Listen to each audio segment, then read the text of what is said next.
The main character looked at the white sign. Rising from the ground, he thought that time and disasters, like a huge blade, cuts. Moving through the ruins, he noticed that times of disaster were cutting between old and new civilizations. Having stepped on the wreckage, the guy noted that now human civilization survives in this wasteland. He looked at the high wall and thought that huge fortress walls had been built, but order continued to collapse. The main character said with a serious look that the man said that before the disaster there was a lot of human technology. He asked why everything had disappeared now. Exhaling smoke, the stranger replied that they were in the hands of a few, and humanity's firearms were more powerful than he thought. Many workers stood in front of a huge wall. The main character asked if there was a weapon behind the wall and why not destroy it. Closing his eyes, the man asked how the interested parties behind the wall could refuse this natural class barrier. The plot tells us that when disaster strikes, survival is a must. The military walked through the settlement. The main character covered his face with a cap and hood. The military man asked if he wanted to go to Mount Jing, in which case he should ask Ren Zaiasu. As he walked past the military, he thought that this crowd of mercenaries lacked real combat experience. He wondered if they were heading into the wilds to die. A red light was visible from the forest. The main character was taken aback by this. He looked at the lava clot and saw a message that the breath of death had been detected.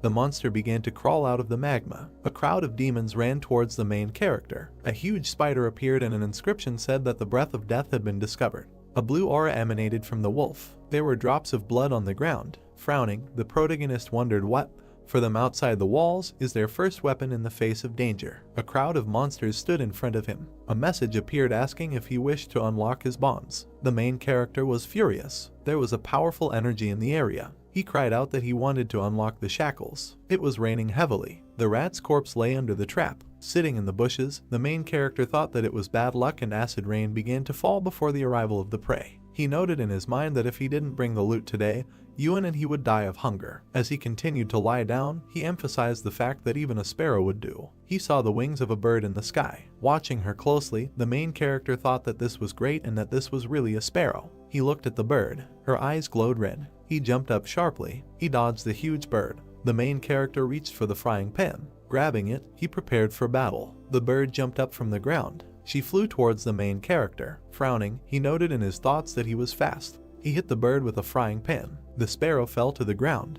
The main character jumped on the bird. He grabbed her by the throat. He broke the bird's neck. Sighing, he said that after waiting all night, he finally got something. Throwing the loot onto his shoulder, he said that it was still early, so he would just go to Lao Wang's store to sell the bird and estimated that he could exchange it for a couple of days of rations. He was suddenly taken aback. Falling to the ground, he mentally asked why now. Closing his eyes, the main character thought that usually this happened at midnight, but this time earlier. A blue aura enveloped his body. He noted and thought that this had been happening regularly since the day he escaped from the wolves, and people in the city said that it was just a headache, but he knew that. The hero felt that he was falling into the abyss. He fell in a dark space. He emphasized that he knew that this sensation was not pain, but pure chaos. As he fell into the abyss, he wondered what was happening. Looking at his hand, the main character wondered if he was conscious this time. He looked at the bright light. Squinting, he wondered what it was. He saw the outline of a palace in front of him. The main character stood on a white floor in a dark space. He approached the palace gates. He opened the doors. The main character began to examine the dark walls with golden patterns. The walls were enveloped in dark energy. He continued to look around with a serious face. As he approached the table,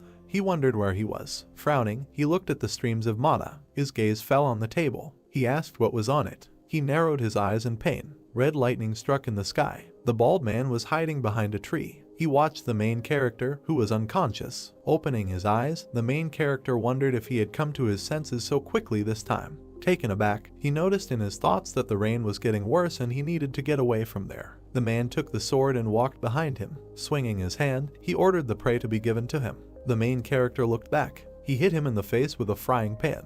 Holding his face, the guy wondered how this happened and why he became a victim. He noticed that the main character is strong and his movements are very fast. Xiao looked at the screen, on which he saw that his task was to transfer the loot to a stranger. He was dumbfounded by this. Turning around, he looked at the bald guy. The guy sat on the ground and cried. The main character stood over him. Holding the bird in his hands, Xiao asked if the stranger needed the sparrow. The surprised guy started shouting that he wanted him. The main character gave him the sparrow. The man smiled at this. Xiao looked at the screen and saw that the task was completed. A white sheet of paper was flying towards a table in a dark room. He was heading towards the printing machine on the table. A piece of paper flew into the car. The machine began to print on paper that the task was to transfer the loot to a stranger, and for completing the task, he was rewarded with a basic profile skill which allows him to study the abilities of other people. Closing his eyes, the protagonist thought about the skill acquisition profile and whether he could use this to learn other people's skills. The guy cried and said that Zio was a good person.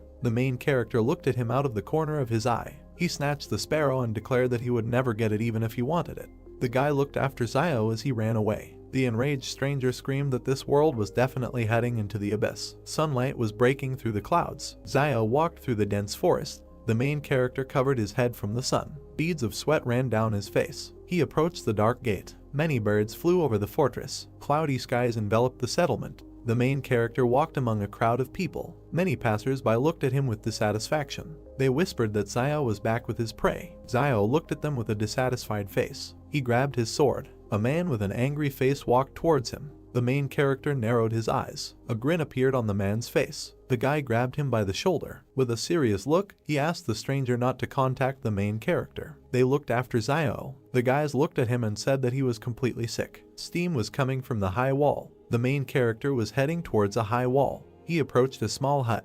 Having placed the bird on the table, Zio asked how much they would give for it.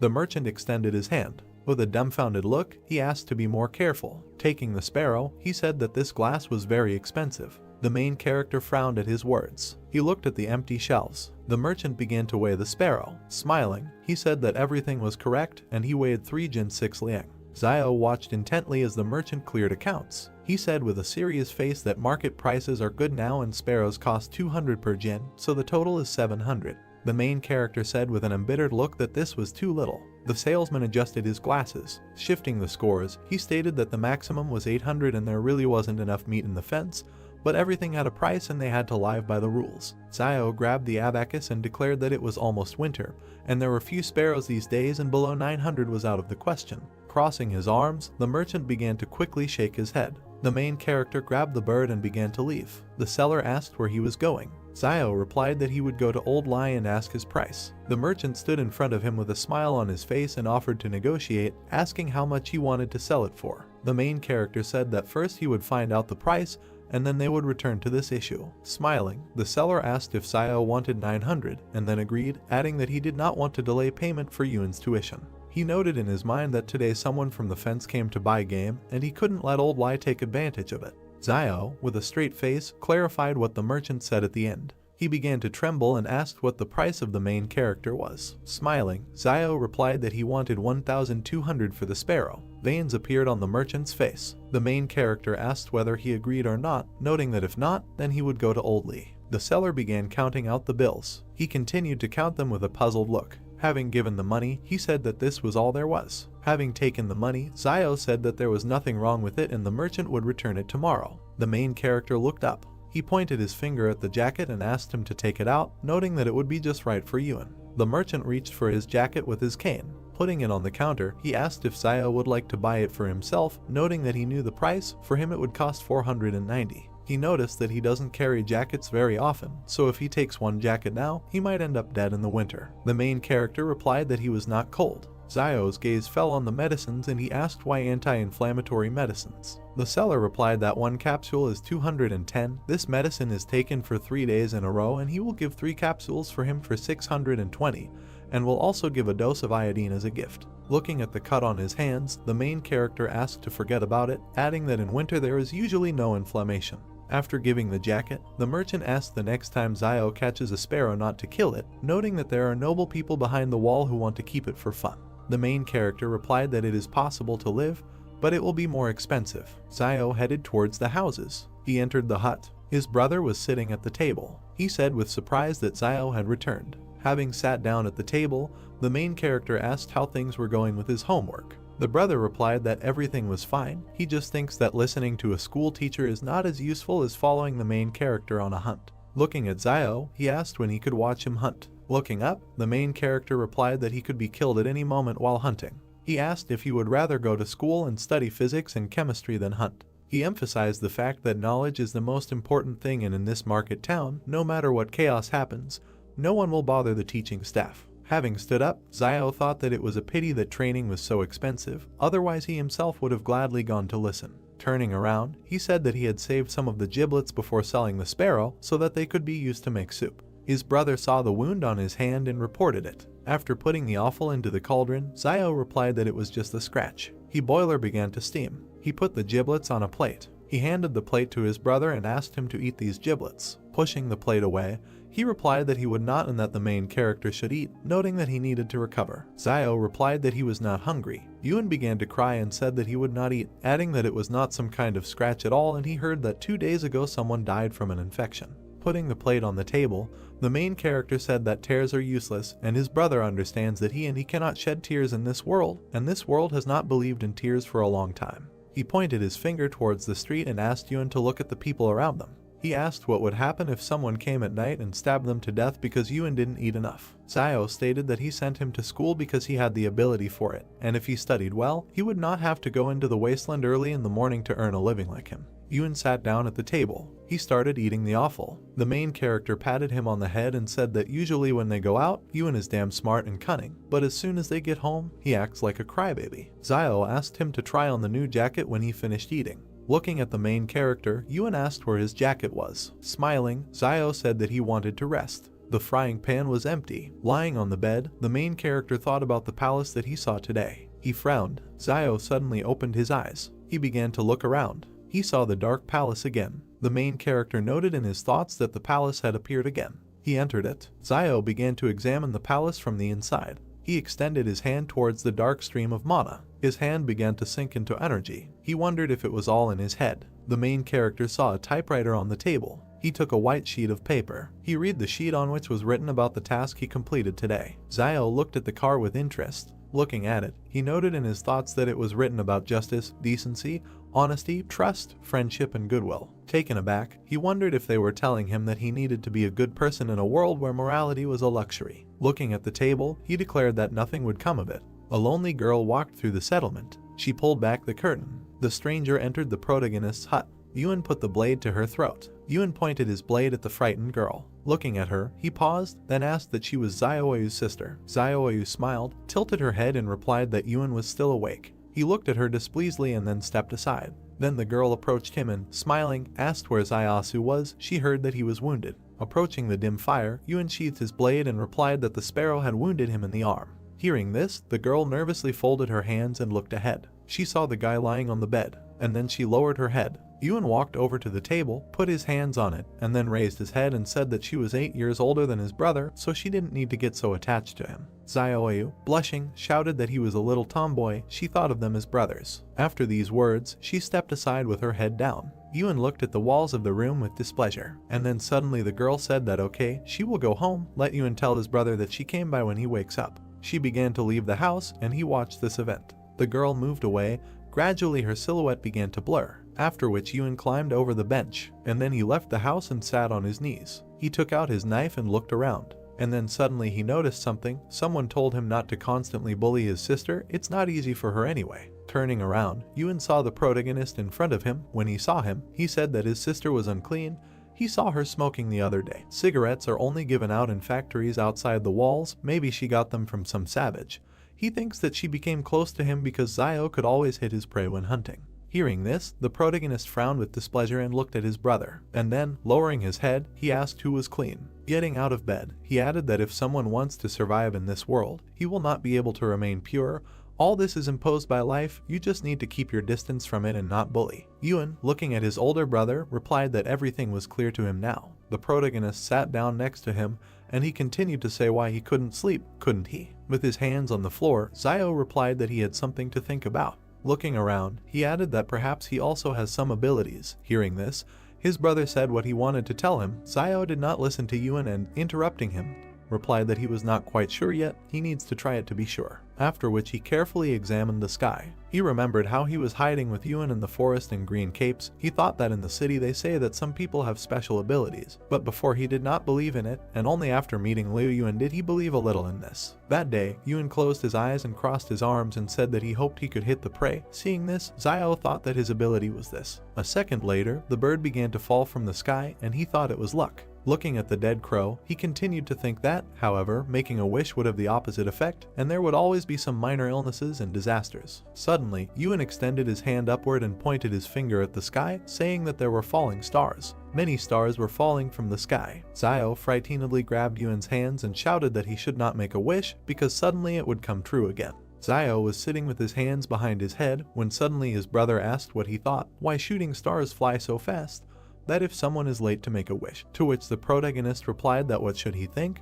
They fly quickly because he doesn't want to hear any of their wishes. We are transported the next day to a small building. A man with glasses appears in front of us, with children sitting next to him. He says that they will talk about technology in the era of civilization. Opening the book, he adds that they know what the term technology means. Ewan, covering his mouth with his palm, yawns and replies that he doesn't know what the teacher is saying, so then he should be silent and listen carefully. Zio watches this process through the window, and the teacher continues to say that he will use this example to explain to them what technology is. After looking at the book, he turns to the board. Zio, standing on his toes, carefully looks out the window and listens to the teacher. How suddenly he closes the book. And, looking at the class, he says that they have had enough for today, they need to go home and eat. Afterwards, he narrows his eyes and looks to the side, his gaze is drawn to an empty small window. Suddenly the protagonist turned to the side, the teacher told him that from this day on he could. Zio entered the classroom and bowed, and the man in front of him added that he could stand and listen to the lesson at the door, but he was not allowed to enter the classroom, to which the protagonist responded well. He raised his head and, smiling widely, added that he was very grateful. A plate of soup appears in front of us, with steam coming out of it. The teacher brings it to his lips. Suddenly Zio appears in front of him, holding out a cigarette for him and shouting that he is grateful that he was allowed to stand at the door and listen to the lesson. The man, taking the cigarette in his hands, examined it carefully, and Zio, contentedly placing his hands on his belt, said that he allowed him to listen to the lesson at the door, so he had to show his gratitude, since he had not paid for the training. The teacher struck a match, and then he slowly brought it to the cigarette and set it on fire. Raising his head, he released a large cloud of steam. Looking at his student, he said that in their turbulent times, there were not many students who listened as intently as he did to why he enjoyed attending class so much. The protagonist, looking around, answered, placing his hand on his chin, that learning something new would never be a bad thing, and teachers also enjoy the greatest respect in this hectic world. Then he put his hand forward and pointed his finger at a small bed of vegetables and said that no one would dare steal, for example, the vegetables in their yard right here.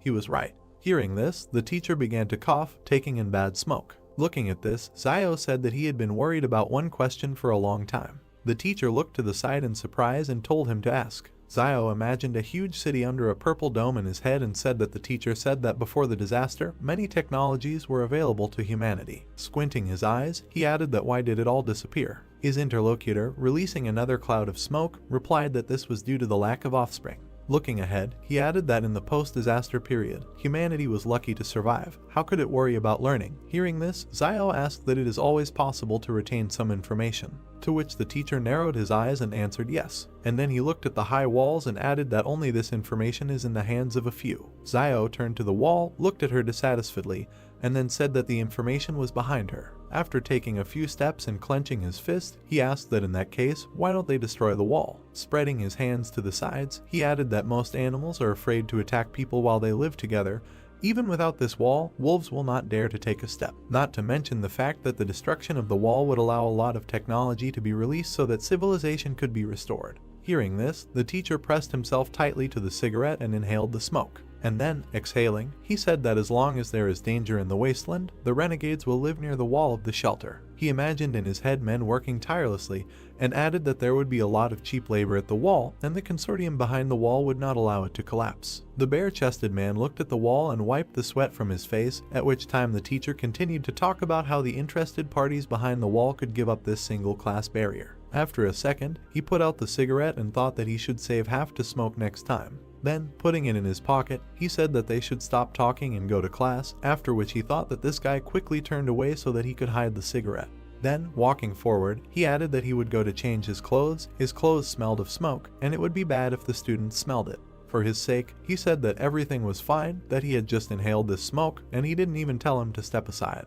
Hearing this, the teacher looked in front of him with displeasure. Suddenly, the protagonist looked in front of him in surprise and saw a task that said that the pursuit of knowledge is never easy, but what he is taught is what he will teach in the future. We are taken to the classroom, the teacher slowly walks to the blackboard. Zio goes inside and stands at the entrance while the other students inspect him carefully. The teacher, closing his eyes and clearing his throat, said okay, today they will take survival lessons. He, looking ahead, continued to say that they should not think that danger is far away, now their parents are protecting them, but when they become adults, they will have to learn to protect themselves on their own. Hearing this, the students looked in front of them with excitement and began to listen carefully, and the teacher continued to say that next they would talk about what to do if they encountered a wolf pack in the wild. He pointed his finger forward and added to tell him what he should do when he encounters wolves in the wild. Zio, seeing Pa pointing at him, was very surprised. And then, lowering his head on his hand, he began to think, saying that if they meet wolves in the wild, they should try to choose a hill. Hearing this, the teacher smiled contentedly, and the protagonist continued to say that with a good open view where there would be a tailwind. Extending his finger forward, Zio winked and added that such a place would be a wonderful cemetery according to Feng Shui. Hearing this, the master turned pale and stared ahead. There was complete silence in the class for several seconds, and then Zio, looking in front of him in surprise, thought that it was strange. Why the task was not completed, he didn't seem to teach anything bad. Suddenly the teacher put his hand to his mouth and cleared his throat. The protagonist, seeing this, bowed his head, and then, putting his hand forward, he imagined 3 huge wolves in his head and said that, probably, the teacher had never seen a wolf, let alone a pack. Even with a lone wolf there was practically no chance of survival, so it was better to immediately find a good place for yourself for the grave. Hearing this, the mentor looked ahead anxiously, and then he said that from now on he could sit in class and listen to lessons, and he would teach survival lessons. Zio, hearing this, smiled widely and asked what he would teach, and then thanked him. Suddenly, a system message appeared in front of his face with the message that the reward for completing the task of the first force appeared.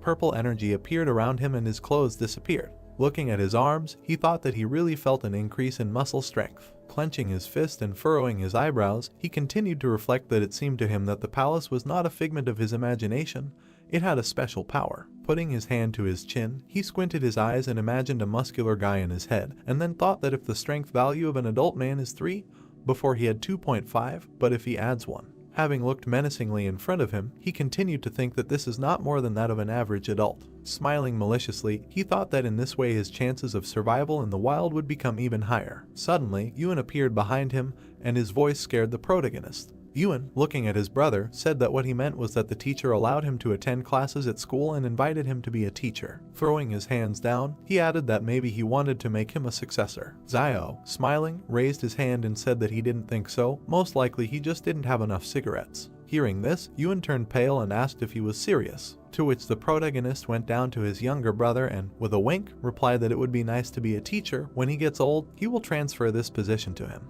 Then he turned around and, spreading his arms, added that, in the end, wild nature was dearer to him. Yuan gritted his teeth in displeasure and lowered his head, and then thought that this always happens. He, looking displeasantly at his brother, continued to think that if he gets something good, he immediately passes it on to him. Zio, taking a few steps to the side, said that it is good to be a teacher, but this is not for him. His brother must study hard and develop every day in order to become a worthy and smart person in the future.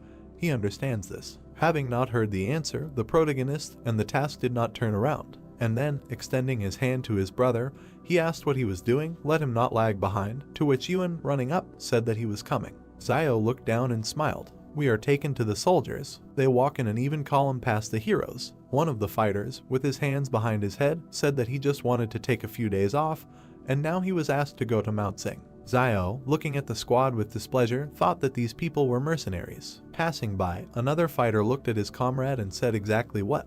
But first they need to go to Quan Fuguyu and try to find someone who can show them the way. Frowning his brows, the protagonist thought that they were going to Mount Jing. This group of mercenaries from behind the wall lacked combat experience. Isn't it just suicide to rush into the wasteland like this? Then he walked past the girl. Suddenly he turned around and looked behind him. Looking at the leaving group, he thought that this girl, she gave off the feeling of a wild animal from the wasteland. Suddenly, Yuan, standing behind his brother, asked that he thought Fugui would recommend him as a guide. Everyone in the market town knew that he was very familiar with the wilderness. The protagonist, looking ahead, replied that usually you can go to the Jing mountain area on your own 2 feet and get out of their feet first. Whoever wants to let him go, but he won't go. There is something strange in this group, so they should better avoid there. We are transported to the evening. Zio enters the tent. He is greeted by a concerned Yuan, asking if his wounds are okay. To which Zio replies with a smile that everything is fine. His brother, frowning with dissatisfaction, shouted at him not to lie to him. Last time he already tried to hold on through force. Zio, going deeper into the tent, pulled his hands up and told him not to worry, he was not going to play with his life. Suddenly they heard someone's footsteps and a voice asking if this guy really escaped from the wolves alive. Another voice replied that of course, how could he lie? Hearing outside voices, Yuen and Zio turned around worriedly, and then they suddenly fell to the ground, grabbing their weapons. They walked forward slowly. Zio walked to the door and looked out a little through the crack. He saw the guy with the gun looking at Fugue, saying that he meant that he was sick in the head. The man in front of him, rubbing his hands with a smile, replied that everything was fine. He just said casually, "It won't hurt. He is not seriously ill. They are already in place." The protagonist, frowning with dissatisfaction, thought that this Fugue really decided to bring him together with these people. A man in a red vest walked out to class in different directions and loudly told Zio to go out because he had guests. Yuen looked in front of him displeasedly and asked what he should do, to which the protagonist, turning around, replied that he would go out and let Yuen stay in the house. Zio took a few steps forward and out of the tent, extending his hand forward. Then he jumped up to Fugue and, grabbing his hands, shouted with a smile that he congratulated him on the safety of his father and son. Everyone outside looked puzzled at the guy who appeared in front of them. A fighter with an orange bandage around his neck asked what kind of father and son. He meant capital and interest. A second later, he opened his mouth in displeasure and shouted that no, this schizo is definitely sick. What kind of nonsense is this? He grabbed Fugue by the collar and, pointing his finger at Zio, shouted that yes, he was definitely sick, and he told him that everything was fine. At least he knew what would happen to him because of his lies. Afterwards, the squad began to move away, and Fugue, stretching out his hands towards them, shouted that they would allow him to explain, because Zio may be sick, but this is not at all the case. Tears flowed from Fugue's eyes. He turned to the protagonist and asked him why he wanted him dead. And then he ran to the detachment, saying that they would allow him to explain. The detachment commander shouted that he was giving him time until dawn to find a suitable person for this job. Suddenly the girl with the sniper rifle stopped, and then, turning back, she looked at Zio for several seconds. After a while she turned around and continued on her way. The protagonist noticed this and frowned. And then a bundle of paper and a system message appeared in front of him, saying that the necessary skills would be learned in a random order. He, looking in front of him in surprise, thought what random study meant. A bundle of paper appeared in front of him, which began to open, and a system message that the target's firearm skill had been accidentally copied, whether it needed to be learned. Seeing this, Zio opened his eyes wide and thought that he should learn this. A huge number of system windows appeared in front of the protagonist. In one of them a download appeared in text stating that knowledge of firearms maintenance and care of firearms, regular maintenance to prevent mold, corrosion and rust, and to ensure for functionality, you need to check the magazine, chamber, external deformation, operability, accessories, and cartridges. Looking at the system messages, Zio thought that these were all firearms skills, which meant that he could really copy someone's abilities. After he closed his eyes, a system message appeared in front of him that he had achieved success in training. He had mastered advanced skill in using firearms. Opening his eyes, he looked in front of him in surprise, saying that unless what he received was a basic level scroll, why did he learn advanced firearms mastery? After that, he went to a large system message and, poking his finger at it, received information that there are two types of skill copy scrolls. A basic level scroll allows him to learn any skill up to an advanced level. A master scroll allows him to learn other people's master skills as soon as he will reach an advanced level in one of his own skills, and also has a chance to learn the target's supernatural abilities. After seeing this, he thought that he can even learn other people's supernatural abilities. This is generally normal. An image of a girl appeared in front of him in the system message, and he asked that he could find out the firearms proficiency level of that girl. He looked in front of him in surprise and thought that she was fluent in firearms, but why was she serving in a private army? Something is really wrong with this group. He then narrowed his eyes and scratched the back of his head in puzzlement. Suddenly he turned around, hearing his brother's screams. Yuen grabbed him by the cape and asked why he was looking at the back of this girl all this time. Suddenly someone came out of the tent and asked whose back it was. Turning around, they saw Zio coming towards them. Looking at her, Zio opened his mouth in shock and asked what she was doing here. The girl straightened her hair with a smile and said that she had swapped with a family of 3 who lived here before, and in the future she would move here and live next door to them. Hearing this, Yuen clung to his brother and asked in a whisper that he was still a virgin. Because Zio spent a lot of money on this, she used to live in a stone brick house. Hearing this, Zio annoyedly grabbed his younger brother by the hair and shouted that he was already old enough. So it's time for him to talk about this aspect of your education. To which Yuen said that it's good if he doesn't know something, just let him will ask. Zio waved to Zio with a smile after these words. and then they headed towards the tent, and the protagonist added that he really had something to do with something, and not now they were barely staying afloat, so he shouldn't try to connect them with his sister. Suddenly he saw something in front of him. Ewan stopped and extended his finger forward, saying that he should just look at those 2 potatoes hidden under the chair and what looked like 3 pills. Looking under the table, Ewan added that it was to treat his arm injury. Bending down, Zayo grabbed the bottle of pills and looked at it and said that it was indeed an anti-inflammatory drug. Looking ahead, he added that whether his brother remembered how last year he encountered wolves and was injured, someone secretly planted them some pills to keep him alive, right? Picking up the bottle of pills, he added that the place where the pills were planted was exactly the same as now. He was trying to find this person. Ewan, looking at his brother, said that his sister could not do this. He only told her about his injury this time. Zayo narrowed his eyes and looked ahead. Suddenly, behind the tent, someone grabbed Zayoyu's hand and pulled out a cigarette for her, saying that she moved here and he brought her a cigarette, to which Zayoyu replied that she would no longer do such things. Ewan and Zayo turned to the exit in fear as they heard a man's voice laugh and then shout that she would eat and drink if she didn't do such things. Who would give her a cigarette? The protagonist grabbed his dagger. Meanwhile, the guy tore Zayoyu's clothes and she raised her head and screamed for him to let her go. Zayo, gritting his teeth, jumped out of the tent like lightning. Looking ahead with dissatisfaction, he saw a system message that he had a new task to help. Squinting his eyes, he thought that even without this task he would have helped. Then, grabbing his dagger, he made a quick dash forward. The man in front of him looked ahead in fear, and then, smiling, he thought that the little guy with the bone knife wanted to stab him. Then he took out a huge machete and, smiling, thought that he had real iron here. Suddenly, in a second, Zayo's machete cut him into 2 pieces. The man looked at his broken blade in fear and shouted that how was this possible? The protagonist then let go of his dagger, and, grabbing the scoundrel's hand, he hit him in the stomach with all his might. Then, literally in a second, he went behind his back and began to break his arm. And then at great speed he hit his face on the floor. Blood flowed from the man's face. He clenched his teeth in displeasure and thought about how old he was and how he could be so strong. Zayo then looked at the frightened Zayoyu and asked who he was, to which she replied that he was a foreman at a coal mine. She imagined in her head how several men were killing a guy, and then said that last night a man was stabbed alive in the market town, and he took the lead because he heard that this man had a habit of saving money, and so it turned out that he owed the casino money, and so he decided to do this. Zayo looked displeasedly at the foreman, and then he picked up the broken machete tip from the floor. Raising his attacker's hand, he grabbed the dagger and looked at him menacingly. Suddenly a system message appeared in front of him that he had a new task. He must leave the enemy alive. A second later, the protagonist cut the attacker's side, and he screamed in pain. The foreman, cringing in pain, pulled his hand towards the cut, and meanwhile Zayo, rising to his feet, said that he had about 3 minutes left. Looking down, he added that if he went to the clinic in the market town and got stitches, he might be able to survive. The foreman, gritting his teeth, slowly began to rise to his feet, and then, leaving bloody footprints on the floor, he ran towards the trading city. A system message appeared in front of the protagonist that the task had been completed. The reward was a basic scroll of copying skills. Since he now lacks weapons, he begins to complete a side task. Looking at these system windows, he thought that the first task should be to rescue Zayoyu.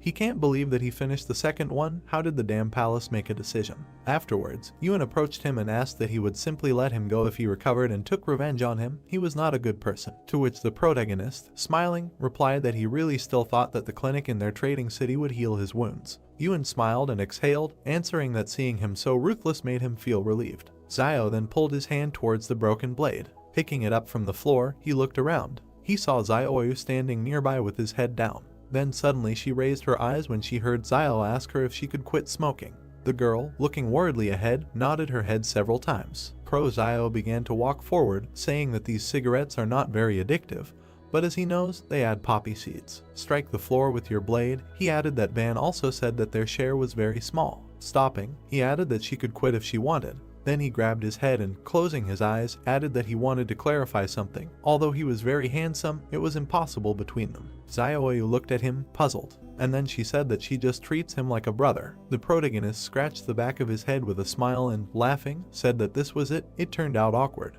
A second later, he grabbed his younger brother and, running to the side, shouted that this is what his stupid talk was leading to. Zayoyu, watching this, covered her mouth with a smile and laughed. Suddenly a dark space appears in front of us, around which there are many bookshelves. In the center there is a table with a typewriter. Characters are quickly typed on the keyboard, and a message appears on the sheet that a side quest has been opened. The protagonist, smiling, thought that the side quest was a little interesting. A hand lifted a piece of paper over the table. The main character held a piece of paper in front of him, When he began to read the contents, he thought that the task was related to weapons and decided that it would be nice to get a new one. On the parchment it was written that since he lacked weapons, a side quest was opened, which was that he must receive 100 sincere thanks in order to unlock the weapon, and that also thanks could be used to exchange for items. Zio pursed his lips and looked down when he became indignant at the need to collect thanks, and sincere ones at that. The guy's attention was caught by another sheet of paper in the typewriter. It was written on the parchment that one thank you had been received from Zioyu, and that the unlocking of the weapon was 1/100th. Then the main character thought that the palace was quite accurate in its judgment, so he was glad that he saved not an insensitive person. The demon inside the guy rubbed his hands as he thought that it was a pity that instead of gratitude one couldn't collect negative emotions. Otherwise he would have tried so that in just a few minutes the whole city would be filled with negativity in his direction. Yuan was sitting at a table with a candle burning on it. Zio sat on the bed and asked the boy to thank him. Yuan opened his mouth slightly, sweat appeared on his face. He asked his brother what was wrong with him, since he asked so suddenly that the boy was already a little scared. Zio bared his sharp teeth and appeared behind the boy as he told him to speak up and not be afraid. Long dark hair covered his eyes as Yuan thanked the boy for always taking care of him. The main character smiled, clenched his fist in front of him and thought that he did not expect it to be so easy when a system notification appeared that he had received gratitude from the boy. Zio put his elbow on the table, rested his chin on his hand, and asked his brother to say thank you again. Sweat appeared on the boy's face as he weakly thanked the main character. Zio raised his hands to the place where the system alert should have appeared and did not understand why he did not receive anything this time. He pointed his finger at the boy and told him that he had not thanked him sincerely, and asked him to be sincere next time, and then added that sincerely meant it was from the bottom of his heart, and asked his brother to do it again. Yuan, sitting at the table, exclaimed words of gratitude, and Zio, standing next to him, told him that he was putting little feeling into it and ordered him to repeat it. The boy folded his palms in front of him and drawled out the word thank you. The main character crossed his arms over his chest, shook his head and replied that this was still wrong, and that first of all he should experience emotions. Suddenly Zio stretched his hand forward, smiled broadly and said that it worked this time and that he needed to do it again. Tears flowed down the boy's cheeks. He did not answer. A cartoon appeared with Zio and his brother with the caption that 2,000 years had passed. Yuan put his head on the table and asked the main character sitting on the floor if this was his ability, and then said that his abilities had a bad effect on his voice, and Zio at that moment was thinking that after half a night of work, he only got one sincere thanks. The guy grabbed his head with both hands and said that he needed to come up with something else. 2 coins fell onto the wooden table. The main character put his hands on the table and looked up. He took the coin in his hand and looked at it. It turned out that there was a heart on it. On the back was an inscription that she was grateful to him for being with her all her life and for giving her the courage to be who she was, and that she was grateful for what he shared with her as her destiny, and for the flowers that bloom and fall, and the promise that she will cherish them all. Zio raised his hand with the coin to his face as the melody enveloped him. The guy looked back, where there was some movement. He turned around and saw a large metal device behind him. The main character came up and began to examine it while he was thinking about what it was for. Zio saw 2 narrow holes. He looked down and thought about trying to throw a coin there. The guy raised his hand to the slot and placed a coin there. At the bottom of the device there was a shelf into which a black jar fell. The main character took it in his hand, looked at it and thought that it was medicine. That's what it said on the jar, and Zio continued to look at it and wonder if it was possible to tell what the medicine was for. Suddenly the guy opened his mouth and eyes wide. He found himself at home in front of the table at which Yuan was sitting. The boy opened his mouth wide and turned to his brother, asking what kind of magic he had done and why a small jar suddenly appeared in his hand.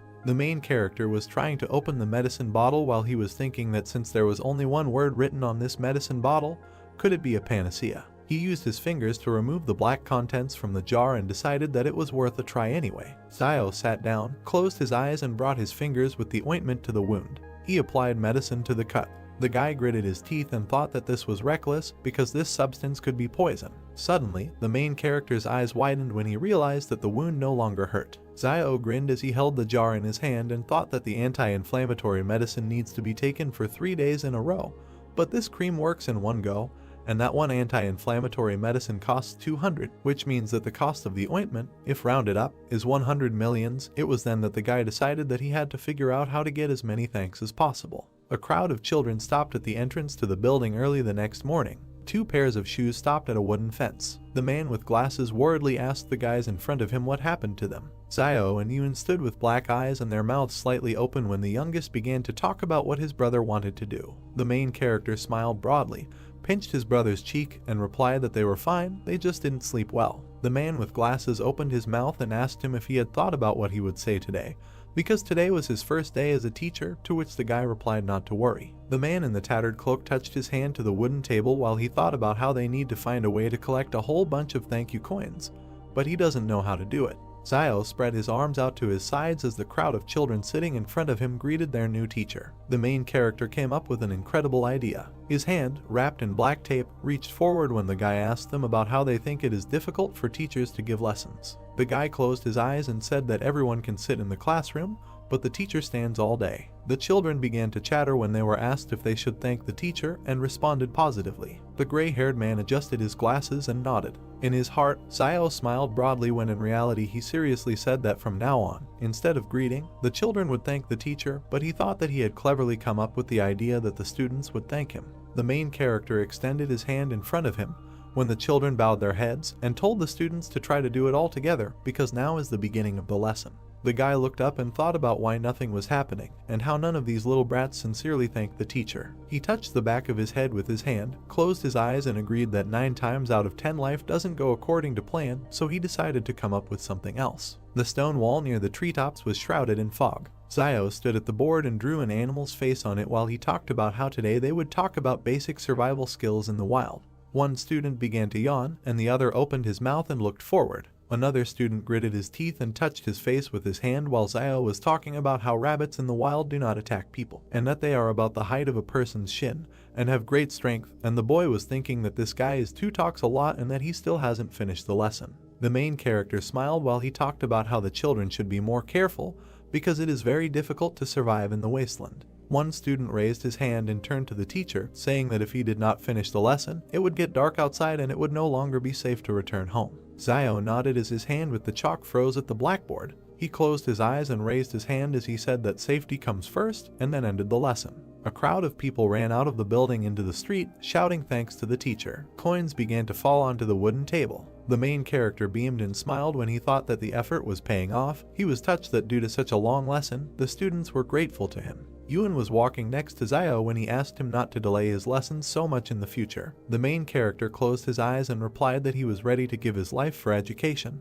and asked what was wrong with being delayed a little. Ewan clenched his teeth and said that he could not continue like this because he would destroy the youth of their country. Zio grabbed his younger brother by the head and asked him what he might know because the guy received the coins, which means that the student's gratitude was sincere. The boy opened his eyes wide, pointed his finger forward and told his brother to look there. There was a crowd of people ahead. One man smiled widely while the main character was thinking that isn't it old man Liu, and that he went to be a guide. A man with glasses approached the guys and addressed Zio. He adjusted his glasses, opened his mouth and told him that he was a heartless little wolf to whom he recommended such a good job, but he did not agree. The main character opened his mouth, looked away and asked how he knew it would be a good job. The man with glasses grinned and replied that there are poor and noble people behind the walls of the shelter, but the poor will not be able to get out of there, and that these people who have free access to the territory of the shelter must be noble people. There was a high stone wall behind the guy when Zio realized that it was blocking not only the people outside, but also the people inside.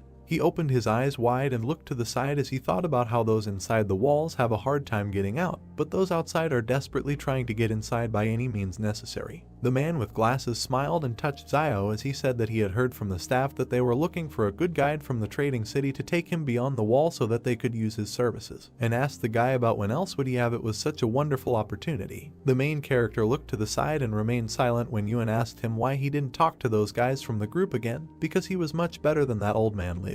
Zio turned his back to the bespectacled man and the boy and told him to get it over with and that it was time for them to go home. Near the door there was a wooden sign with hieroglyphs. Ewan pointed his finger to the side and tugged at his brother's cloak as he turned to him and asked if Sister Zioi was there. A girl with long hair spoke to a man through the window and said that her earrings were worth a lot of money, so could he give her more, and she was told that she didn't really need to sell things, because she could just become. At this point, he was interrupted by Zio, who put money in Zioi's hand and said that she didn't need to sell anything, because it was money for 3 anti-inflammatory pills. The girl's hand clenched the money as the guy replied that he was going to buy the medicine anyway, so she could take it, and that he didn't reject her kindness, but they shouldn't be so polite to each other in the future. The main character hit himself on the chest with his fist and said that if it weren't for the medicine that she gave them, he probably would have died, and that she didn't need to worry, because now, as long as he had meat, he would make sure that she had soup. Yuan touched his brother and told him in his ear that he had pronounced it wrong, because they usually eat meat together. But he said that while he eats meat, she will eat soup, and then the boy added that they don't have meat at home now. Standing behind him, Yuan nodded as Xiao looked determinedly and asked to be allowed to say differently. The protagonist pointed his finger at Xiao and exclaimed that in the future, if he has a full bowl of soup, then she will always have a bowl to wash it. The girl smiled, closed her eyes and replied that from now on she would wash the dishes and laundry for him. The man knelt down and began to beg the doctor to help his family. A man in a white coat stood next to the wounded guy while the man at his feet talked about how their family could not survive without him. The man looked down and asked what was the point of visiting a doctor if they couldn't afford it. Xiao and Yuan stood and watched as the door slammed shut in front of the kneeling girl. The main character opened his mouth, turned to his brother and said that he should remember this, because in front of him is their reality. Drops of rain began to hit the roofs when a voice said that acid rain was coming and that they should go home quickly. The girl and two guys ran in different directions, trying to hide from the rain. Yuan turned his head to Xiao and said that it is very easy for doctors to receive gratitude, because they all thanked the old doctor when he was still here. The main character lowered his hand when his brother said that it was a pity that he didn't know anything about medicine. The guy asked what kind of nonsense he was talking about. Xiao's eyes widened when he thought that even if he didn't know how to heal, he could learn. A piece of paper appeared above the typewriter when the main character added that if he became a doctor, he would be able to earn money and receive gratitude, and thus solve two problems at once. The door that led into the building was illuminated by the sun. Xiao sat against the wall of the house with a sign and thought that he didn't know what time the clinic usually opened, but it wouldn't hurt to come early. The clock struck 2 o'clock in the afternoon when the guy wondered if it was time for him to show up. The door opened slightly. The man in the robe came out, stretching and yawning. Suddenly, he opened his eyes wide and screamed. He stood on one leg next to the guy sitting on the ground and asked him what he was doing here, squatting, and Xiao told him to mind his own business and not pay attention to him. The man in the robe touched the door and said that if he wanted to see a doctor, he had to bring money, and that without it he could sit here all day. A piece of paper appeared in front of the main character, and he laughed when a system notification appeared that the target's skill would be learned at random. The guy's hand squeezed the sheet. An alert popped up asking if he wanted to learn the target's skill called Deception, which was randomly selected. The paper disappeared from Xiao's hand. He opened his eyes and mouth wide and thought that he was here to learn medicine, and that there was no point in learning Deception, and also that this random skill was too random. The main character turned his head and gritted his teeth as he thought about how this guy was so disgusting that he had a skill in Deception. The man in the robe was holding something in his hands when he turned his head and looked towards the guy. Sweat appeared on his face. He opened his eyes wide when he remembered that he knew Xiao, and thought that it was not for nothing that he seemed familiar to him, and that he was a well-known cruel guy in the city. The man was scared when he did not understand what he wants from him, because he didn't contact him. The main character pointed his finger at the system window in front of him and wondered what level of medicine this doctor had. In response, a message came with the words that from the information about the target it is known that he does not have any medical skills. Xiao clenched his fist and gritted his teeth as he protested that how could he be a doctor without medical skills. The guy threw a frying pan at the head of a man in a white coat and shouted at him that he had been making money from fraud all these years. The man began to cry and told the guy not to talk nonsense and that he was not deceiving anyone. Xiao turned around and walked away from the man in the white coat, holding the frying pan and touching his face with his hand, thinking that he would have to think again about how he could become a doctor without studying medicine. He looked at his hand and realized that the wound was almost healed. The guy remembered the metal device and smiled when he realized that he could heal cuts. The main character entered the house and asked Sister Xiaoyu what she was doing here. The girl was sitting on the bed and holding a black thing in her hands when she said that she saw that the clothes he was wearing were torn, and therefore came to sew them up for him. Yuan was carrying a plate in his hands as he passed by Xiao when he asked what he had in his hands, and he replied that it was Sister Xiaoyu who had prepared the porridge for them. The main character pinched his younger brother's neck and asked him if he had said thank you to the girl, to which Yuan replied that he had not said so yet. The boy bowed and thanked Xiaoyu, and the girl jumped up and told Xiao not to hit his brother, to which the boy replied that he could be spoiled with him, but he couldn't be like that with others. The girl sat down by the fire and put food on a plate while she told the main character standing next to him that it was time to eat because they were still growing. The guy opened his eyes wide and beamed when he thought that they had never been told that they were still growing.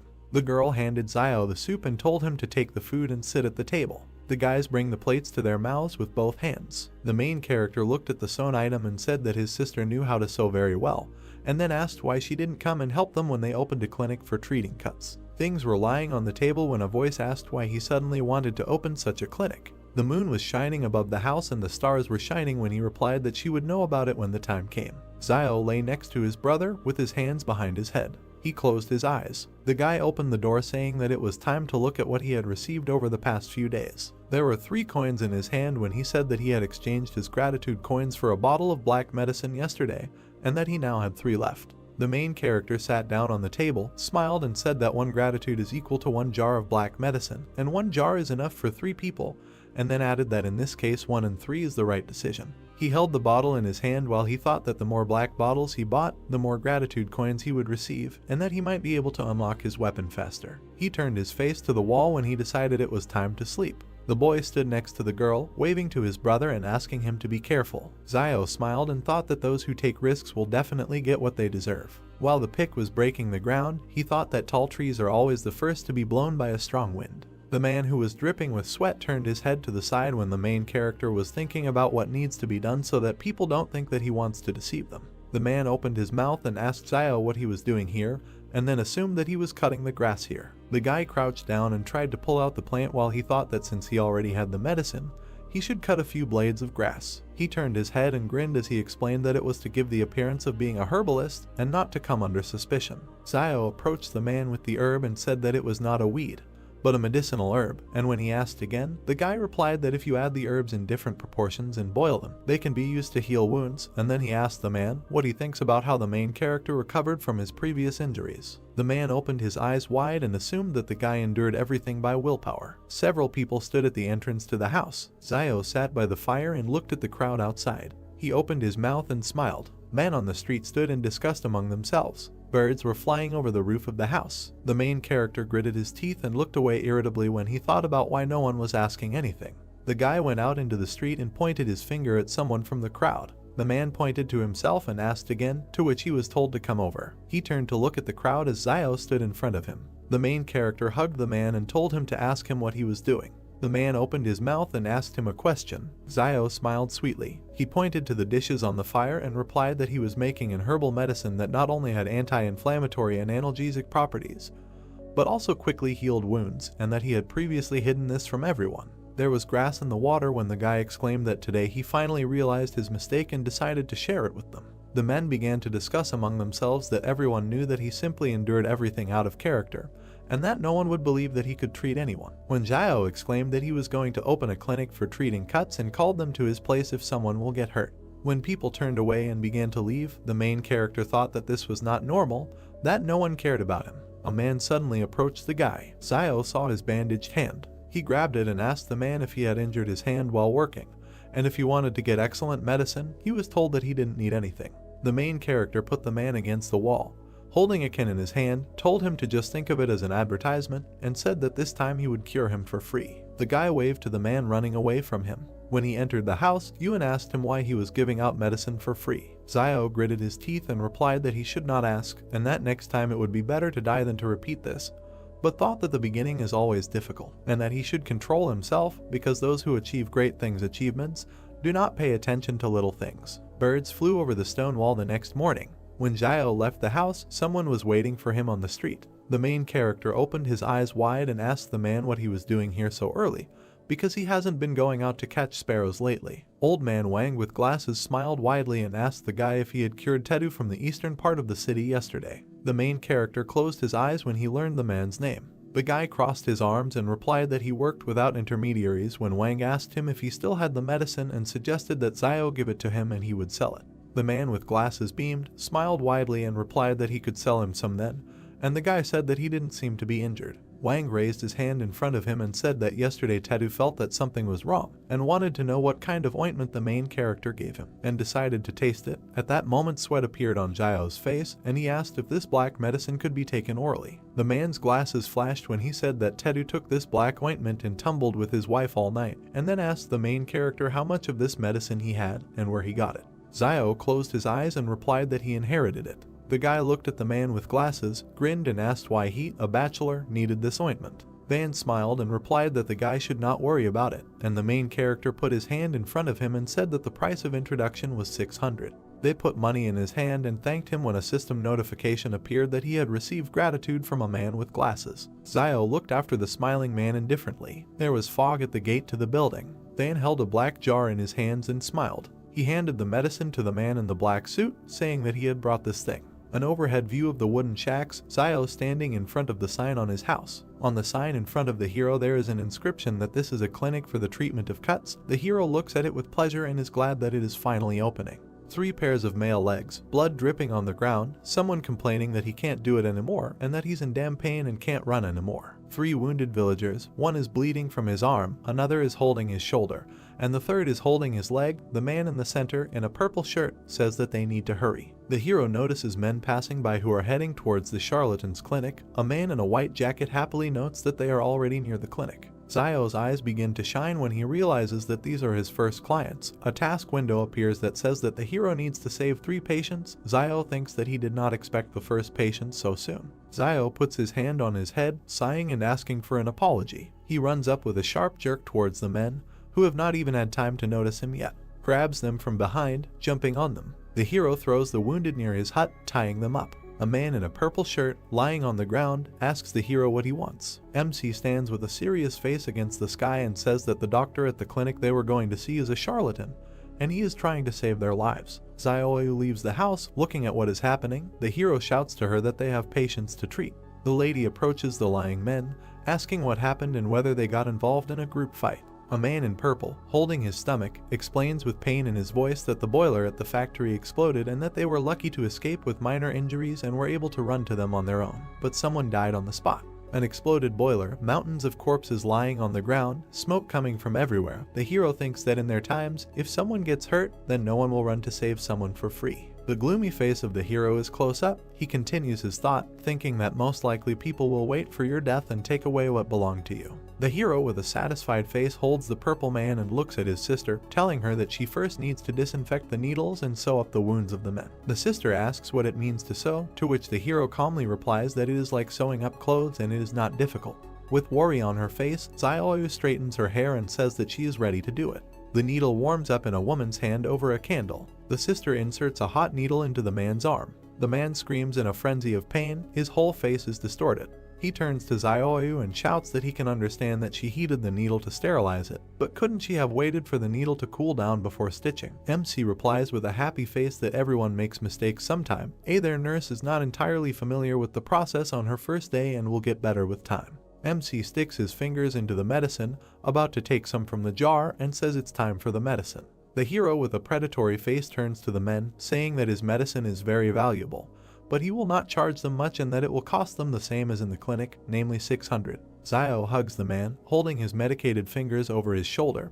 He says that for his work the man gets 2,000 or 3,000 a month, so he should be able to pay 600 for his life. The man, clearly afraid of the hero, says that I agree, the hero just needs to go easy on him. One of the patients stands up from his seat with a sharp movement, preparing to run. He runs out of the shack, attracting the attention of his colleague and hero, who says that escaping from his clinic is not so easy. The man in the gray shirt is also about to give up, but the hero grabs him by the shoulder, saying that the patient has escaped and Sister Zioyu needs to sew up the wound of the man in gray first. Zio runs out of his blade at great speed, catching up with the escapee. Zioyu, folding his arms on his chest, asks the man in gray if he also wants to run away, and if he also wants to run, then she will sew him up later, to which the man, looking down glance, replied that no, he would not run and let his sister stitch it up. An escaped man leans on some shack, breathing heavily. MC grabs the man who thought he had gotten away and says that it's good that he runs fast. The man turns around in horror, and his brain begins to work at increased speed, trying to comprehend what is happening. The hero asks how far the man is going.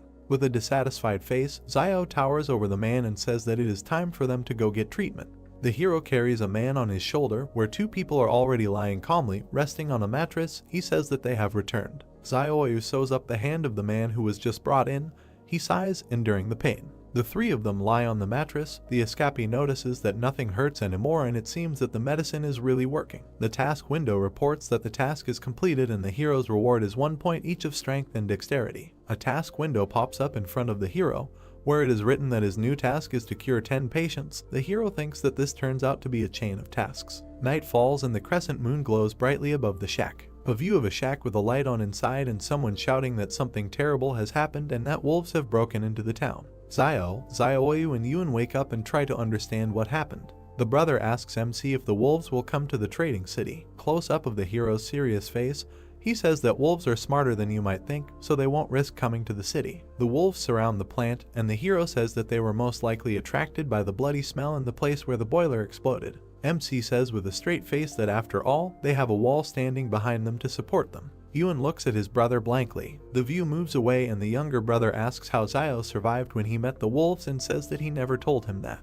The hero closes his eyes, thinking how to answer him. But they are distracted by a loud scream that scares them both. Someone shouts that they need to gather everyone and that no one lags behind. The hero quickly raises his hand to the burning incense in his home, while someone's voices say that the enemy has been discovered outside. MC extinguishes the candle and he and his brother stand in pitch darkness. Close up of MC's tense face. Ewan asks what is bothering his brother. The hero's back. He gloomily asks what will happen if one day the wall collapses. The sister, screaming, asks if the wall can even collapse, to which the hero replies that he doesn't know, but notes that there is nothing eternal in this world. The gates open and the wind rushes out of them in a furious stream. A crowd of armed people in camouflage uniforms, armed with rifles, emerges from the gate. Close-up of soldiers passing by shacks. The brothers peek around the corner of the door of their shack. Ewan asks if the soldiers have weapons on their backs, to which the brother replies that the younger one should not ask too many questions. Offended and dissatisfied, the younger one asks if he still has marital status in their house. Without looking back, the hero with a serious face replies that the younger one should not think about it too much, and that his place in the family is simply to live. Two soldiers walk behind each other. The one in front stretches his back, asking if they can't just go back if only a few people died in the factory, and complains that they will now have to kill wolves all night. The second soldier walking behind, shouting, replies that he should shut up, because this is a task from above and he needs to stop complaining. But the one walking in front, carefree, answers, asking what his colleague is afraid of because the officials do not hear them, and they, most likely, are still in bed with women. A close-up view of the weapon that is hanging on the soldier's back. MC thinks that his study skill is very useful and he knows everything about their weapons, and that once he can get his hands on the weapon, he will immediately be able to use it. View of the ever-retreating soldiers walking among the shacks. The hero, coming out of the corner, tells his brother that he is going to Sister Zioyu this evening and that he will return when Zio returns. Ewan shouts at his brother's back, asking where he is going. But with a sharp movement, the hero runs away from his shack without answering his brother. The quack doctor pushes, trembling all over, and thinks that something is not working. He sits with his pants down near some stone, sighing heavily. The hero runs at great speed through the shacks. He runs past the charlatan who is sitting behind a tree with a newspaper in his hands, and he notices him. Close up of the charlatan's tense face, he thinks what the hero is doing here at such a time. Zio runs to the factory, from which smoke is pouring out. Close up of the hero running, he thinks that the factory manager was armed with a gun, but he was still attacked by the wolves, and that perhaps he did not expect the wolves to come and did not have time to get his weapon. The hero's face is even closer up. He thinks that it seems to him that the pistol should still be at the factory. A view of the plant, the sky above which has turned red and is obscured by rising smoke. MC stops abruptly, noticing something, and sweat starts pouring down his cheek. The soldiers stand, holding their weapons at the ready, opposite the wolves. A mountain of bodies lies between them, and someone shouts that they need to be vigilant. Wolves are close up, their eyes glow blue, and drool flows profusely from their mouths. The soldiers, who are starting to sweat, can see that they have just fired a clip from the smoke that comes from their weapons. MC notices that the wolves are not at all afraid of bullets. People standing behind the soldiers shout at them to get down to business. A man in a business suit grabs a soldier by the shoulders and shouts for him to shoot. A shot is fired, the bullet hits the paw of one of the wolves, and a trace of pain appears on his face. The wolves look at the reader and begin to walk towards the soldiers. Immediately, many wolves jump up and attack the soldiers from above. The man who just fired the shot screams in horror. You can see how the wolf cuts the soldier's head. A huge stream of blood flies through the shadows. MC, meanwhile, begins to bypass the firefight, moving through the courtyards of the plant. Around one of the corners he sees a battle going on. Blood is spraying from someone, and the hero thinks that a private army is fighting the wolves and all the personnel have been recalled, so the side of the factory in which he is now must be safe. The hero stands with his back to the concrete slab and carefully looks out of it. There are several bodies lying behind the slab, and there is blood all over the floor. He looks at the lying body and thinks that, judging by the appearance of the bodies, the wolves killed everyone in one fell swoop, and in his thoughts he rejoices that he escaped them. Zio, with determination in his eyes, looks up and thinks that he needs to get inside and check. He looks at the tall factory building and begins to move towards it, the legs of a hero preparing to jump. MC starts jumping on boxes to climb up to the fire escape and clings to it. He begins to climb up the fire escape. He jumps onto the roof and sits down, leaning his hands on it. Standing on the roof, Zio looks around, peering into the windows on the roof to see what is below. Close up of the hero, thoughtful face, he thinks that he needs to hurry. He looks back at what is happening below, where people are fighting, and then puts on his hood. Drawing out his bone dagger, he slashes downward with the blunt end. He breaks the window below him and falls among the shards of glass, lands down on his haunches, resting his hands on the floor. Looking around and shaking off the glass shards, Zio thinks that he is finally inside. He calmly removes the hood from his head, standing among the dead bodies. The hero's back, he looks at the bodies lying on the floor here and there, and thinks that it looks like there was a battle here. But for some reason all the bodies are directed in one direction, and notices that in a critical situation, people run either to safe places or to places where weapons are stored. Few of the stairs leading down, it is covered in blood. Zio goes down the stairs, walking around the corpses, and notices some red light from below. A close-up of his face, he thinks that this is most likely a shelter in case of emergencies. A stone door with 3 red lamps on top. Under the door of the shelter lie torn bodies, some of which are leaning against the door. Zio touches the door and, not understanding himself, asks if the door is locked. He knocks on the door with his hand. He leans against the door, trying to hear something. Someone presses a button with their hand and the door begins to open slightly, which MC notices, thinking that someone is opening the door. Rushing under the door, Zio notices a man in a business suit holding a gun in his hand. He asks if a man has come here to save him.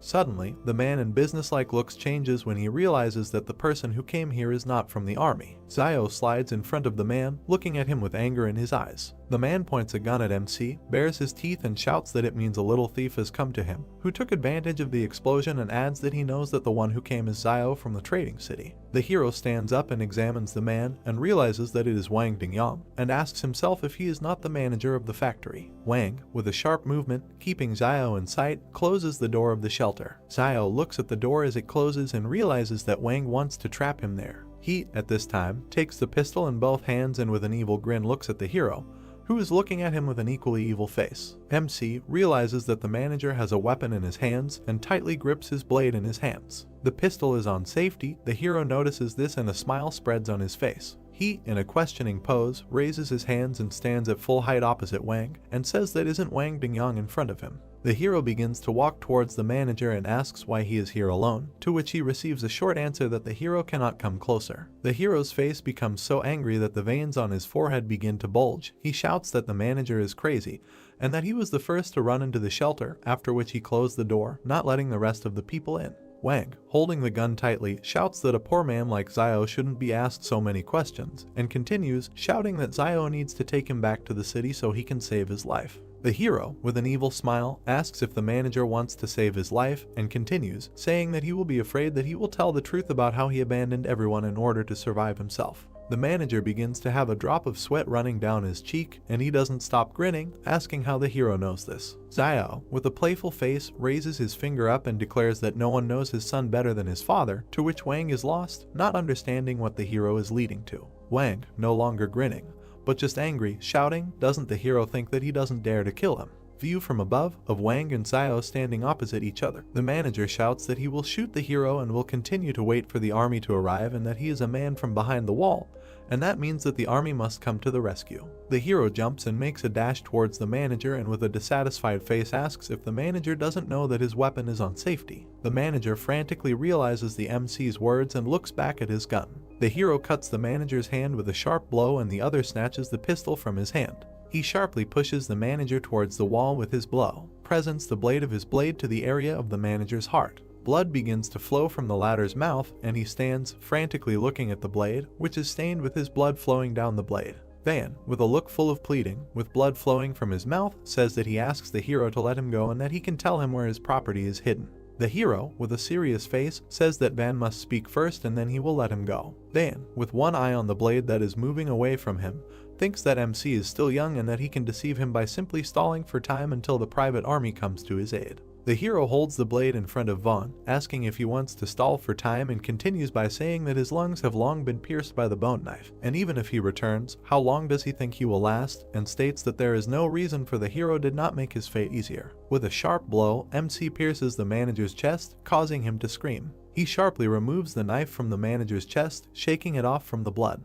He sits down opposite the manager's body, searching it. 2 clips in Zio's hand, he thinks that the fact that the manager had 2 extra clips was just right for him. The hero passes by the bodies, heading towards the exit, and thinks that he must get out of there as soon as possible, and that perhaps the army to rescue Wang Dingyang is already on the way. Exhaling from fatigue, Xiao enters his shack. Yuan stands opposite his brother with his arms extended towards him and joyfully says that he has finally returned and asks if he is injured, to which Xiao replies that everything is fine and asks if anything happened in the city while he was gone and whether the military returned. Yuan grabs and examines his brother's hand, saying that some of them returned with some wounded, to which the brother is indignant, saying that he shouldn't be touched and that everything is really fine with him. Xiao sits down at the table and pours himself some water from the kettle. The younger one tells him that they also brought the corpses of their teammates and wild wolves and that the remaining people are said to have continued on their way to the factory. Xiao takes a sip from his glass, thinking that it seems that guns still have a deterrent effect on wolves and that against a private army with guns,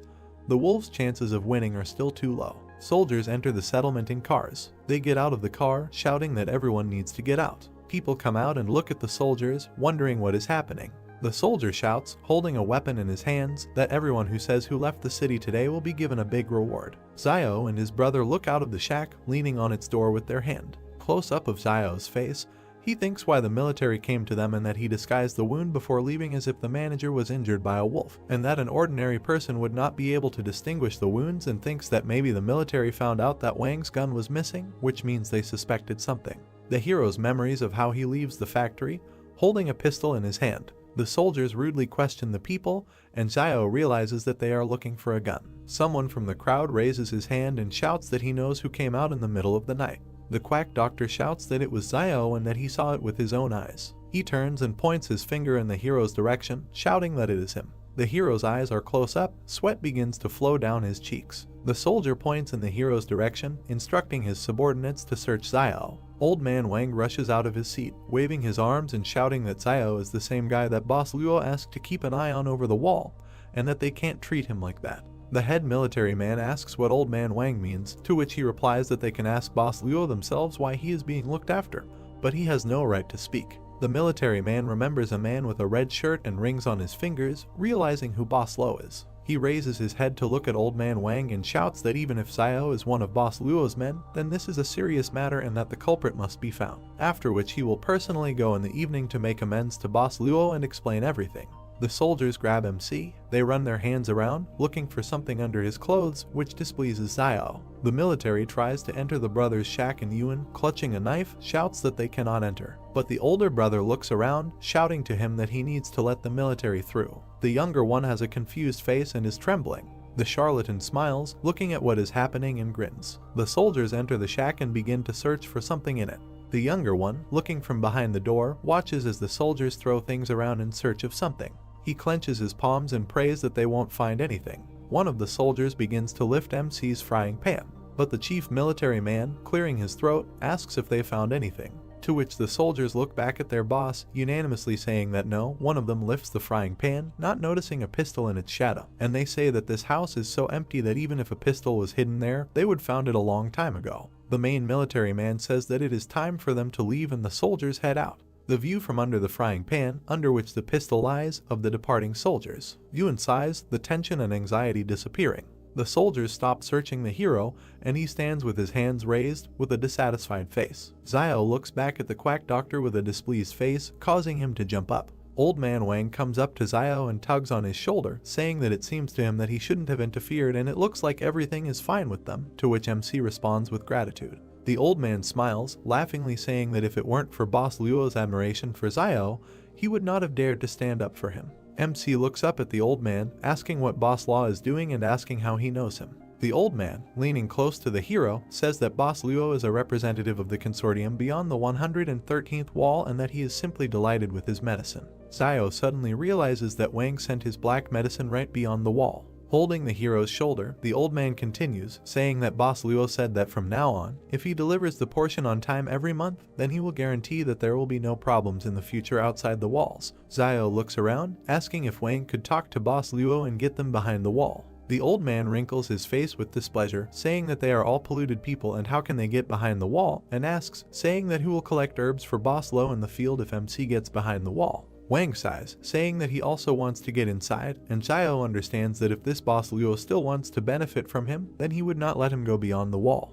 Yuan, holding his head, approaches his brother, addressing him. He grabs him by the jacket with a trembling hand, sweat streaming down it. Xiao looks back at his brother, who has already simply fallen down. He looks down in horror and screams his brother's name, realizing what happened. The hero sits on the bed, touching his hand to his brother lying next to him. Xiao frowned and looked at him, telling him not to be so stupid. He might die from this fever. He thought that his brother had made a wish again to save him and would get hit back. Yuan opened his eyes and said, "But what if something happened to him?" The girl squeezes water out of a towel. She placed it on the boy's head. He turned his head, looking at her, and asked for forgiveness for causing her problems. She touched the towel on the boy's head and said with a smile that the two of them were just big kids.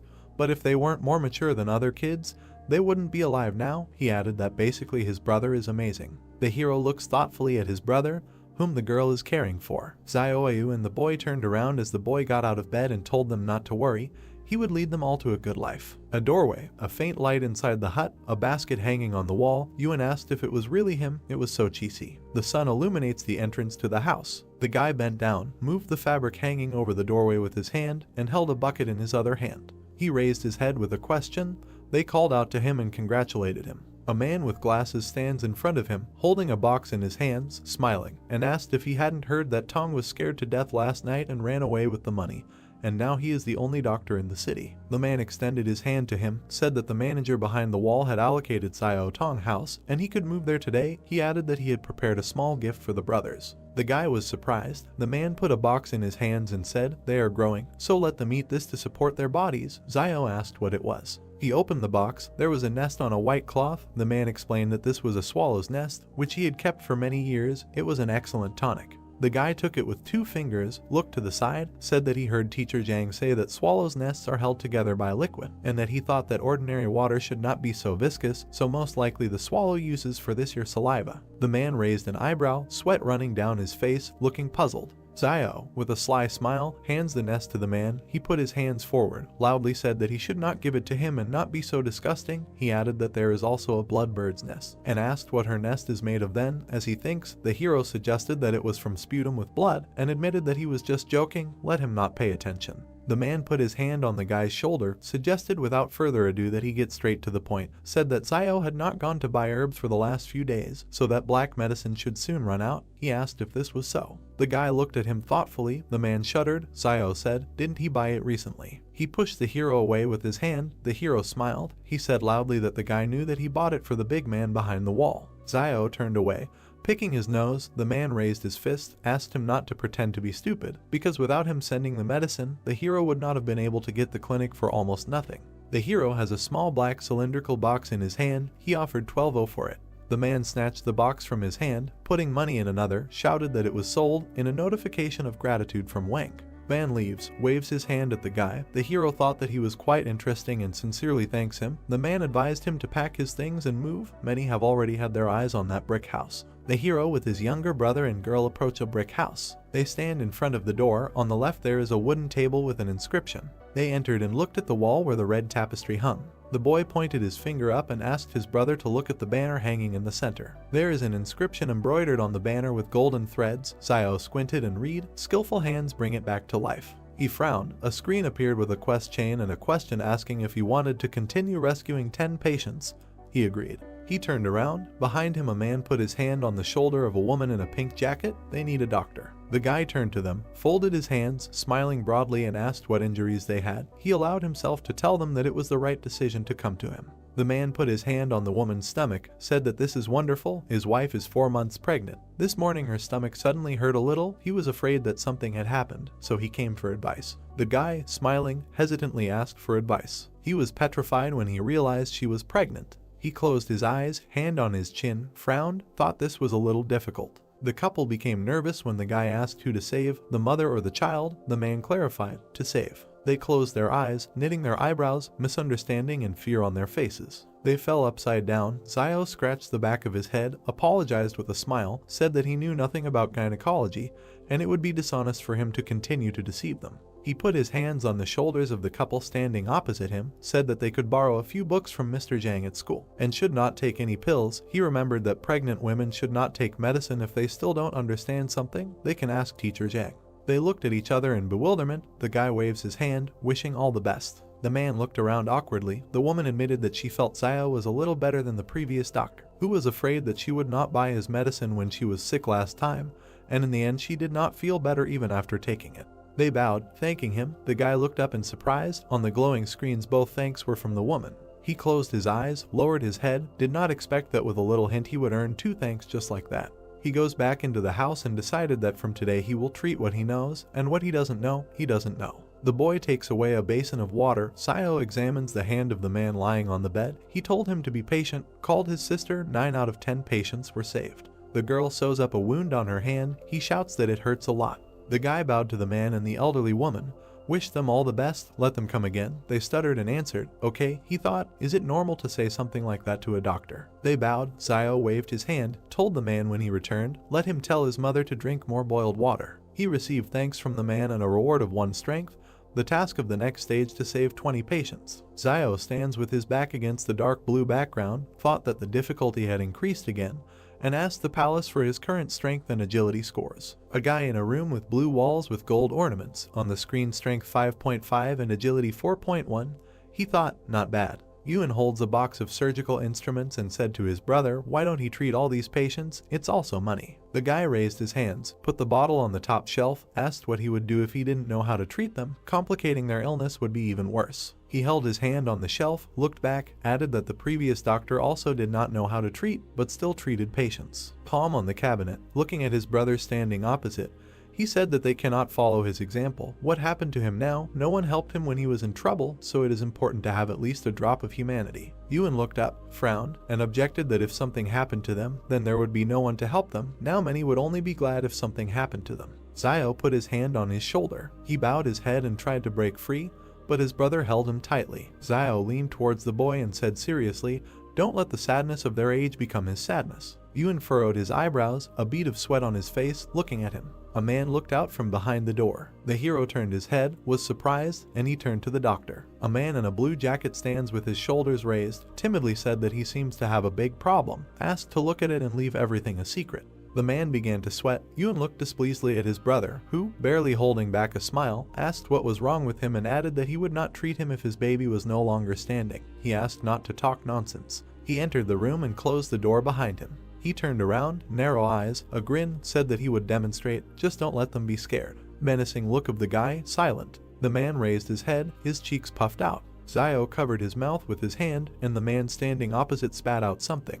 There is a large glowing bubble in front of the hero. He was surprised, that's all. The bubble burst. A whirlwind of light. The guy covered his head with his hand. Ewan was scared. The flow of air knocked Ewan off her feet. Zio covered himself with his hands and resisted.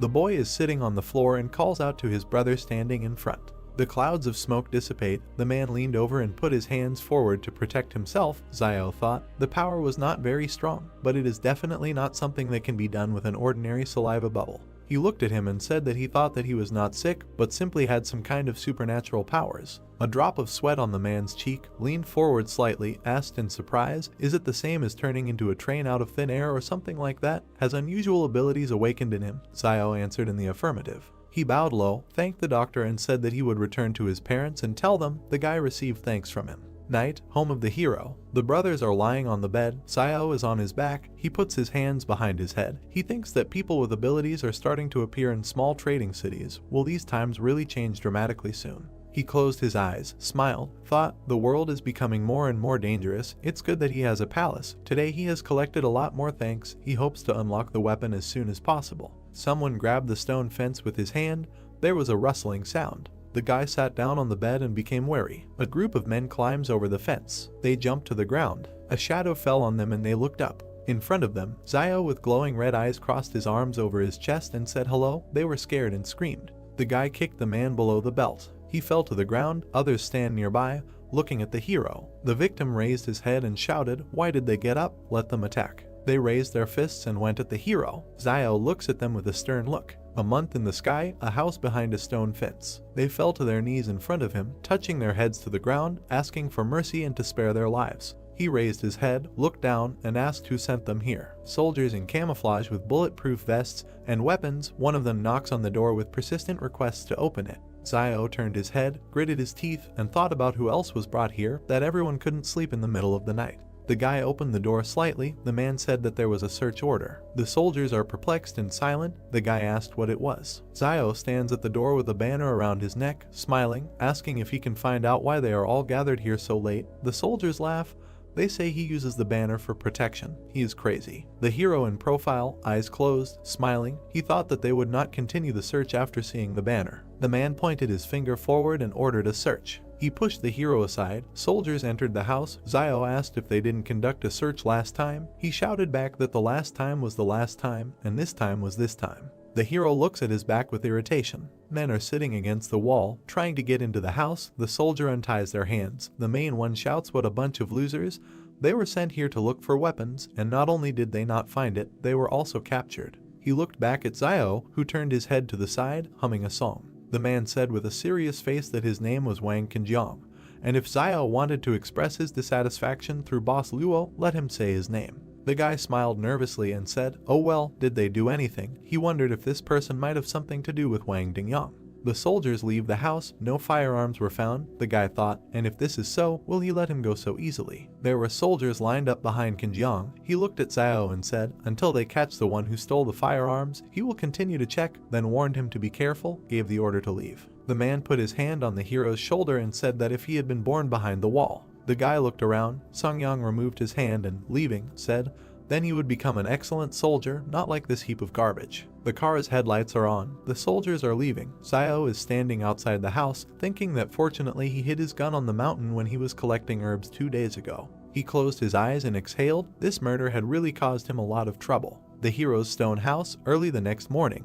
The brothers were in bed, opened their eyes, woke up from exclamations. Everyone looked. The group returned. They left the house. Yuan asked if they weren't only away for a week. Why did they come back so soon? Zio guessed a week or so. People are getting out of a military SUV. In front is a soldier with a bandaged hand. The boy said they were all clean and healthy before leaving. Now, one is dirtier than the other. Zio thought that in such a time they would not have reached the foot of Jing Mountain. The danger that could stand in their way was wolves. The wounded are passing by the hero. He thought that the wolves came here just at the time of their departure. What did they encounter then? He looked to the side and noticed that, judging by the extent of the damage, only his clothes. Among the soldiers, there was a girl with long dark hair and a cap and hood, her hands in the pockets of her jacket. He thought she was completely comfortable with weapons and seemed to really be much better than the rest. Yuan, standing next to the guy, looked to the side and asked if they were going to Old Man Wang. "The jeep is at the fruit stand," he replied. Most likely, after all, his recommended guide seemed to have returned back. Something must have happened to him along the way. A girl with long white hair with braids and dark glasses, a short top and a skirt and a robe, took off her hood, indignantly said what kind of guide he found for them. They drove around for 3 days and didn't even find the right direction. Van asked in fear, "And then what? Where is he now?" The guy watches their conversation from afar. She replied that she doesn't know. Something bit him in the river. When they found him, he was already cold. Zio thought the river is outside the city. He had never heard of anything like that. The girl pursed her lips and looked at Wang, who said that he told her right away that if she wanted to get to the mountain, she had to find Zio. And she didn't believe him then. But now the guy doesn't have time to work as her guide. He still has to work for Boss Luo. She asked if he had a relationship with Boss Luo. She frowned. There were wavy lines from her head, and asked if he was talking about that boy who was not okay with his head. The man replied that yes, it was him. The heroes are standing opposite each other. She asked, "Only he can transport people across the mountain?" Van answered, "Right." The man waves his hand at her. The girl and the soldier get into the car. She shouted, "We need to go back behind the wall." Van thought with relief, finally leaves. He turned his head and noticed Zio. The guy goes into the house. The man puts his hand forward, runs after him, saying that this time he helped him get rid of the group, and they should thank him for that. The guy looked at him angrily. The man asked with a smile if he still held a grudge, and added that it was very kind of him to recommend Zio in the first place. Wang spread his hands. Zio, standing opposite, asked what about him going himself. He would draw him a map of the route, and he would take them there. Most likely, this would allow the man to get behind the wall. He objected that he did not have such skills, and then what will happen to his son if he goes there? Wang arched his eyebrow. The guy angrily said that the man has a son, and he has a brother and sister, and if he dares to recommend him to them again, he will send Yuan and Zio to eat and drink at his expense. The man assured that he does it for his own good, and if he were 20 years younger, he would do it. Yuan stands between them, confused. The hero asked for his own good, and answered that he thanks his entire family. Wang said that then he thanks all 8 generations of Zio's ancestors. The man stands with his teeth clenched. The guy turned away, looked up with a grin, and saw that he had received thanks from Van. They turned their heads when they heard the man screaming loudly, for which he was being arrested. The soldiers lead a man in a blue jacket by the arms. He asks to leave him alone. His mouth was slightly open. The hero looked to the side, asked what they wanted. Van replied that he didn't know. The guy wondered if someone else had discovered this man's ability to spit bubbles. The soldier pointed the machine gun at the civilians and ordered them to retreat. Frightened, Old Man Wang asked what was going on there, noting that although this child was a little mischievous, he had not made any big mistakes. The soldier pointed a gun at the merchant and ordered him to get off the road. Van fell on the main character. Xiao wondered why they captured Zhang Baojin. Frowning, he wondered if this had anything to do with superpowers. Lowering his head, the merchant declared that it was all over and the boy was finished. The main character asked why he said that. Xiao's face was surprised. Van reported that he heard that last night this guy demonstrated his superpowers and his rat friends reported on him. He noticed that everyone behind the walls was checking people with superpowers, fearing that they might pose a threat. He looked at Xiao and asked him to ask what he would do if someone was a threat to him. Frowning, the main character replied that he would kill this man. Turning around, Van noted that everything is not as simple as he thinks, and he heard that a mental hospital for people with superpowers was organized inside. He imagined doctors standing over a man in an operating room.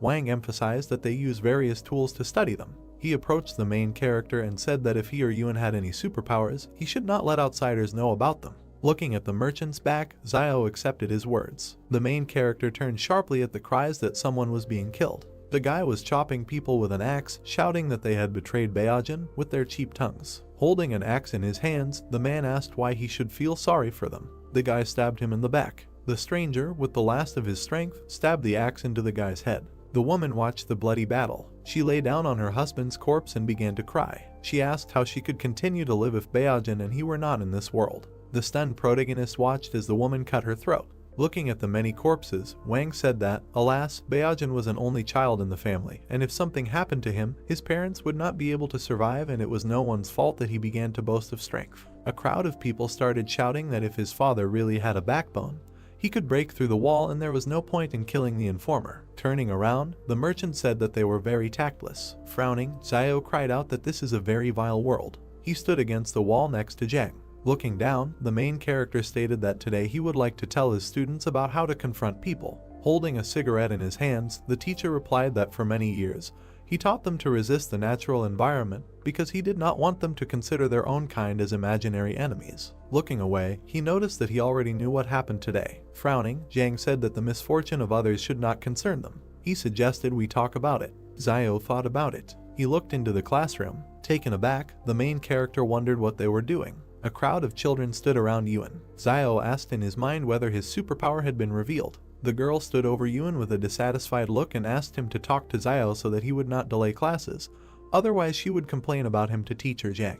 The protagonist's brother replied that if his word decided anything, he would have stopped stalling a long time ago. The children asked if Xiao was obsessed with learning and if he wanted to take control of this school. Taken aback, the main character thought that he thought they liked long classes, but they really didn't like his long classes. Rising from the table, Yuan cried out that his brother taught him everything he needed to save his life, and she was generally ungrateful. Yuan asked how dare she even say that. The girl replied that if he didn't want to talk about it, he could just forget about it. The guy looked at the enraged Yuan with interest. Looking at the guy, he asked why he was looking at him all the time. The guy replied that he could see that he was a little upset and asked him to tell him something. He said that yesterday he had a dream that his father found him a stepmother, but she treated him badly. Yuan replied with a serious look that this is normal and dreams are usually the complete opposite of reality. The guy replied that he knew this and asked Yuan not to be upset, noting that he did not think that the students did this on purpose. Placing his hand on the guy's shoulder, Brother Xiao said that it was possible that his father could find him a stepfather. Taken aback, the main character began to think that they were of the same breed. Raising his fist to his mouth, he told the children that classes were starting. Standing opposite them, he asked if they knew which parts of the human body were most vulnerable. He said with interest that he would then start with what they were most familiar with, the neck. Xiao noticed that there are about 20 cartilages in a person's neck, located next to the trachea, and damage to any of them can instantly incapacitate an opponent.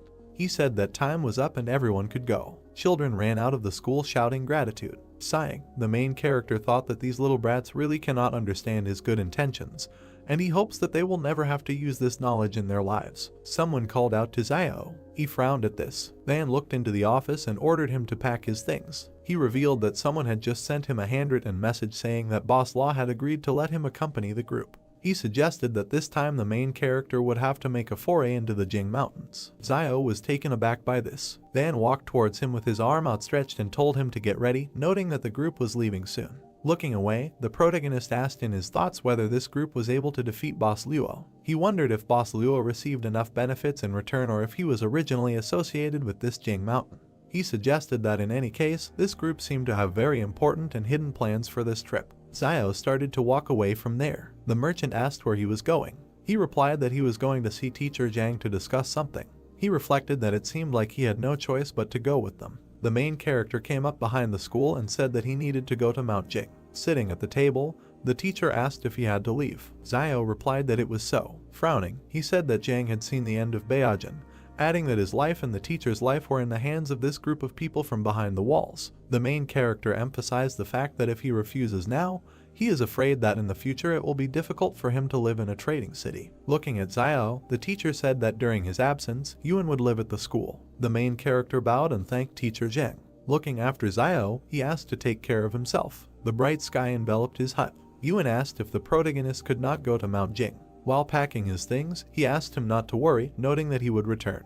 Yuan's face was sad. Xiao handed the money to Xiaoyu and asked her to take it and remember to buy some cigarettes for the teacher during his stay. Closing his eyes, he thought about what if Sister Xiaoyu had any thoughts about money. She could just take them and leave, at least without hurting Yuan. He noted with an angry face in his mind that it was a little unpleasant to think about, but it was probably the right choice at the moment. He noticed that in the end, in this wasteland, even relatives can turn against each other for the sake of profit. Smiling, Xiaoyu replied that she understood what he meant, noting that she would take care of the rest and Xiao could go in peace and return healthy. The main character looked at the door to the exit. A blue projection appeared in front of him with the task of refusing to go with his peers to Jing Mountain. Taken aback, he asked in his thoughts what was the matter and whether the palace wanted him to go there. He wondered if it would really be that dangerous. He left the hut. Crossing her arms, Xinyu stated that he should already know who they are, so he should get ready, after which they will leave. Xiao began to pretend to be sick and said that Dad's father's name was grandfather and Dad's mother's name was grandmother. Taken aback, Xinyu asked if this man was really that sick in the head. Smirking, the soldier asked to stop pretending, noting that they had already dealt with each other. Frowning, Xiao asked in his mind if it was Wang Qinjiang. He guessed that this time pretending wouldn't work, and as long as this guy was around, he was afraid that he would have to go even if he didn't want to. Crossing his arms and turning his head away, the protagonist declared that he would not go. A white stream of energy flew through the palace. A message appeared that the task was completed, and the reward was a basic skill copy scroll that learns the abilities of others. The joyful protagonist asked in his thoughts whether the task was completed. Embittered, Qinjiang asked why he decided that. Xiao walked past him, saying that he was coming. Approaching Xinyu, he stated that he could go, but he had several conditions. He noted that he wanted 30,000 as a reward. Xinyu replied that this was impossible and offered 10,000. Fingering his fingers, the main character agreed and asked to add 10 bags of salt, 10 packs of cigarettes, 100 kilograms of rice, etc. After interrupting him, Xinyu agreed to 30,000. Pointing his finger at Qinjiang, Xiao noticed that he had one more condition, that if he went, Qinjiang would not be able to go. He grinned and said that the main character was funny. Xiao thought that this guy had searched him twice because of Wang Dingyang's matter, and if he went to the mountain with them, he might get into trouble. Xinyu looked at Yang, who nodded. Standing in front of them, Xinyu agreed. Bet Songyang is not going with them. She asked if they could go now. Smiling, he asked to wait, noting that now they were all members of the team, and he still didn't know everyone's names. Xinyu replied that they were not teammates with the refugees, and he was just a guide and should not be too overconfident. All team members looked at him and introduced themselves. The girl with a serious face said that her name was Yang Xiaojin. They asked if he was ready now. Smiling, the main character replied that he was now ready. He waved from the truck to his brother and Xiaoyu. Yuan folded his palms, and Xiaoyu asked him not to worry with a smile, noting that he would return safe and sound. A convoy of cars moved through the wasteland. The main character thought about what Teacher Zhang said earlier, that the remaining traces of asphalt on the roads were left before the disaster. Looking around, he thought about what the roads were like in those days. His face was filled with interest. The main character noticed in his thoughts that, nevertheless, recently all the vegetation has noticeably blossomed and even the cabbage in Teacher Zhang's house has become taller than ever. Looking at the dense forest, he noted that this was not bad and that perhaps soon one potato would be enough to feed a family of 3. With his hand on his stomach, Xiao said that for some reason this group doesn't say anything about snack breaks. He was suddenly surprised. Moving aside a piece of cloth, he saw boxes of cookies. The main character began to drool. The evening sky enveloped the area. The cars continued to drive through the night forest. The guy climbed out of the window and started waving his hand. He suggested setting up camp there, resting and refreshing himself. He called people with him to share food and water for everyone. They walked to the back of the truck. They were dumbfounded. They saw Zio eating cookies. Spreading his hands, the soldier asked what the main character was doing. Holding his stomach, he replied that he did nothing. Yang and Zinyu watched from the car window. The guy asked what kind of pig Zio was and how he was able to eat 5 packs of cookies. Yang watched him with a serious look. People began to carry him away, and the main character shouted for them to let him go and leave him with the cookies. Pointing his finger, the guy asked Zinyu to go back and get another guide. Zinyu looked at the guy and stated that Wang Fugri said that only he could lead them through Jing Mountain. Yang continued to watch him closely. Zinyu replied that they could do whatever they wanted with him, but this should not interfere with their journey, and when they returned from behind wall 112, they could do whatever they wanted with him. They began to take the main character away. Zio kicked a stone. Turning around, he began to eavesdrop on the soldiers' conversation. They were discussing that they say that the protagonist is the only one who can guide them to Mount Jing, but he doesn't even know how to prepare a tent. The guy noted that they would see how long Zio could last before he died there like the previous guide. Frowning, the main character asked what was wrong with him eating some cookies. The angry guys stood in front of him and shouted asking if he had eaten a little. The angry soldier said he was warning him, that he is just an ordinary tramp and should not try to break a stone with an egg. Looking at the guy, Zio asked if he knew that the egg would break if it hit a stone. The soldier asked if the egg would break. Closing his eyes, the main character replied that this was not true. The military man asked what would break in this case. As he left him, he replied that the chicken's heart would be broken. He suddenly turned around. Looking at Yang in the car, Zio wondered if she was just looking at him. Yang adjusted her cap with her hand, a slight smile on her face. The stranger began to shout that he had found traces of the beast. The soldiers near the fire were surprised by what they heard. The guy fell to the ground. Stunned, Zio noted in his thoughts that usually few animals could survive on the outskirts of the forest. He asked about what kind of animal could be there. Examining the tracks, the soldier asked if he had seen any tracks the last time he passed there. The main character pushed the soldier away. The guy asked what he was looking at. Examining the tracks, Zio wondered if the tracks of a deer spooked them. Turning around, he saw traces of the fire. Looking around, Zio noticed in his thoughts that in nature, not cleaning up food waste is a bad habit.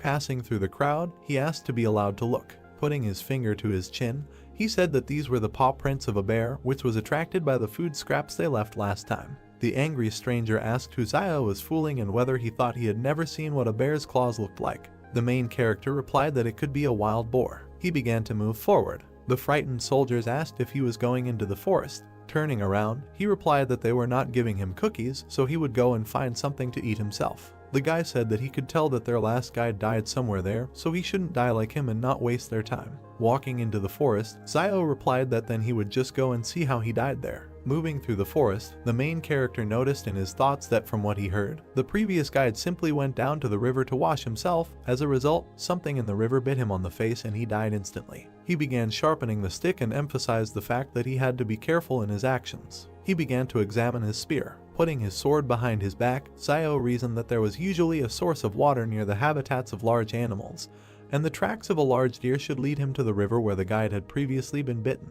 He approached the river bank. He began to scan the shore. The main character with a calm face thought that if you only look at the water, there is nothing special in it, and the guide must have been attacked by some fish hiding under the water. He noted that he fears that he, like most city residents, does not know that there are many freshwater fish that are carnivores. Turning around, he saw an anthill. He assumed he could catch a fish. He started walking towards him. Zio stabbed the pile of dirt multiple times with his knife. He picked up a piece of earth with a stick. The main character grabbed a big ant. Approaching the river, he noticed in his thoughts that the queen of white ants was an excellent bait that should be used to advantage. He threw an ant with a piece of dirt into the water. Zio prepared to strike with his spear. A huge fish began to swim around the bait.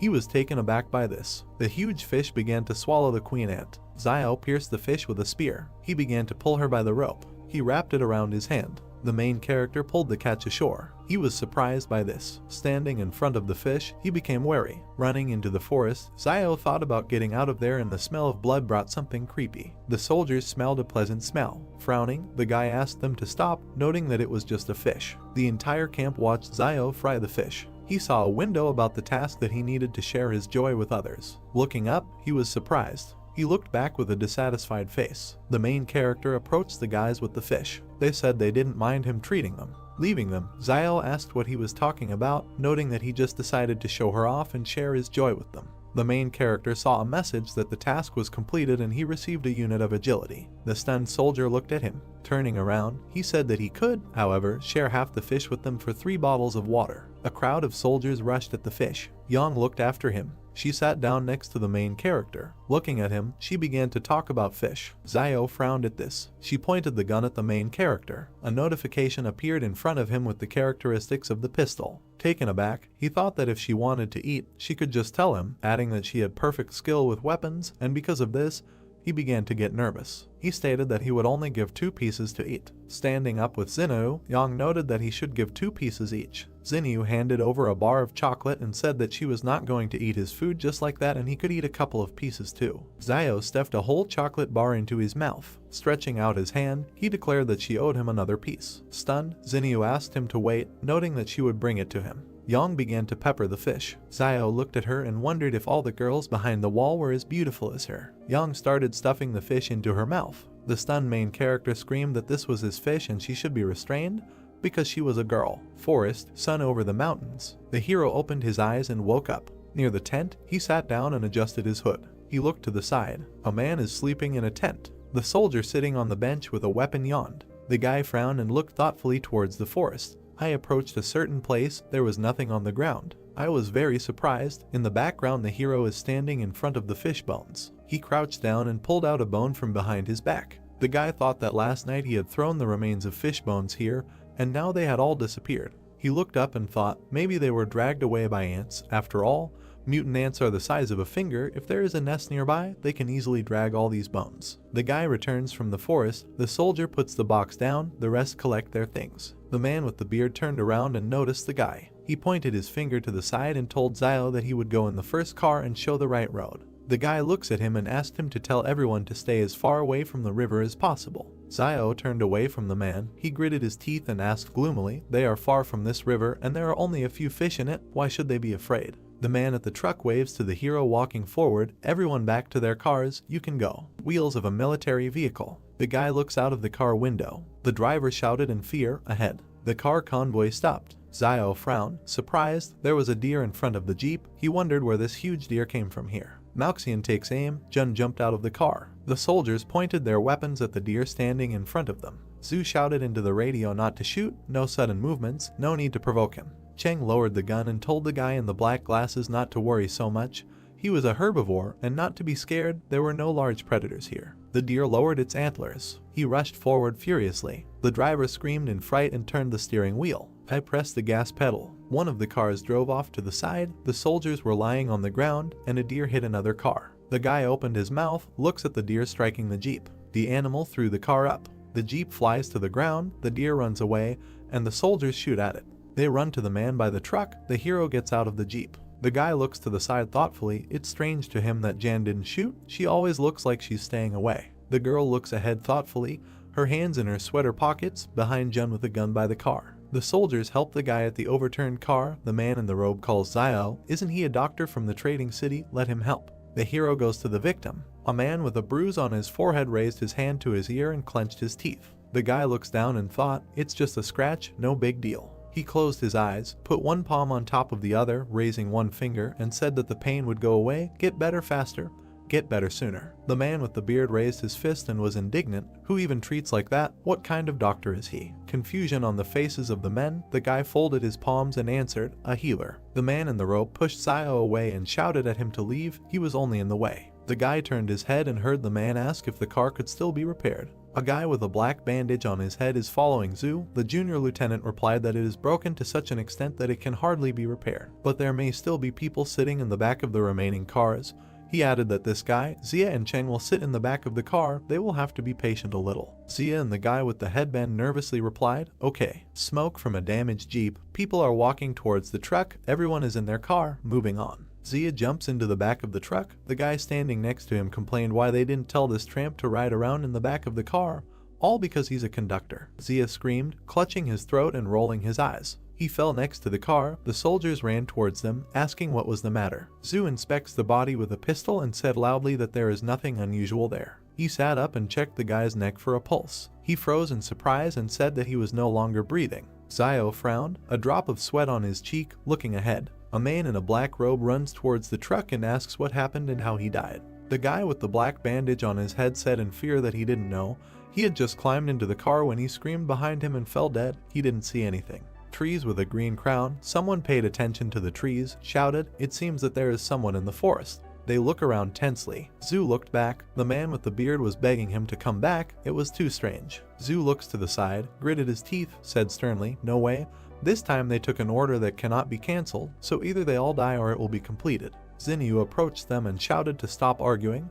They needed to get out of here immediately. She looked to the side and said that Zio would lift Xia into the back and ride in it himself. The hero raised Xia's head, pulled back his hood, and there was a bee sting on his neck. The man with a beard pointed his finger into the back of the car and told the guy sitting there to get into the front car. Zio examined the wound, wondering if bee venom could kill an adult in a few seconds. He looked back gloomily. The man asked what he was waiting for. He needed to load the body into the back. The guy replied. Now, he thought that this wilderness was becoming more and more dangerous. A black bag with a body in the back. Zio took a bite of the cookie and asked what he couldn't do at home. He needed it all. He sits in front of the bag, eats cookies, takes a new pack out of the box, said that in the end, he lost his life. And because of his death he was forced to sit back in the back, added that if he doesn't finish all the cookies in the car today, they won't call Zio. The men in the car looked back with displeasure. A guy with a beard asked who this guy was talking to. Another suggested that he was really sick in the head. He pulled back the collar of his sweater and asked displeasedly, "It's almost winter now, so why is it getting hotter as we move north?" The hero is eating cookies, turned his head, thought, the temperature rises even at such a great distance. Cars are driving towards volcanoes.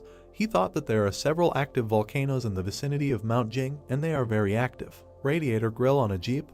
The evening of the next day. The car stopped. The soldiers got out, looking at the volcanoes in the distance. They raised their heads. A man in a robe pointed his finger up, noticed that something was written there. It is written on the stone that it is better not to enter alive. They can't understand what this means. Zhu looked back at Zio, frowned, and asked who carved it. The hero in profile, looking up, replied that he didn't know. These words weren't there when he was here last year. The man in the robe pointed his finger at Zio, shouted why he came here. He should not come to such a place. Even if he was hunting here, he was indignant about who he even was, and was clearly hiding his identity. Zio grinned evilly and replied that yes, there was something he couldn't tell them, actually. There is a dragon next to him. He winked, extended his hand forward with a thumbs-up gesture, and said that he is a descendant of dragons. The man and the singer were perplexed. There was a pause. Zhu pointed a gun at him, said that there was too much suspicion in his direction, so you need to tell it like it is. He asked if it was he who came here and cut out these words. The hero closed his eyes, raised his hands, and replied that the inscription was so high that with his height he would not be able to reach it, of course, if he could not put the stone on the ground.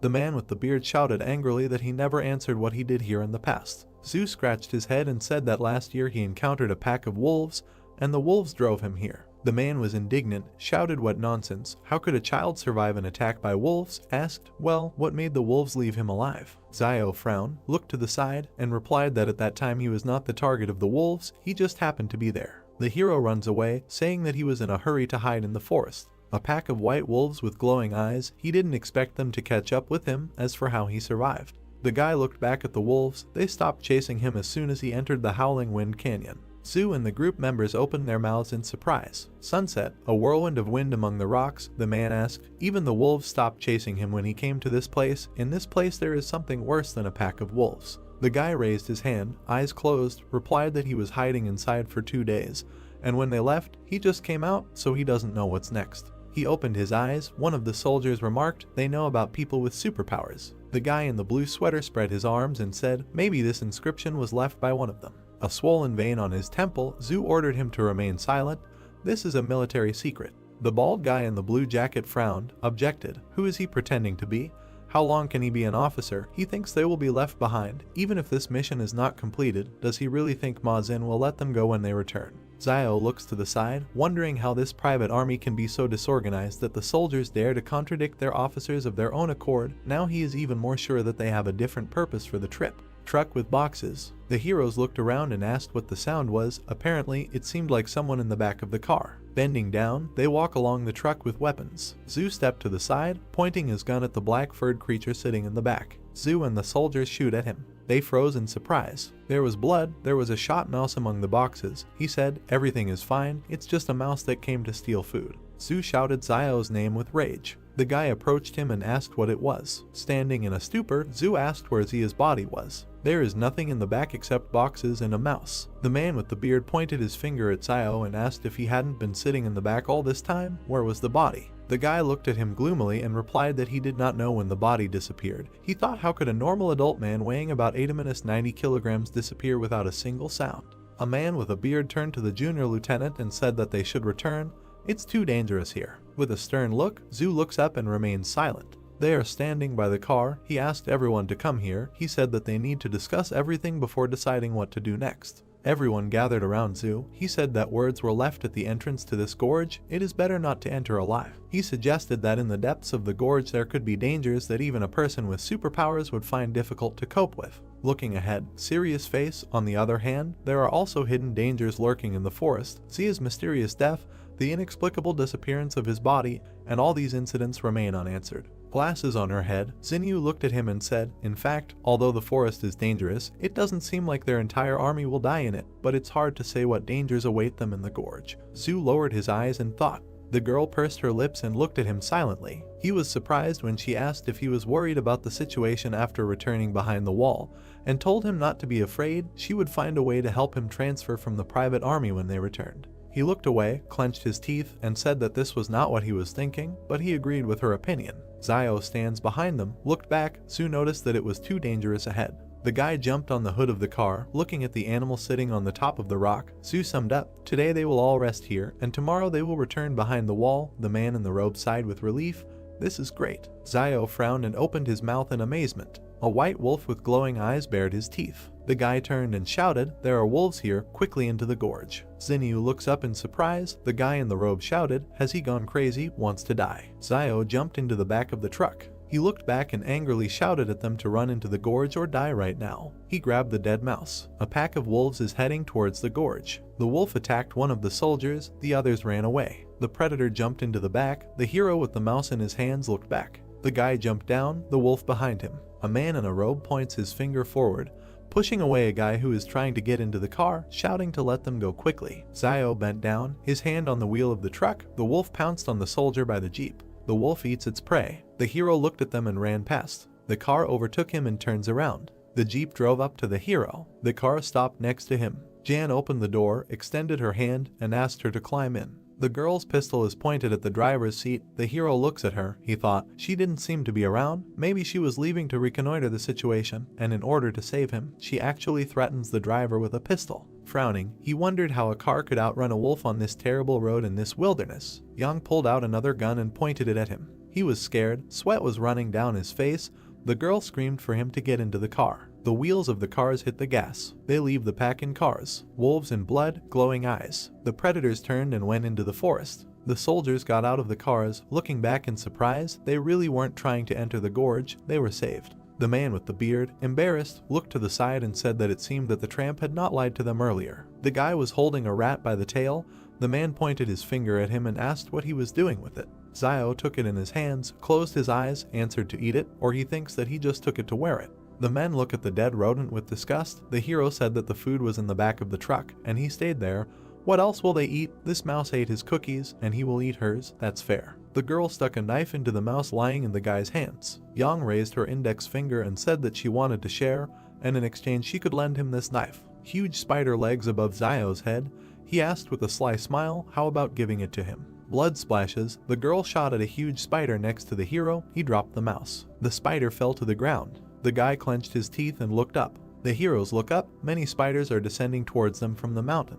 A spider with glowing red eyes opened its mouth. The guy shouted what it was. He looks up and shouts to everyone to run away. A blue screen appeared in front of him with a task. He needed to help at least 10 people escape from the gorge. Xiao shouted with rage that he should not interfere with his help. Dark silhouettes stood near the vehicles and shouted about what it was and that they needed to run. The insect flew over 3 cars. When the beetle was near the car with the cargo, someone started shouting for people to get into their cars. The insect flew further. It noticed a man running along a car without a body. The monster readied its chalicery while the man continued to run and call for help.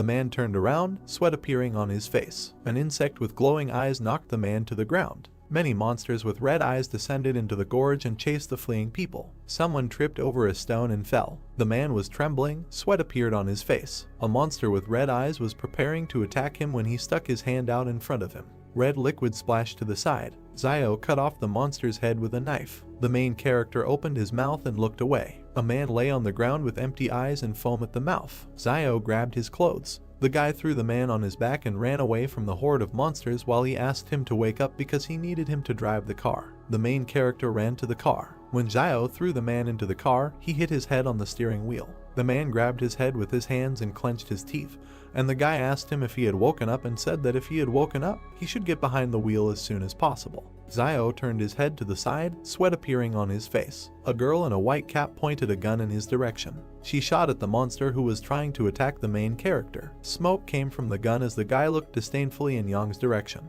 The girl opened the car doors and told Zio to get in.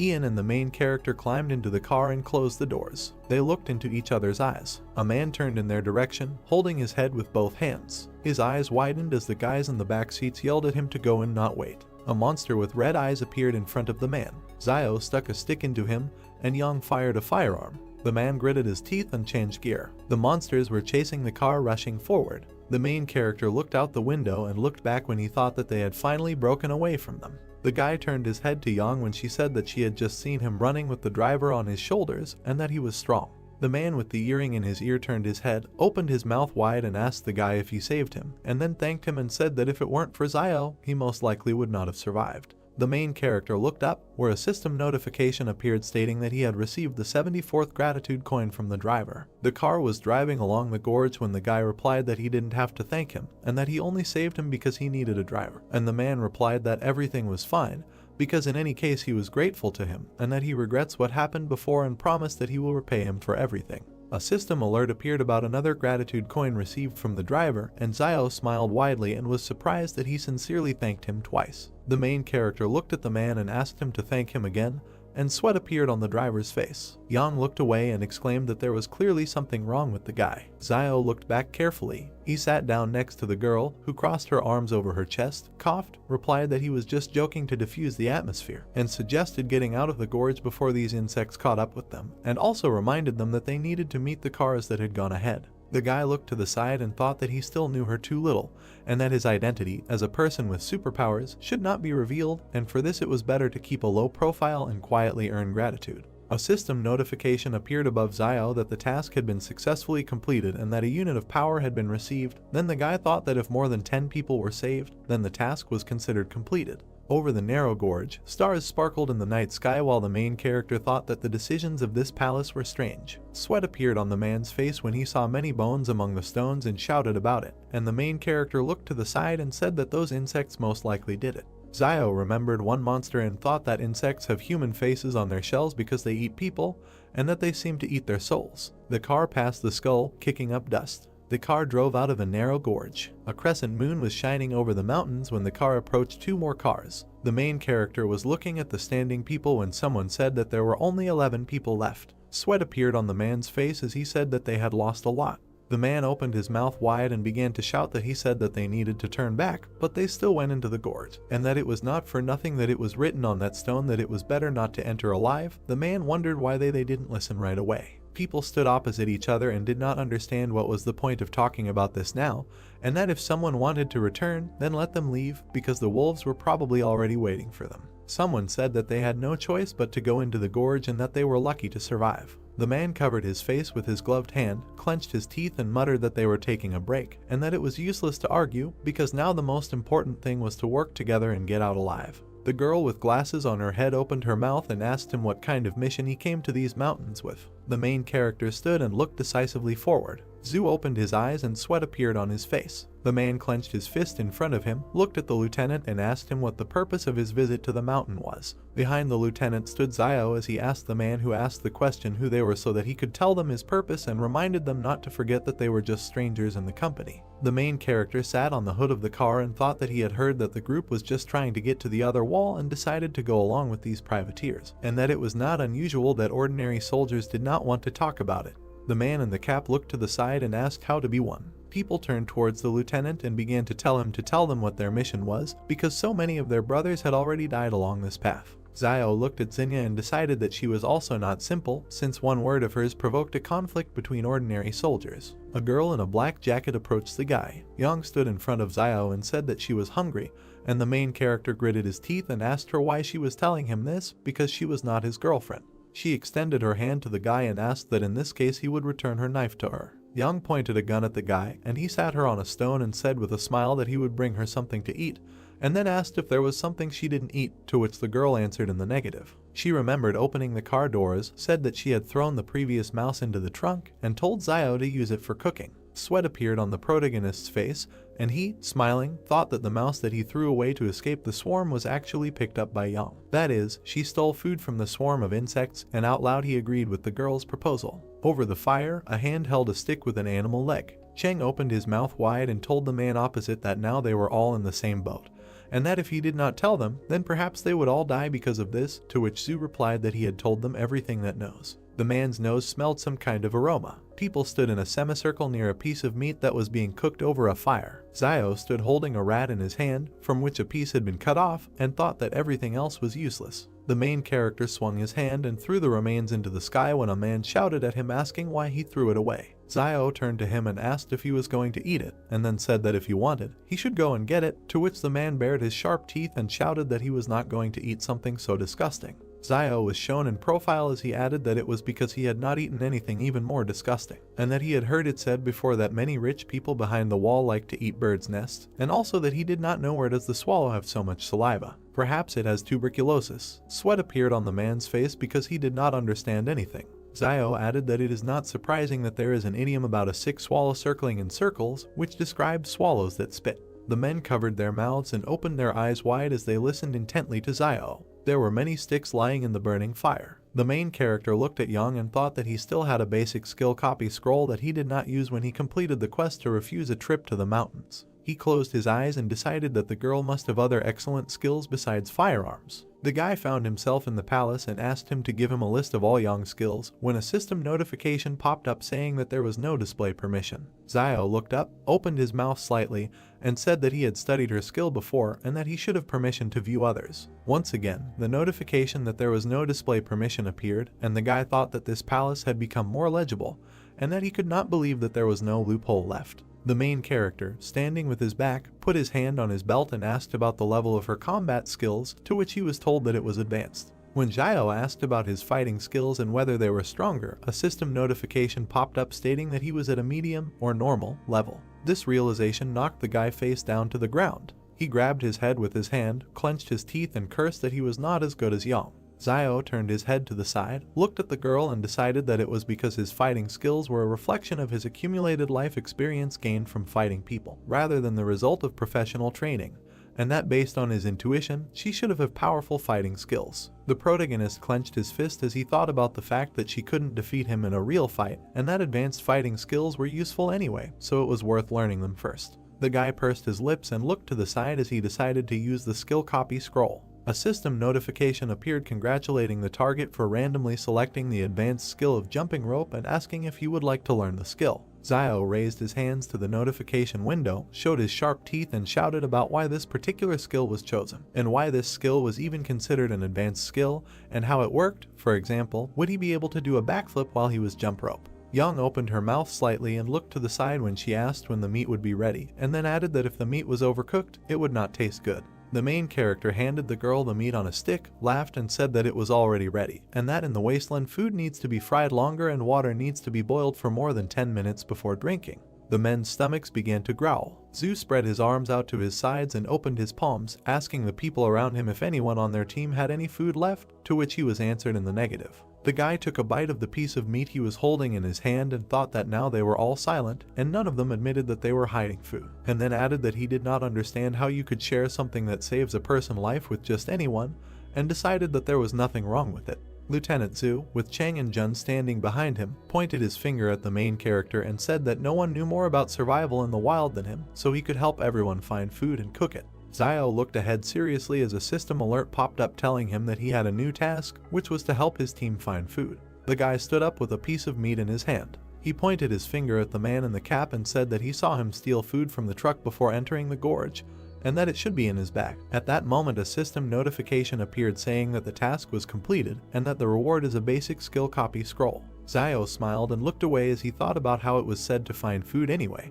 but there was no mention of where to look, so everything was fair, and then he added that he liked the way the palace graded tasks more and more. Zhu extended his hand in front of him with his palm open and ordered the man in the cap to take out the food. Cheng opened his eyes and mouth wide and screamed, asking what they were doing when he went for food, and then he himself answered that they went for clothes, a tent, and the star went for his cosmetic bag, after which the man asked again about that. Why should he share food with them now? Zhu frowned and exclaimed that he was doing this for the benefit of the entire team. Cheng pulled out a weapon and pointed it in front of him as he asked the lieutenant if he still thought he had any power now. Zhu opened his eyes wide and became angry when the barrel of a gun was pointed in his direction, and Cheng suggested that he try to touch him. There were other people standing near the two when the guy in the cap shouted that he should not try to take the food from him. Zhu looked at the gun, gritted his teeth and asked him to share with them now, and as soon as it becomes light, they can find food for everyone. Cheng, with a bandage on his face, opened his mouth and said that it was still unknown whether they would get out of here alive or not. A man in uniform rushed past a man in a cap. Zhu kicked the attacker in the stomach. The man with a pistol in his hand flew away from the lieutenant.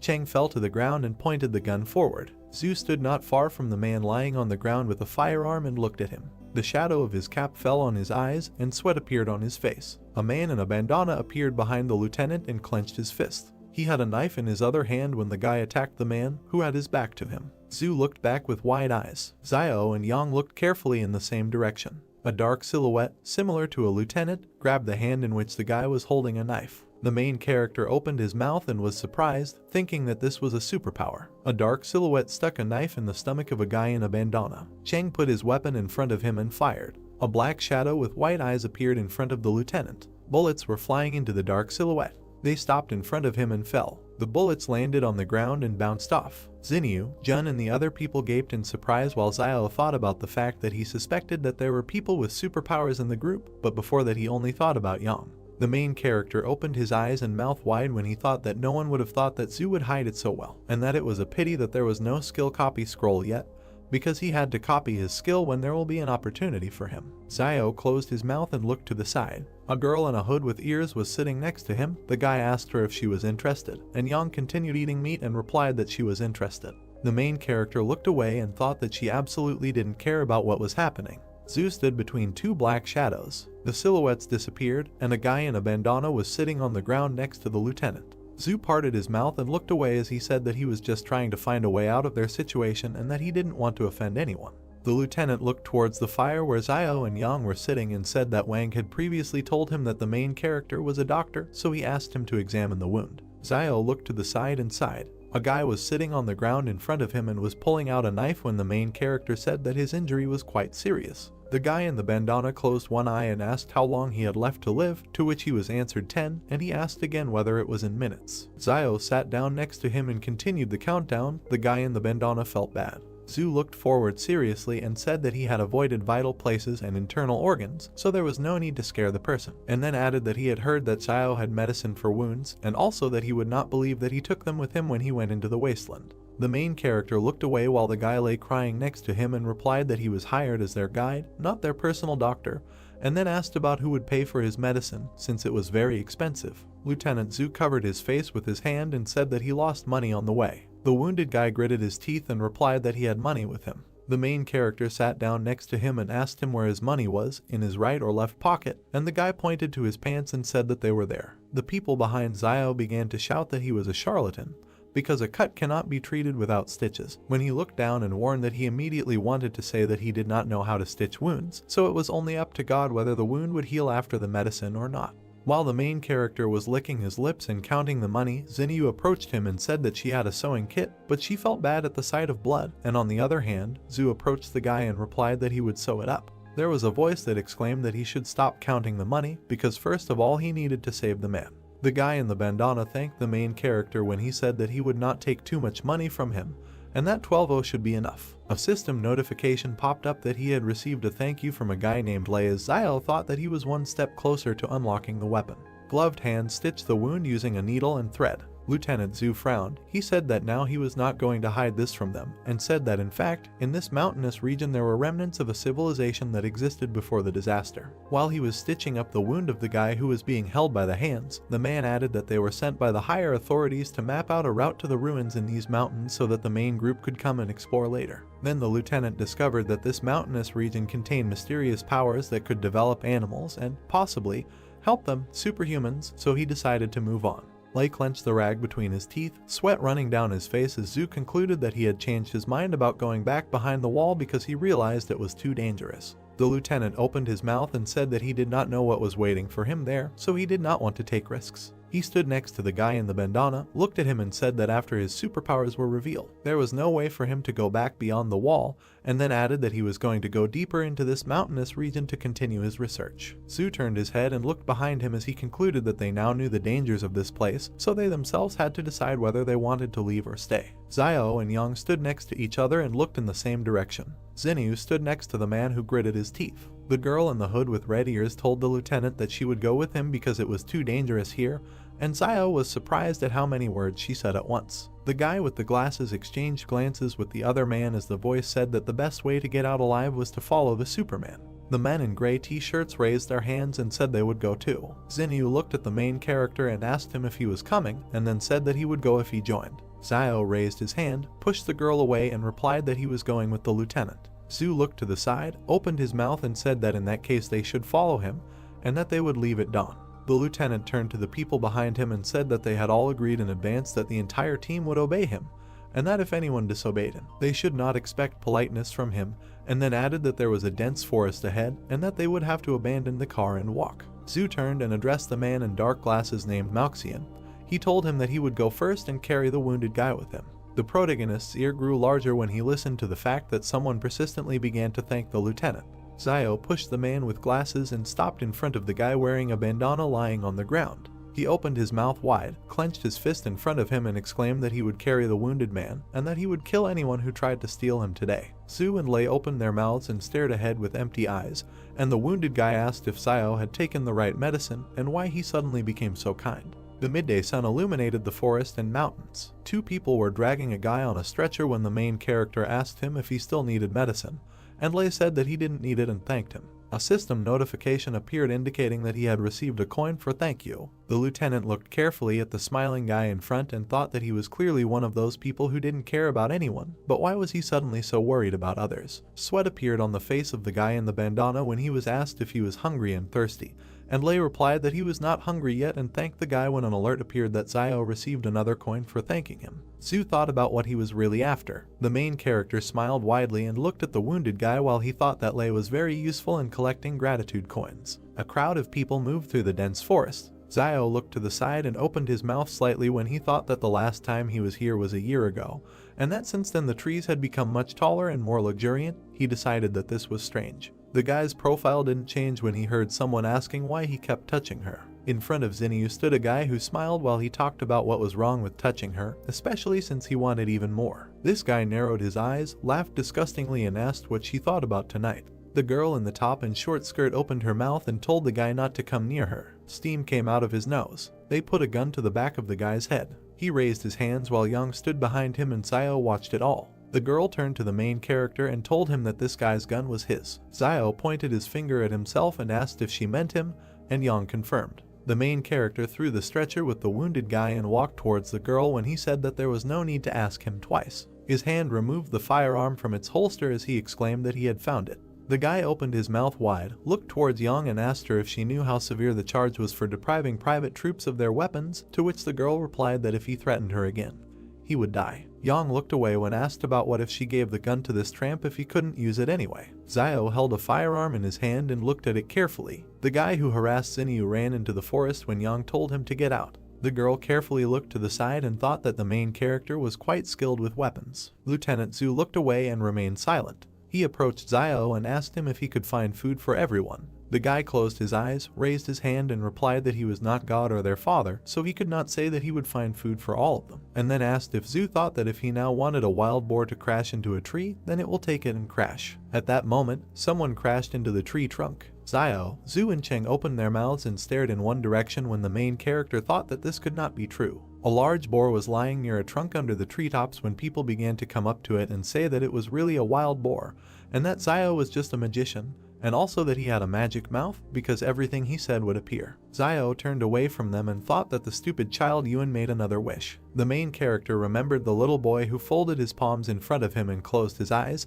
He was wondering how he was doing at Jing Mountain, and then he wished him so that he doesn't go hungry. The man's hand held a knife, cutting the animal. The hero began to look askance at Zio, who was talking about not leaving food for tomorrow that he couldn't finish today and trying not to mess around with blood for a long time, since it attracts animals very well. The blood from the beast slowly flowed onto the ground in which the ants were located. The main character began to answer that currently ants the size of a thumb do not attack during the day while a person is active. But at night, if the ants can smell a bloody smell near a person, he will be eaten like regular food, and just one bite of the formic acid release can cause severe pain. The guy looked at Zio, saying that he understood everything, calling the main character good. The girl with heavenly hair watched the guys, saying that Zio was quite sincere. Out of the corner of her eye, the girl began to notice something. The beast was roasted on a fire, and many people were sitting around it. Zio sat with the meat in his hands and, closing his eyes, began to eat it, and a girl began to sit down next to the guy, looking at him carefully. She began to look at Zio, who was not at all happy with her, with a smile on her face, and said that it seemed to her that she could have a very good time in the wasteland. Since it looked romantic, the main character began to tell the girl that this was survival and there is nothing romantic about it.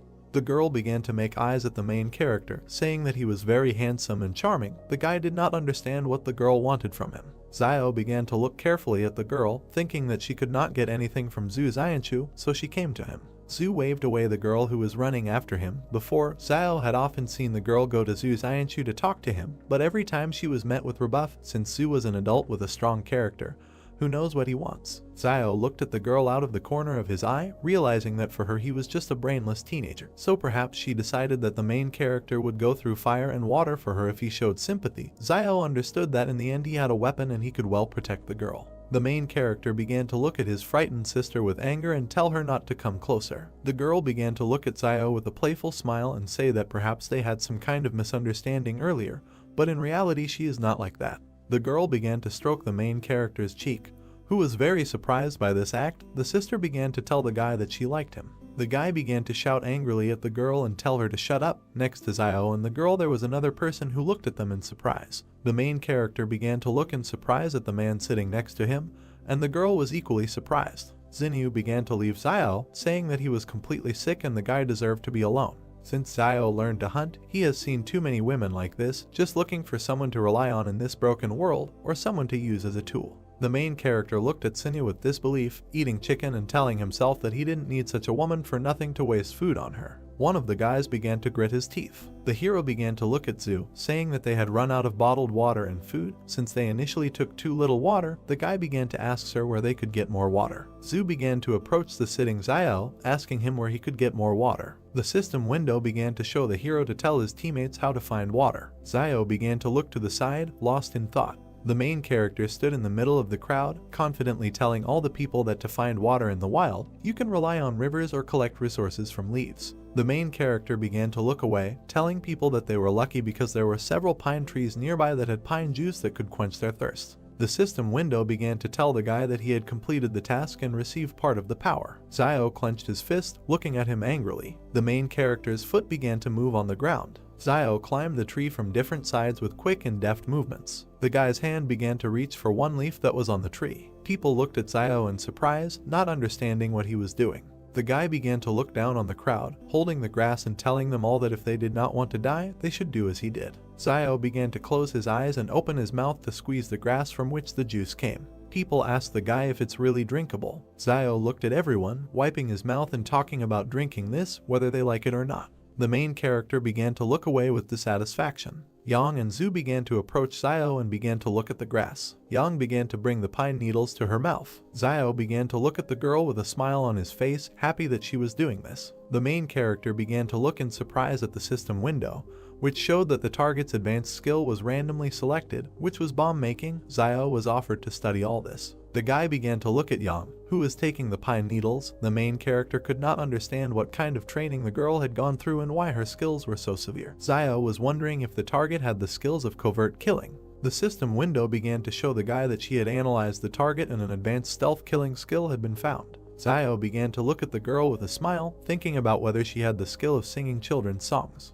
The system window immediately began to show the advanced skill and say that it had been found. The main character looked at the girl with incomprehension, not understanding what kind of disorder was in her skills. Zio quickly jumped from the tree to the ground. Two guys stood near a tree, telling each other that now they need to climb the tree. Although people have not been monkeys for a long time, the guy replied that it would be great to become a giraffe in the next life. Zio began to look at the guys, telling them that animals also do not live as they seem, and the main character heard that giraffes, although tall enough to protect themselves from external enemies, but they have difficulties in mating, so before courtship male giraffes must drink urine to determine if a female giraffe is on point. The guys were disgusted and couldn't figure out what these little known facts were that Zio had learned to disgust others. The mountains began to thicken, forming clouds. Zio began to look at this with confidence, shouting that acid rain was coming towards them. People began to quickly run away from the downpour, looking for somewhere to hide from it. The main character put on a hood, hiding from the rain and looking down. Some people began to carry the guy on the couch, who was unconscious. Cave. People began to stand in the cave, looking at the rain and rejoicing that they had it nearby.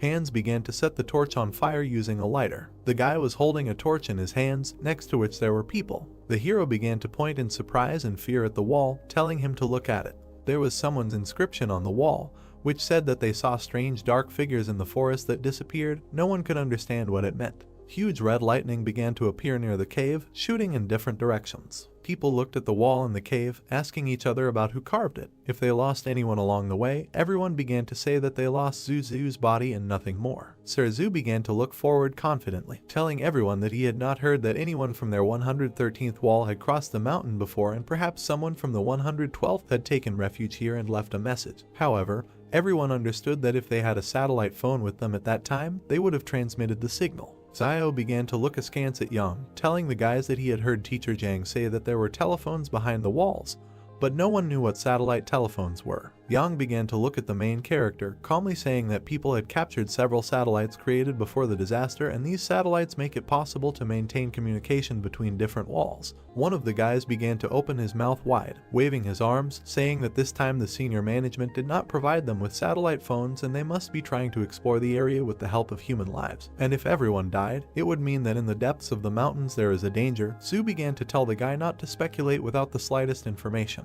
Sir began to look at all the people, saying that it was already late and someone should take turns on duty today, and he would be on the first shift, and the rest, not counting the girls, would take turns. Zio looked carefully at the guy, believing that this was the decision really protects from dangers outside, but also for the main character. Internal security was no less important, and in the end he only took a gun today. Yang began to look at the surprised Zio, saying that the first half of the night would be his and the second her. The main character looks at the girl, noticing that he and Yang have no need to quarrel and they still trust each other, and the girl is not weaker than the guy, and if we think that the current situation is dangerous, they can protect each other. Zio smiled, telling Yang that he agreed with her. The girl began to move away from the guy, saying that she had gone. The guy began to ask Yang if he should go with her, but the girl refused. The guy looked at Yang confidently, not understanding why she was so brave and what supported her confidence. Xinyu began to look at the guy with a smile, telling him that he would go with her, since Zio really doesn't understand girls. The main character began to look in surprise, not understanding what was wrong. Crowds of people stood in the cave, still watching the rain. The two men began to smile and grin, saying to each other that it would be a pity if these two girls went missing. The rain didn't stop pouring. Xinyu began to approach the guys, who asked him if there was anything unusual. The girl said that everything was fine and there was nothing there. The three guys began to look at Xinyu and say that this was good and they would also go out to relieve themselves. Zhu began to look at the guys, telling them to go and come back quickly. Without stopping for a smoke break, the heroes said that they would do everything. Zio sat on the top of the cave, looking at all the people. The main character began to look at something. Xinyu looked at Yang with a smile. Zio understood that Xinyu was behaving like a star who was trying to go to the next wall to expand her fame. The guy could not understand why Yang took such a risk. Zio heard that the girl had previously given Xinyu some money because she wanted to follow the team to wall 112 to find relatives. The guy couldn't believe it was so simple. The main character looked at the girls with disbelief. He understood that Xinyu and Yang demonstrated a particularly close relationship throughout the journey, and the previous joint eating of fish and helping Yang and Xin created the impression that their relationship was much more than just a worker and an employer. Zio looked at the two heroines, wondering what they were talking about. Xinyu looked at Yang with a smile, telling the girl that they could leave Jing Mountain together in a couple of days. Zio began to understand that the girl understood that he had an alliance with Yang, and after the girl could not come to an agreement with the guy, Shi went to recruit Yang. Xinyu's hand began to offer Yang a wad of money, saying that it was gratitude for the fact that the girl had helped her earlier. Yang began to take the money, and Xinyu asked her if she would continue to help. Yang began to tell the girl that she did not want to help leave the mountain, but she could make sure that Xinyu died with dignity. Xiao began to look slyly at the girls, realizing that these manipulations were causing deja vu in the guy. A fire began to be lit in the cave. The guys looked at the exit, not understanding why they left and never returned. Yang began to look at the time, saying that almost 10 minutes had passed. One of the guys started opening his mouth wide and screaming that there was something wet in the place. The guys ran away from the exit, afraid to find something there. Xiao began to look at the people in surprise, standing next to the exit from the cave. Rain began to drip on the ceiling of the cave. The guys looked with fear at the drops that fell on the floor and realized that this was a false alarm. Xiao began to point his finger at the drops, saying that they could get water directly from here, since the rock formations filter the water even purer than water from a well, and it is probably one of the cleanest sources of water in the wasteland. Zhu began to point his finger at the water and, looking at the people, asked if everyone had heard Xiao. Sir began to tell people to collect some water, since although the pine needles were able to provide some moisture, there was too little of it. The meat was surprised that he did not receive thanks. Hands began to hold the flask, pouring water into it. Zhu began to look at the guys who were pouring water and told them that if he finished, he could take over half the night. The guys began to tell Sir to do just that, but first they had to smoke a couple of cigarettes. Everyone was asleep except Zhu, who was watching everyone. Two guys were sitting on the rocks with their backs to Zhu. The heroes held a cigarette in their mouths and glanced slyly at Sir. The guy's feet began to remove the cigarette. One of the guys began to stand near Xiao and the second near Yang, waving a knife and trying to kill them. The guy's face was confident and crazy. The guy screamed for them all to go to hell. A man wearing gloves with both hands swings a knife at someone. The girl Yang shoots the man in silence. The main character grabs with one hand both hands of a man holding a knife. He instantly turns him onto his back. The junior lieutenant and his comrade pay attention to the noise, asking what is happening and what is the matter. They see Yang and Xiao attacking unknown men. A man in a black cloak and bandage, holding his wound, clenches his teeth in pain. He, closing one eye, begins to shout to his colleague, saying his name Sun Jinjeng, so that he acts. A man among the squad raises his hands, opening his eyes, and says that he has nothing to do with it. Standing in front of the camp, he raises his hands in fear. The girl and the main character look suspiciously at the military man. Xinyu, also continuing to look suspiciously, asks himself what is happening again, and can't these people just calm down for a while? Holding the man's throat with two fingers, Xiao asks himself what they are trying to achieve with this desperate, sneaky attack: water, weapons, or was it all because of Luo Xinyu? Looking down with dissatisfaction, he thinks that this doesn't matter anymore. The notice says about the task that you need to give the enemy a painful death. Grabbing him by the throat, at the moment the man begins to cough up blood, he thinks that in this wilderness one must always get rid of all potential dangers.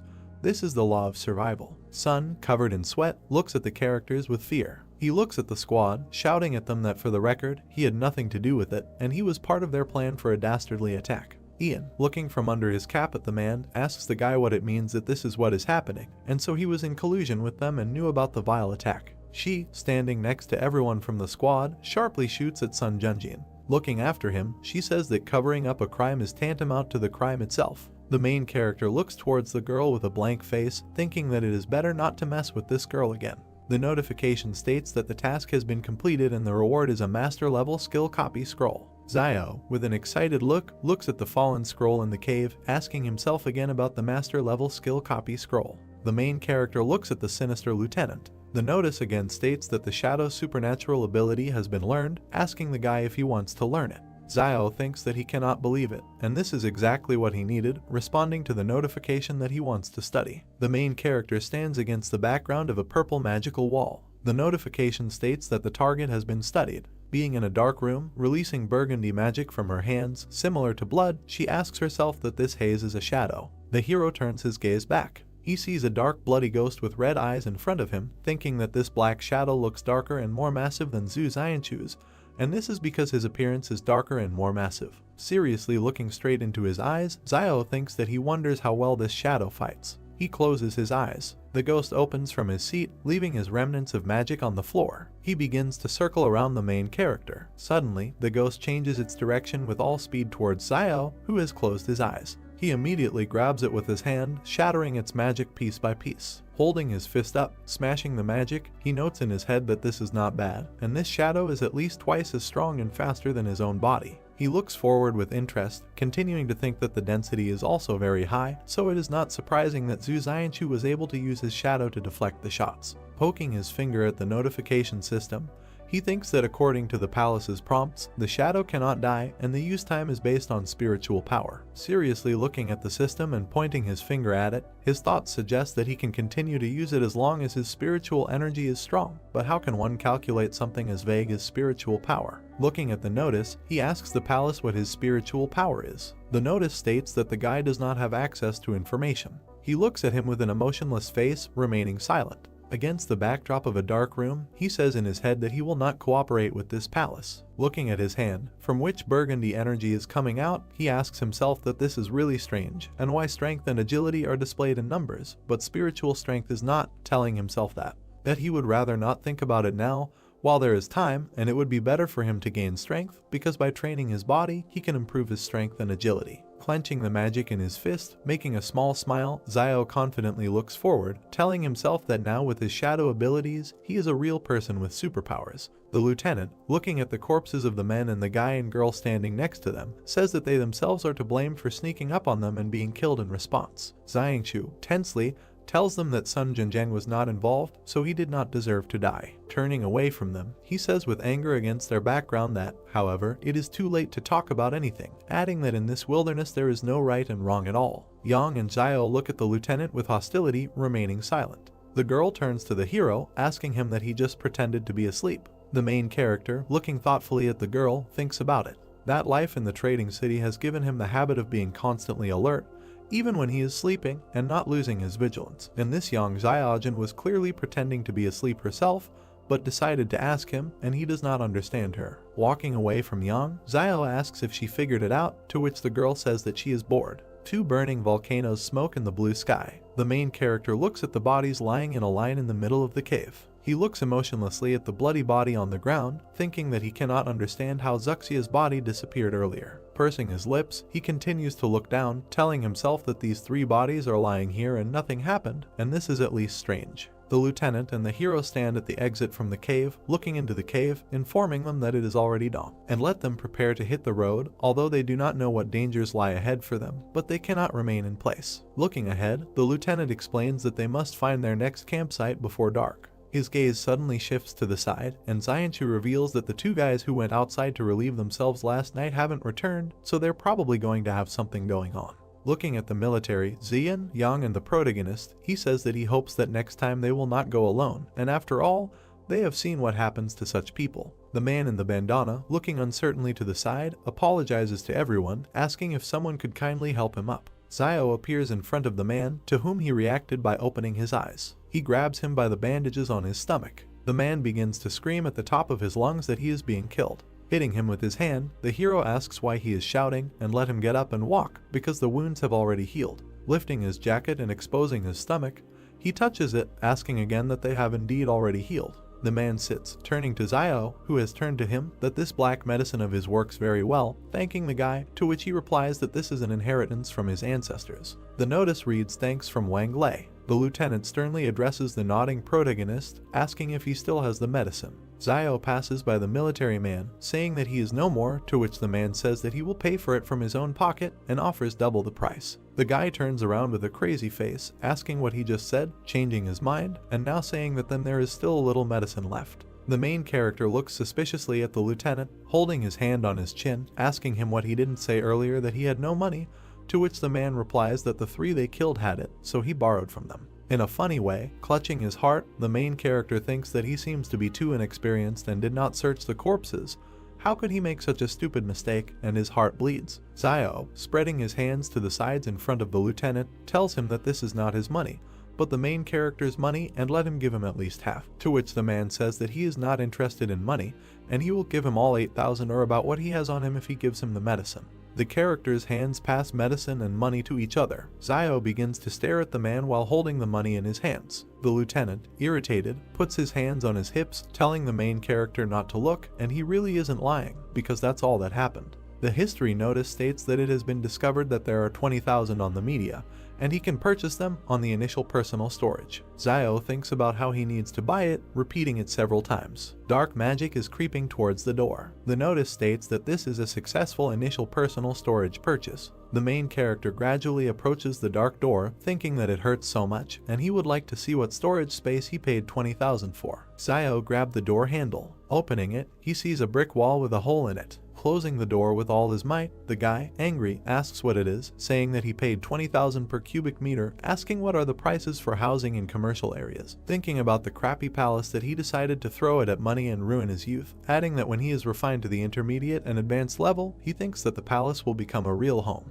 Walking away, attracting the girl's attention, the main character thinks that his heart hurts so much, and he gave 20,000, noting that it was so painful to part with them. The squad is walking through the forest when suddenly someone asks that there is a city in front of them. The main character turns to the lieutenant, walking with his back to the entire squad. That earlier he said that this is the remnant of the civilization that existed before the disaster, and the secrets remaining there can help them, superhumans. Seriously looking away, Zio asks what the secret is. Xiangchu, imagining images of dark heroes in the background, says that he is not sure, but only knows that legends say that supermen have existed for a very long time. But only recently they began to appear more often, and there is even an organization of supermen that kills and controls behind the walls, called thugs. The guy, pursing his lips, looks at the man with suspicion, thinking about the organization, understanding. Zio is surprised by Zoo's answer because he thought that ruins would be waiting for them in the mountains and not a whole city. Both walk slightly ahead of the rest of the group. Zio clarifies what Zoo told him earlier about the remnant of the civilization that existed before the disaster. Zoo looks around at the rest of the group. Zio wonders whether the secrets left in that very city can really help other people. He looks ahead thoughtfully and continues to ponder what the secret is. In response, Zoo tells a legend about superhumans who existed a long time ago, but in the near future they began to appear much more often. He also added that there is an organization of superhumans that kills managers behind the walls. Members of the organization call themselves thugs. Zoo's story made Zio think, because if there is a whole organization of such people, then there are quite a lot of superhumans. He turned his gaze to Zoo and clarified whether the army was engaged in their capture. A member of the organization, of whom only one silhouette is visible, stands on a mountain of corpses. Zoo gives a negative answer because superhumans are much stronger than Zio can even imagine. Zoo continues his speech against the background of an image of a table, behind which 4 silhouettes of thugs are gathered. He says that currently all fortresses are aimed at superhumans and that no one knows exactly how dangerous superhumans are. However, the leadership of the fortress has created a shelter for superhumans and intends to use the power of the thugs for their own purposes. Thus, Zoo revealed the true reason for their departure to explore the mountains. The other members of the group are not far behind the two. Zoo doesn't know what potential Jing Mountain hides, but he knows for sure that Wang Qinjiang, before setting off, found out information about other teams that are also now on their way to Jing Mountain. Zio was wary and, referring to the fact that the fortress wants to use superhumans, asked Zoo because his abilities probably played an important role in their plans. Zoo is angry at the people from the fortress because ordinary people do not regard superhumans as their own. He crushed the ant and told Zio that he couldn't even imagine what a person is capable of in relation to someone whom he does not consider one of his own. Baring his teeth, he ended up saying that he would never return. Liu Bu overheard their dialogue and insisted that they would not reveal Zoo's secrets. Both turned to look at Liu Bu. Zoo clarified that out of the entire group, he is most worried about Liu Bu. Zio pointedly pointed out that if the main cause of Zoo's worries did not return, then he could calmly return back. Liu Bu became wary and looked at the guy angrily. Zoo also did not remain indifferent and asked if Zio was also a Superman. The guy got nervous and asked again. In fact, Zoo did not suspect anything, but pointedly noticed that Zio had awakened a special ability to irritate people. Zio feels very uncomfortable and smiles nervously. At the same time, he asks the palace whether he has a perfect level skill. Smiling mischievously, he reasons that the skill he perfected at a young age, however, it will not be able to compare with Yang's skills. He stopped abruptly. Zio turned around and, pointing his finger at Yahello, advised the group to beware of puddles, because stumbling upon a leech at this time of year is deadly. Sunlight shines through the foliage of the trees. Zoo noticed something ahead and asked everyone to look ahead. Liu Bu is confused. He does not understand what is in front of him. A girl in a light dress stands in front of them, bowing her head to a tree. Zoo describes seeing a woman in white and wondering why she is rubbing the tree. Zio compliments him with bewilderment as to why there is a girl in such a place. He suggested not to pay attention and go around, hoping that she would not pursue them. clouds and mountain peaks can be seen from behind the crowns. The group looks warily at the place where the girl in white just disappeared. She takes an unnaturally large leap towards them and lands on all fours. Yang and Xiao point their guns at her, and Xinyu looks at the girl in bewilderment. The latter makes an aggressive rotational movement with her arms. Wei and Liu Bu panic. Zhu decisively takes the situation into his own hands and says that they have nowhere to run, because even if there is something that can stop them now, then there is simply no point in further expedition to Mount Jing. He gives the command to follow him. Zhu and Yang warily prepare to flee. Xiao wonders why he suddenly felt so hot. Xiao shouted to Zhu to use his shadow on the girl if something happened and let him and Yang shoot her. They both went to belay Zhu. Zhu agreed and went on the attack. His palm began to exude black mist. He sent his shadow to attack. The shadow runs straight towards the girl in white. She is moments away from capturing the mysterious girl. The shadow grabs the stranger by the throat and presses her into the ground. All that was left of the girl was a white haze, and Xiao, seeing this, decides that Zhu's ability is quite enough. The whole group approaches the girl, who is still hanging by the throat from the hand of Zhu's shadow. The girl with a scary face is perplexed and assumes that the group was sent by the fortress. Zhu says he hasn't seen anything like this outside the walls, but the girl looks shabby. Xiao looks in surprise towards the shabby wood. Near the roots, the tree bark has been stripped off. Xiao notices something under the tree and tells his comrades about it. He opens the box. Xiao takes out a piece of paper from it and wonders what it is. In front of him is a card with a QR code for payment. Xiao thinks maybe it's something left over from the disaster, since the card is plastic and could have remained unharmed for a long time. The pattern on the map is puzzling. He asks his comrades if the pattern looks like a map of the labyrinth. Everyone looks at the map, puzzled. Zhu suggests that this may be a map of a mysterious city in the Jing Mountains. Xiao looks at him, puzzled. Ian draws their attention to the writing on the map. In close-up, on the card there is a request to scan the QR code for payment. Ian reads it out with bewilderment. Xiao is indignant that in order to go through the maze you also have to pay. Zhu puts the card in his chest pocket and suggests moving on. Close-up of the team, and a little to the side of Liu Bu with the girl. Zhu says that whatever is hiding on Mount Jing, they will have to take a look at it eventually. Liu Bu asks the others if they should take this shitty doll with them. Xiao, Zhu and Xinyu looked at him puzzled, but one of them suggested taking it anyway, it might come in handy. Liu Bu looks at the girl in white with confusion. A beautiful sunset can be seen from behind the mountain peaks. The group decides to stop in an angular cave for the night. Zhu looks ahead and notices that there is a pine tree growing nearby, and if anyone is hungry, let him pick up some pine cones for a snack. Xiao cuts the tree trunk with a knife and green liquid oozes out. Zhu is puzzled. He approaches Xiao and asks if he can drink it. Xiao looks at him. They were joined by Liu Bu and Xinyu. Liu Bu asks what it is and if it can be drunk. Xiao raises the knife with a cheerful expression and gives a negative answer. He does this to put some poison on his knife. Liu Bu is extremely surprised. He doesn't understand what kind of person Xiao is, that he even puts poison on his knife. Zhu and Xinyu refuse to comment on the situation and stand stone-faced. Liu Bu climbed a tree and left a girl in white sitting near the next one. He tries to reach the bumps. His foot slips off the bark and he screams. Liu Bu falls from the tree screaming. He lands on his butt and wonders why he is doing all this. There is also a girl sitting in the background. Liu Bu gives into emotions and desperately shouts that at the very beginning they had already decided to return to the fortress, but stumbled upon wolves. If it weren't for this situation, they would have already returned there. It's not for nothing that the idiom says that wolves in bay are the most insidious damn wolves. Xiao, who approaches him, interrupts him and asks whether he even understands what he is saying and what this very idiom means. Liu Bu desperately admits that he doesn't know. Xiao thoughtfully replies that in reality Bei is also a wolf. He continues to speak against the background of a picture of a wolf with a paw in a trap. The explanation talks about a wolf who stepped on a hunter's trap and could not step on his front paw due to his wounds. Two members of the pack approach the wounded wolf to help. Xiao says that another wolf put the wounded man on his back and carried him. One wolf climbs on another. Xiao throws something to Liu Bu, who tries to catch it. Yahello caught and found a lump in his hands. Xiao continues to talk about the loyalty of wolves to their family. He looks at Liu Bu seriously and asks if people are capable of such devotion. Liu Bu looks at Xiao, puzzled. The group lit a fire. Close up of the group sitting in an angular cave near a fire. Xiao holds a pine cone in his hand and talks about how all the vegetation has gotten bigger, even these pine cones. Zhu shares his reasoning about the reasons for the size of the plants, while Xiao and Yang listen to him. He assumes that it's all about the high oxygen content and notices that despite physical fatigue they are still full of energy, which refers him to thoughts about a constant flow of oxygen. Xiao is surprised and thinks that the phenomenon is quite reasonable and has a scientific basis. Yang, Xiao and Zhu are sitting next to the fire. Xiao asks about the presence of places like Mount Jing near other fortresses. Zhu looked at him gloomily and answered positively, only there is a note that such objects are controlled by a company called Flame Source. Xiao also gloomily asks for the name. He then wonders why he hasn't heard of such a company and whether it belongs to some kind of union.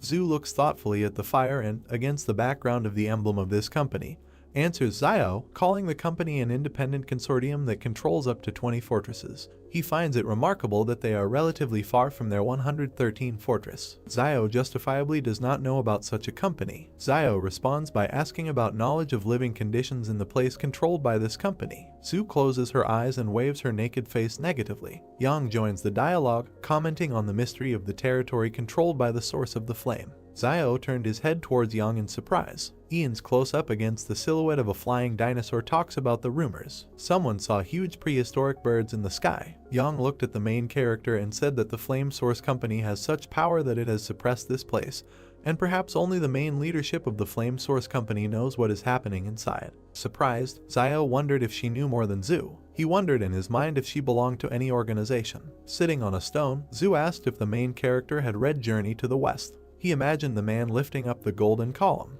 He stated that it says that someone could lift a stick weighing more than 6 tons, which could destroy mountains. Looking at Yang and Xiao, he noticed that at first he certainly didn't believe it, but now he thinks that perhaps this person really exists. Putting his hand to his chin, the protagonist thought that he had never read about the Journey to the West, but to argue that more than 6 tons can crush mountains, as is the carrying capacity of agricultural tractors used in trading cities and factories, is 10 tons, so even if there is a slight overload, it can pull 12 tons. The guy started coughing when he tried to eat the cone. He looked at Xiao with an angry look. He approached him with a smile and asked him to make another wish or something like that, so that another animal would fall before their feet. Frowning, the main character replied that last time it was an accident. He asked if the guy really thought the main character was capable of this. He noted that if he needs to, then he should speak. The enraged guy cried out that if his wishes were fulfilled, he would have long ago wished that an animal would now appear on his doorstep to eat. There was a noise on the street. Xiao and Yang prepared to shoot. They looked at the exit from the cave. Dark streams of mana hovered before them. Many wild animals were walking towards the cave. Holding the gun in front of him, he asked Liu if it was his order. He replied that he just said it in passing. Xiao grabbed his hand and asked him to order the animals that they eat vegetarian food today and let them leave. Liu asked if Xiao thought it would really work. He ordered him to speak, assuming that it would suddenly work out. The animals looked at him with stone faces. Liu tearfully asked them to leave. Many animals immediately ran away from there. Taken aback, Liu asked if it worked. The stunned protagonist asked how this was even possible. Frowning, Xiao suggested that Liu had awakened his luck like Yuan. The night sky was surrounded by forests. Looking at the sky, at the many birds, the main character emphasized that this was not so and that something led the animals there. Surprised, he assumed that the animals were moving together in one direction and did not dare to attack them because they were being pursued by something more terrible. Streams of wind came from the forest. There was a chain on the ground. She suddenly began to rise. The beast was chained. He continued to move through the forest. He walked through thick grass. A powerful wind came from the dark forest. People stood at the exit of the cave. An enraged Xiao asked what those sounds were. He continued to stare into the darkness. Looking at the frightened Liu, he asked if the sound had disappeared. The guy suggested hiding somewhere else for a while. Frowning, Xiao asked him to wait, noting that animals have a much stronger instinct for danger than humans, and these animals were clearly trying to hide in their shelter, so this cave should be relatively safe. Kneeling down, the main character asked what exactly they were hiding from, and what that sound of chains was. Yang replied that there must be something in the forest that would frighten even them. The main character with a serious face asked if they noticed that. He remembered the many human bones along the rocks. Xiao said that they saw human skeletons in the gorge when they passed through it, but it was unusual not to see animal skeletons in the forest. Frowning, he stated that any living creature could die from attack, disease, and old age. He asked how they didn't see a single skeleton. He remembered how the fish bones disappeared in the forest. The main character noticed that, to make sure, he deliberately threw out fish bones in the forest. As a result, they disappeared the next day, and there were no traces left around. Turning around, he said that there is also Zuzia's body, which disappeared without a trace, and all these missing people have one thing in common: they all disappeared into the forest. Frightened, Liu wondered if it was possible that after animals evolved, plants also evolved. Xiao replied that it was unclear. Zhu said with a serious face that there was no need to be too nervous and it was good that they realized this earlier,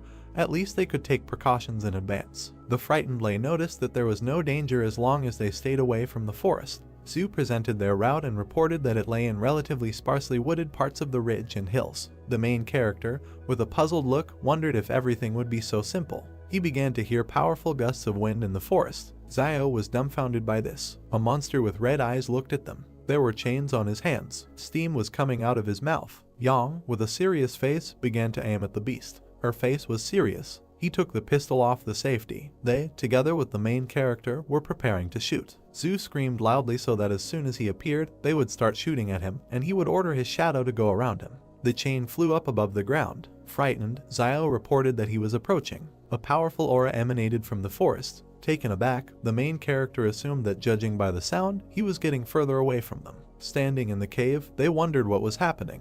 Frowning, Xiao noted that this monster was afraid to leave the forest, and the cave is located about 10 meters from the forest and it looks like the animals were hiding there before. Turning around, Xiao stated that there was something wrong with the forest, but they were lucky to escape it. Stretching out his hand, Sui said that the danger had passed, so they should rest and he would be the first on duty today, and after midnight the main character and Yang would replace him. They looked at each other. Standing next to Xiao, Sui said that he couldn't help it if they didn't trust him, but he was on duty first anyway. Light smoke came from the extinguished fire. The main character and Ian were sitting near a rock. The afternoon sun illuminated the forest. There was an explosion. Xiao and Yang suddenly woke up. Coming out of the cave, they asked what was happening.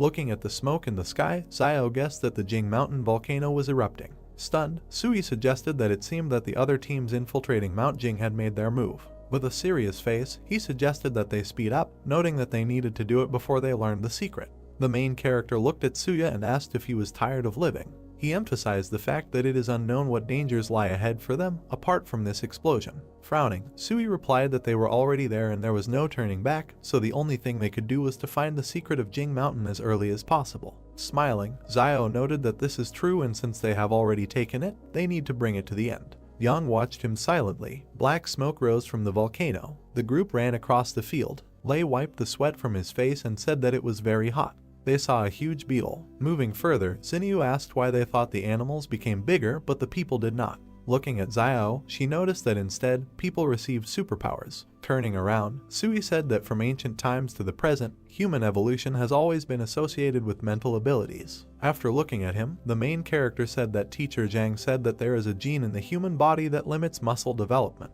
He introduced the human body and the progress of evolution. He noted that this is because smart people are more attuned to their environment, causing the brain to require more energy, so muscle development must be limited to avoid competition with the brain for resources. Xiao emphasized the fact that only humans have genes that limit muscle development, but this is the price they gave for the sake of intelligence. Taken aback, Yang stated that she saw a Superman with a developed physique. She asked what he would say to this. Putting his hand to his chin, the main character suggested that his ancestors had something to do with wild animals. The group was taken aback by this response. Looking at the main character, Xinyu said that Teacher Zhang at their school in the trading city is very smart and he must know a lot. Moving towards the mountains, Xiao replied that this is true, he knows a lot of things, but he starts making up stupid things in class if he comes across something he doesn't know. He noticed that usually the teacher reads books and so on when he is free. There are such people behind the walls of the fortress, and they are all amazing.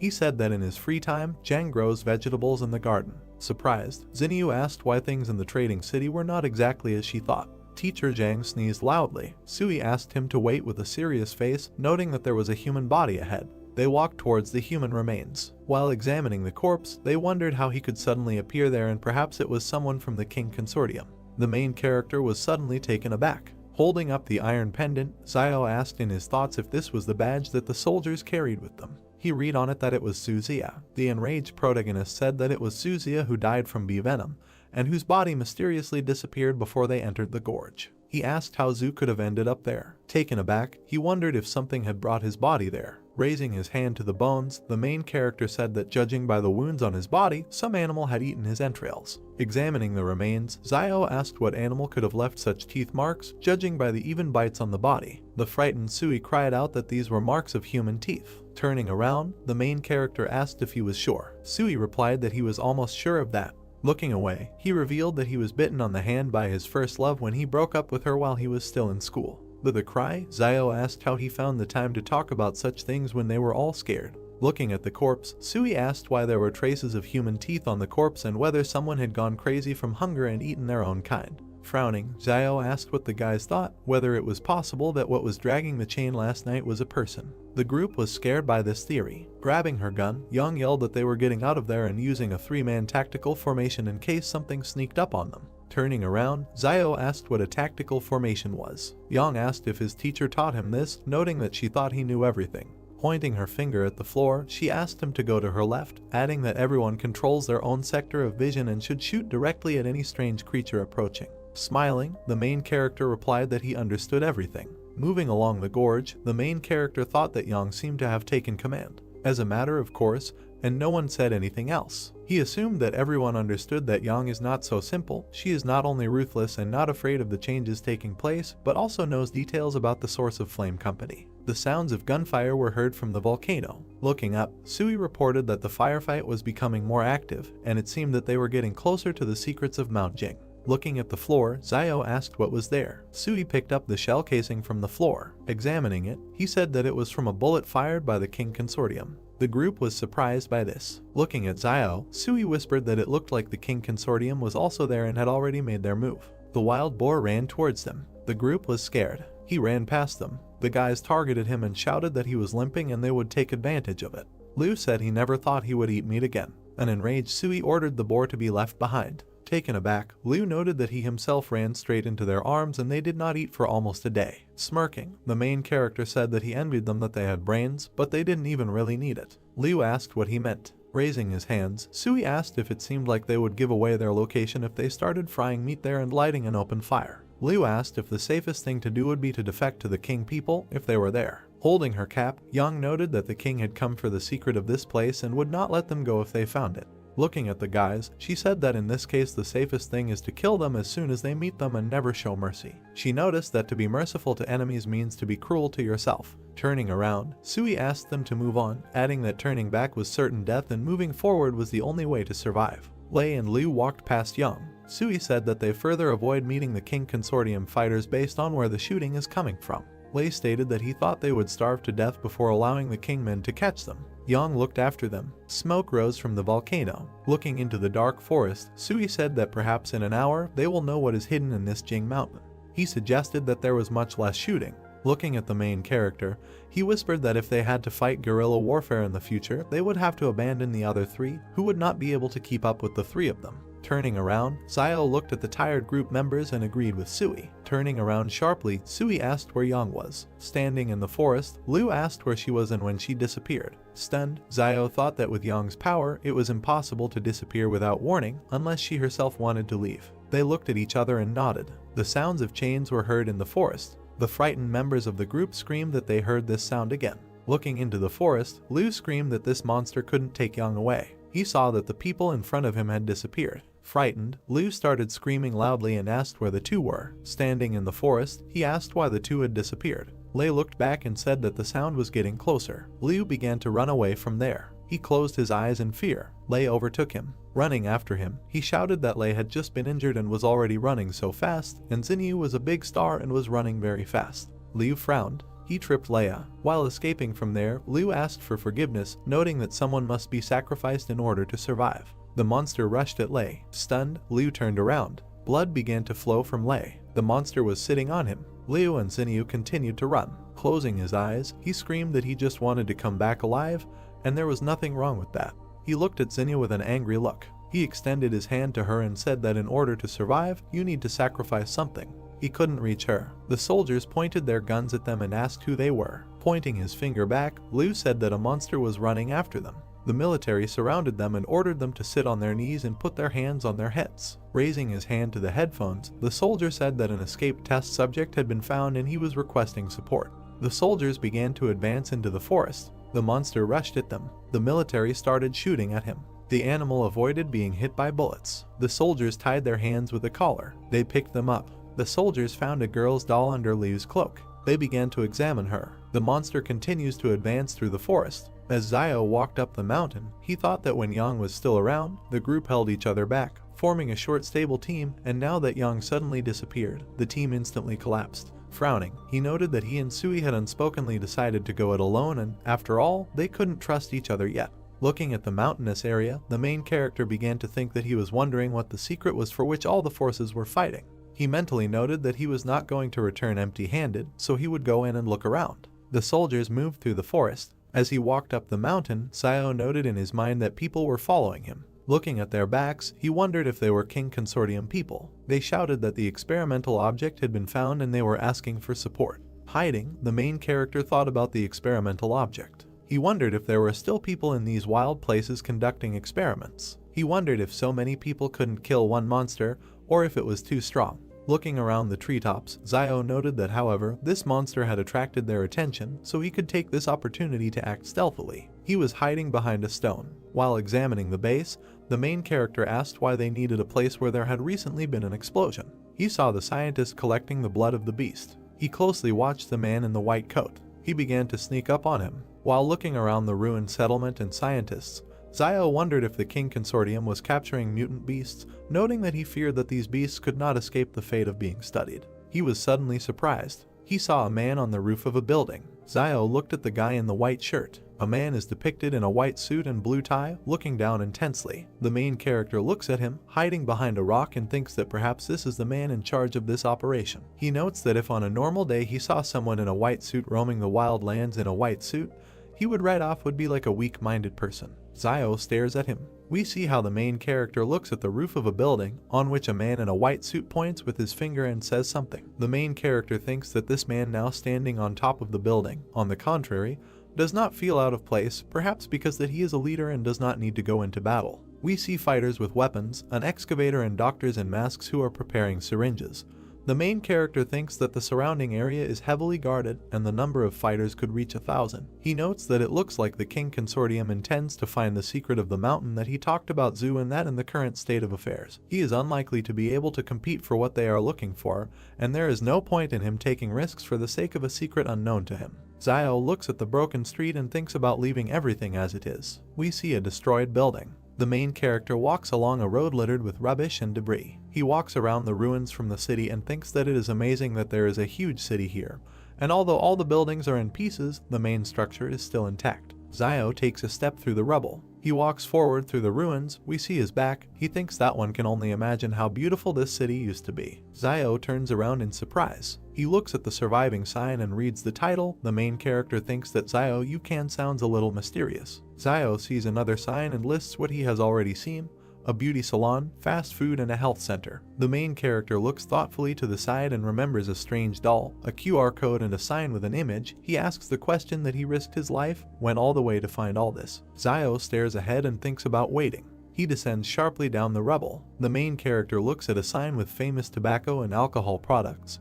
He is surprised that there is such a shop here and thinks that in their days there is tobacco and alcohol. Zayo notes that if he can find their source, he can become the richest man in a trading city. He smiles joyfully and slyly, clasping his palms together. Zayo thinks that since they are only interested in mutant animals and secrets, he asks not to blame him for devastating the rest of this place. The main character looks at the shop and notes that, protected by plastic packaging, tobacco and alcohol should be in good condition. He reaches out to the crack and notes that it is broken, so all the cigarettes and alcohol inside have also turned to dust. The main character holds his heart with horror.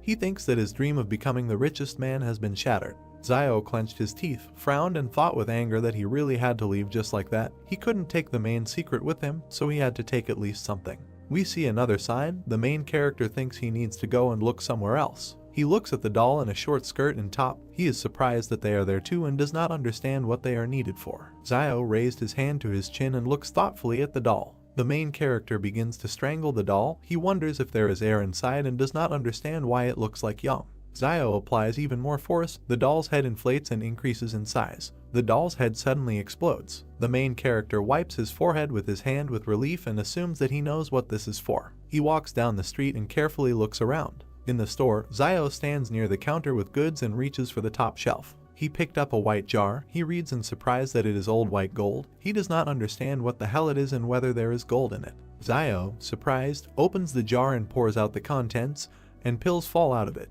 The main character furiously throws the jar on the floor and thinks that all the people of the old world are liars. He emotionally says that this is some kind of Xiao can, and there is no gold in him. Xiao closed his eyes and raised his hand to his chin thoughtfully, noting that he heard Wang say earlier that there were shops selling gold behind the wall. Dollar signs appeared in his eyes. He reasoned that this city is very large, so there should definitely be a store like this there. We see the facades of buildings and the starry sky. The main character notes that in their days gold is a valuable currency, and it does not deteriorate, so if he finds it, he will definitely be rich. A brick building is shown. The main character's brother goes with a flashlight to Xiaoyu, who is sitting on the mattress, and thanks her for taking care of him all the time lately. The sister replies that it is good that Yuan's temperature has subsided, otherwise she would not have known how she would have explained this is Xiaosu. Yuan puts the lamp on the table. His sister asks what his brother is doing now. She hopes he is safe. Yuan says that he thinks he is safe and recommends not to worry. Yuan looks at Xiaoyu kindly and thinks about how he had a fever the other day because of desire, and his sister could have taken the money and just left him. But she didn't. Instead, she helped him, just like a mother, that he was trying to cure his child. He was very pleased. Xiaoyu turned to Yuan and sternly said that since he had already recovered from his illness, he would have to attend class tomorrow to make up for his missed homework. Sweat appeared on Yuan's face, and he fearfully replies that she shouldn't do this because his brother is not at home. Xiaoyu smiles sweetly and says that in any case, she doesn't care because he will do what he is told. We see a brick house against the background of the starry sky. A bright moon is depicted. People are sneaking around in the darkness inside a high fence. Yuan and Xiaoyu stood up in fear. The sister notes that there is someone outside. Yuan will nervously add that there is more than one person there. Xiaoyu fearfully takes up the weapon and orders Yuan to stay put while she goes out and takes a look. She trembles, nervously holds the knife in her hands and walks forward. Yuan watches her leave the house. A bald man kicks in the door, and another one stands nearby. They attack the stunned Xiaoyu. She screams and points the knife at them with her eyes closed. A man with an angry face tries to snatch it. He calls Xiaoyu names furiously. Two men force her to the ground and hold her by the neck. In fear, she orders them to let go and leave her behind. The third one attacks Yuan with a knife. He swings and hits the bed. Yuan falls to the ground. He lands in a fighting stance. The man, dumbfounded, notes that he is a smart guy. Yuan remembers them and thinks that these three were usually messing around in the market town, but he didn't expect that they would actually attack this house next to the school. He looks at the man sternly and thinks that because of his recent illness, Sister Xiaoyu must have become their target when she went to buy meat to help him gain some strength. A teacher comes into the house. The criminal points a knife at him and says that he hasn't liked this old man for a long time. The attacker stands in a fighting stance and says that Zhang must have a lot of valuable things. Yuan, standing nearby, nervously asks that they still dare to kill the teacher. The criminal attacks the boy and orders him to give the money in an amicable way without these resistances. Yuan furrowed his eyebrows and thinks that they even dared to touch the school teacher, afraid that no one would find out who committed the murder. We see the roofs of houses in the dusk.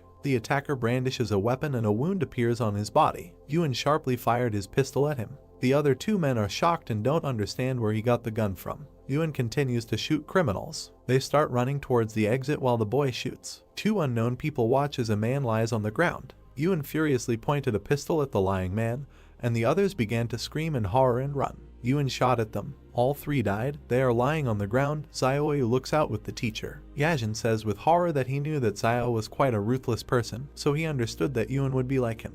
He looks at the boy in surprise and says that he couldn't even think that at 13 Yuan would dare to shoot someone. Yuan holds the gun with trembling hands. He is shaking all over in shock. Xiaoyu holds him by the shoulders in horror and screams his name. She hugs the boy and tells him not to be afraid and that everything will be fine because everything is already over. Jaeon watches his sister hug the boy and asks if Xiao left this for him. Sister and Yuan look at the gun. The teacher asks if this is why Yuan went alone into the wilderness to make sure no one found him.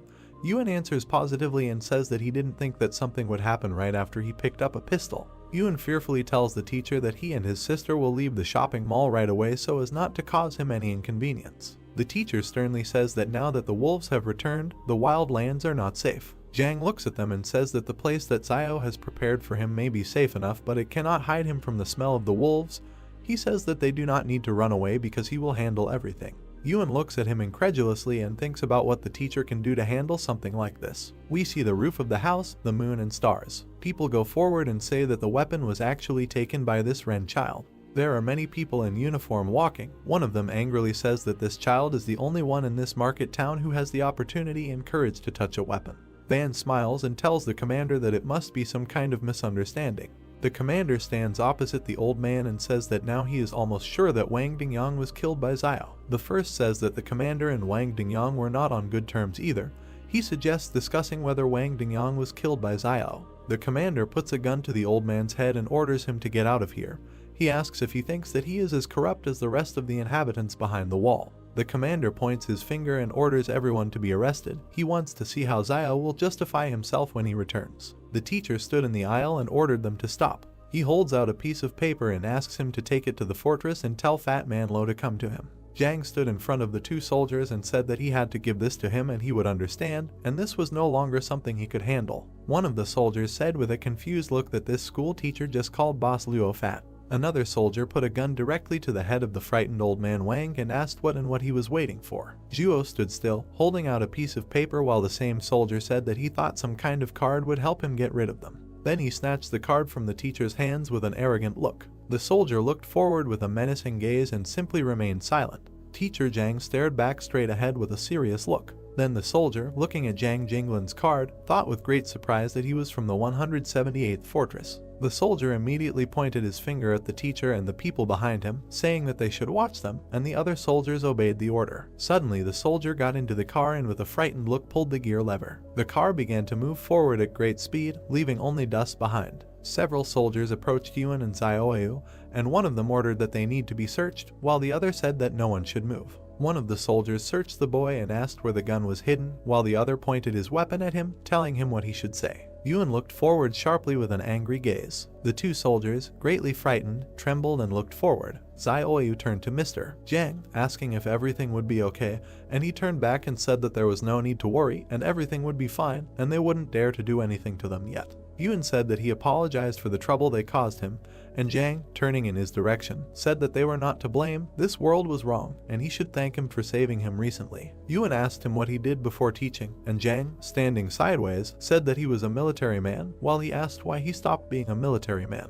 Zhang answered the question that because war cannot save humanity. He then abruptly turned to the side and continued to say that he originally chose Zaiasu as a replacement teacher because he was preparing for his departure from this city, and he plans to return to Sabei. Yuan asked about Sabei and that this was the same northwestern part of the country that was mentioned earlier in the lesson, and received a positive answer from Zhang, who imagined beautiful mountains in his head over which birds flew. He continued to imagine in his head a huge number of mountains over which birds were flying, and said that in the northern part of the country the snow and ice had not yet melted, and among the sand and yellow earth not a trace of greenery was visible. Zhang continued to say that Sabei has endless white spaces, which makes people there seem very lonely, and imagined in his head a small stone structure standing right in the middle of the mountains. Yuan, looking ahead, asked why he suddenly wanted to return to Sabei. Zhang, looking to the side, replied that because the world was starting to change, and he needed to be with those who were waiting for him. Yuan looked at him with great surprise and asked about the people who were waiting for him, and he simply smiled. Zhang leaned forward, holding Yuan by the shoulders, and said that he should not be afraid, and they would not dare to do anything to him.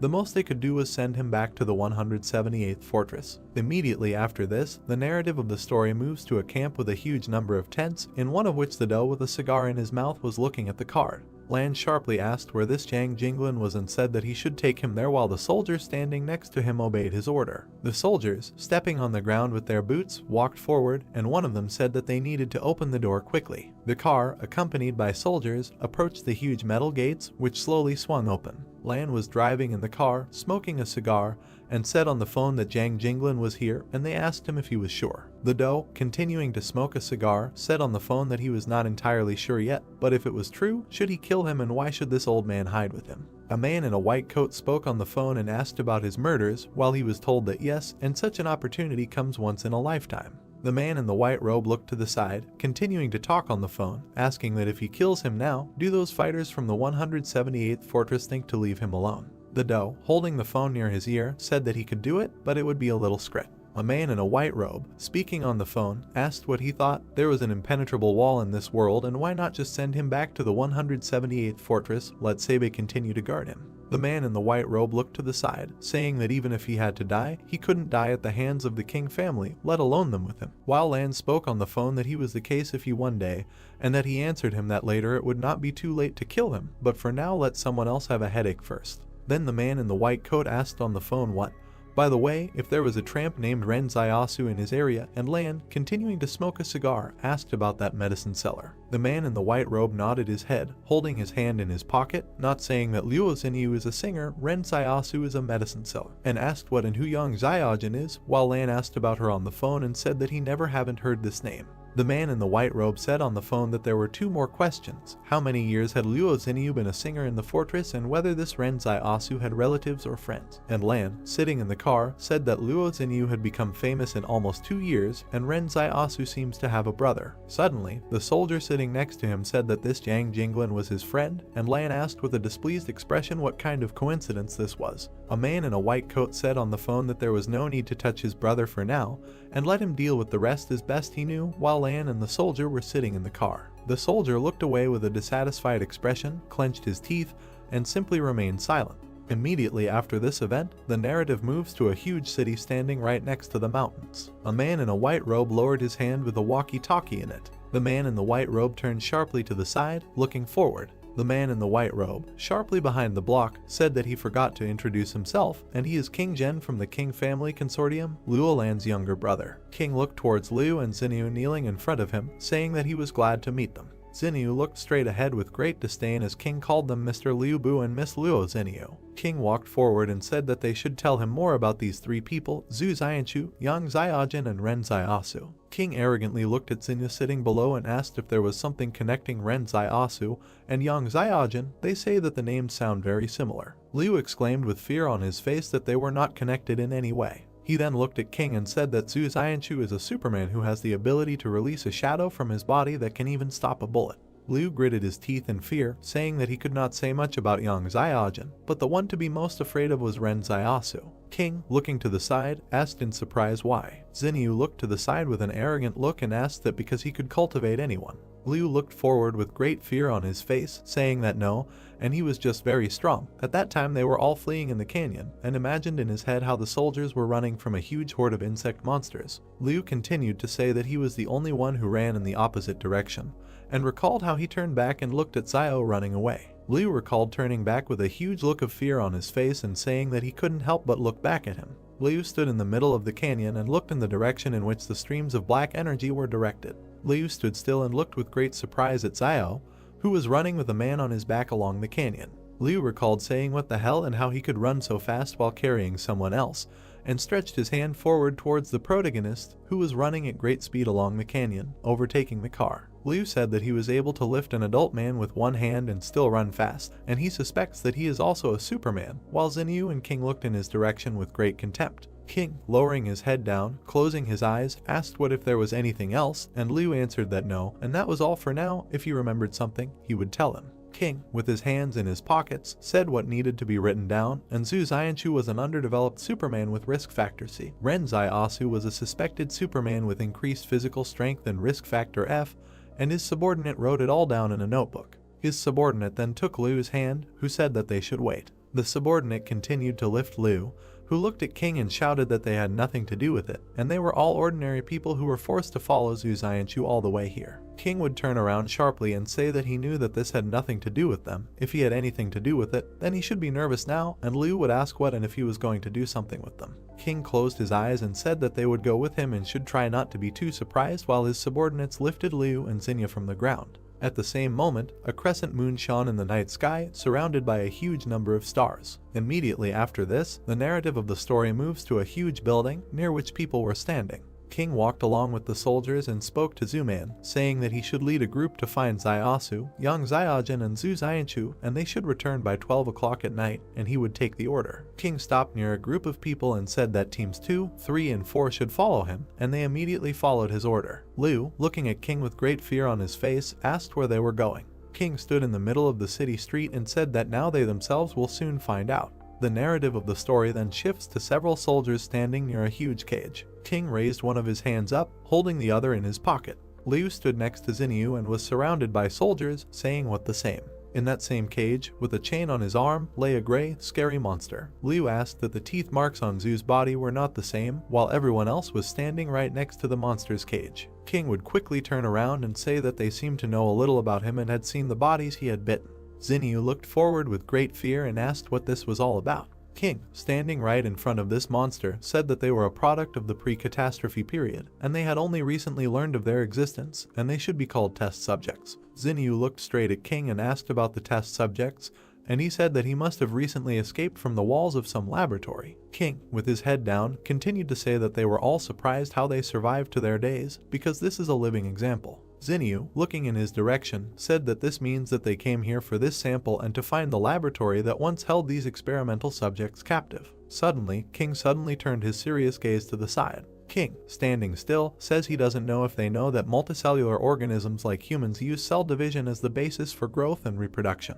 He then went on to say that one would assume that cell division should be endless, but the strange thing is that all human cells stop at an average of 50 divisions, after which irreversible decay sets in, and he imagined several microcells in his head. King looked to the side and said that it is for this reason that a person's life expectancy is limited, he grows old and dies. Zinyu looked away as King continued to say that, well, that doesn't mean it can't be changed. King said he suspected the lab had developed a technology that made cells divide endlessly, increasing the body's metabolic cycle and lifespan, and focused his attention on the metal gate in the brick building. King reloaded his gun and said that, but they didn't expect that by doing this, they would create these monstrous and inhumane creatures, and these human-modified test subjects had completely lost their sanity as human beings. King suddenly left his gun directly into the monster's cage and continued to say that, but their physical strength and agility are far superior to ordinary people, while he looked forward with a menacing gaze. The monster abruptly grabbed the gun with its teeth and crushed it, while King said that they had to use 5 battle groups and sacrifice many of their people to capture at least one object alive. King turned sharply to the side, looking at his subordinate, who was writing something in a notebook, and said that he should write down that his teeth were developed, his pupils were narrow, his habit of moving on all fours, he was no longer human. King closed his eyes and continued to say that it was suspected that he was the product of a genetic change, and it was assumed that this laboratory was a secret experimental facility of the Flame Source Company before the disaster. Zinyu looked to the side with a puzzled look and reasoned that the base was the source of the flame. King looked down as she speculated on whether the King Consortium could take over this technology. The monster, standing on 4 limbs, squeezed its jaw with enormous force, breaking the pistol into small pieces. King looked towards the soldier and said that he should shine a bright light on him, and he obeyed the order. The soldier raised his hand up and made a finger gesture to another soldier standing on top of the building. Then the soldier sharply turned the huge searchlight to the side. A bright light suddenly illuminated the monster in the cage and the people standing next to it. The monster in the cage covered its face with its hand after the light hit it. The monster suddenly began to back away, closer to the shadow, while in its cage. King, tilting his head down a little, asked about photophobia. The soldier standing next to Kin and Zinyu said that there are 2 possible causes of photophobia. The first being the weakness of the individual who was once human and now it is reflected in what it is now, and the second is that it is in a gene edited. The model was based on the nature of the beast. King, turning his head slightly to the side, said that one was enough to study so that they could kill the rest without further losses, and the soldier standing behind him accepted the order. King reasoned with a thoughtful look that if he has photophobia, then why was he recently active during the day, and is he evolving again, or is there something that attracted him and made him go out in broad daylight? King conjured images of Xiao, Zhu, and Yang standing next to each other in his head and wondered if this could have something to do with the 3 of them. A huge number of soldiers stepped with their black boots directly onto the asphalt. Man in a shirt stood in the middle of his subordinates, while through the radio they asked him what they had found, not them. Man in a shirt, using a walkie-talkie, said that there were no leads yet, but an active search was underway, and in response they told him that it was good and they should find them as soon as possible. Immediately after this, the narrative of the story moves to one of the buildings in the destroyed city. Xiao stood near the entrance to a huge building and wondered if all the stores before the disaster were built on such a grand scale. The protagonist focused his attention on the nameplate hanging on the building and reasoned that this was Lu Wang's department store, and if he could open a department store, then there might be a gold store somewhere. Xiao entered that same department store and moved slowly around it, wondering what kind of mess it was and whether there could be a gold store here. Suddenly, the protagonist turned sharply back and looked at the shelf with goods. Right on the shelf were toys of characters from Journey to the West, and Xiao reasoned that Journey to the West, and wasn't that the name of the book that Zhu Xianchu mentioned earlier. Then the protagonist stretched out his hand to the toys and reasoned that the one with the stick must be the general, after all. Xiao walked away from the toys and wondered where the gold store was. The protagonist approached the sign indicating that this was the Chaosu Fuk jewelry store and said that of course, and here it is. Xiao immediately rushed towards the jewelry racks, putting his hands forward. The protagonist held a black bracelet in his hand and reasoned that silver turns black when oxidized. Zio immediately threw the bracelet behind his back with a dissatisfied look and reasoned that silver was worth nothing. The protagonist held a huge yellow ingot in his hand and reasoned that here it was, gold. Zio joyfully stood right in front of a rack with a huge number of gold bars and reasoned that he thought there was enough gold here so that he, Liayuan and sister Zioyu could live comfortably for decades, and if they returned to the trading city with this, then the opening of a gold store would be no longer a dream. The protagonist thought and raised his hand to his chin, arguing that there was so much here and how he could carry it all. Zio suddenly realized something and reasoned that he would definitely do just that.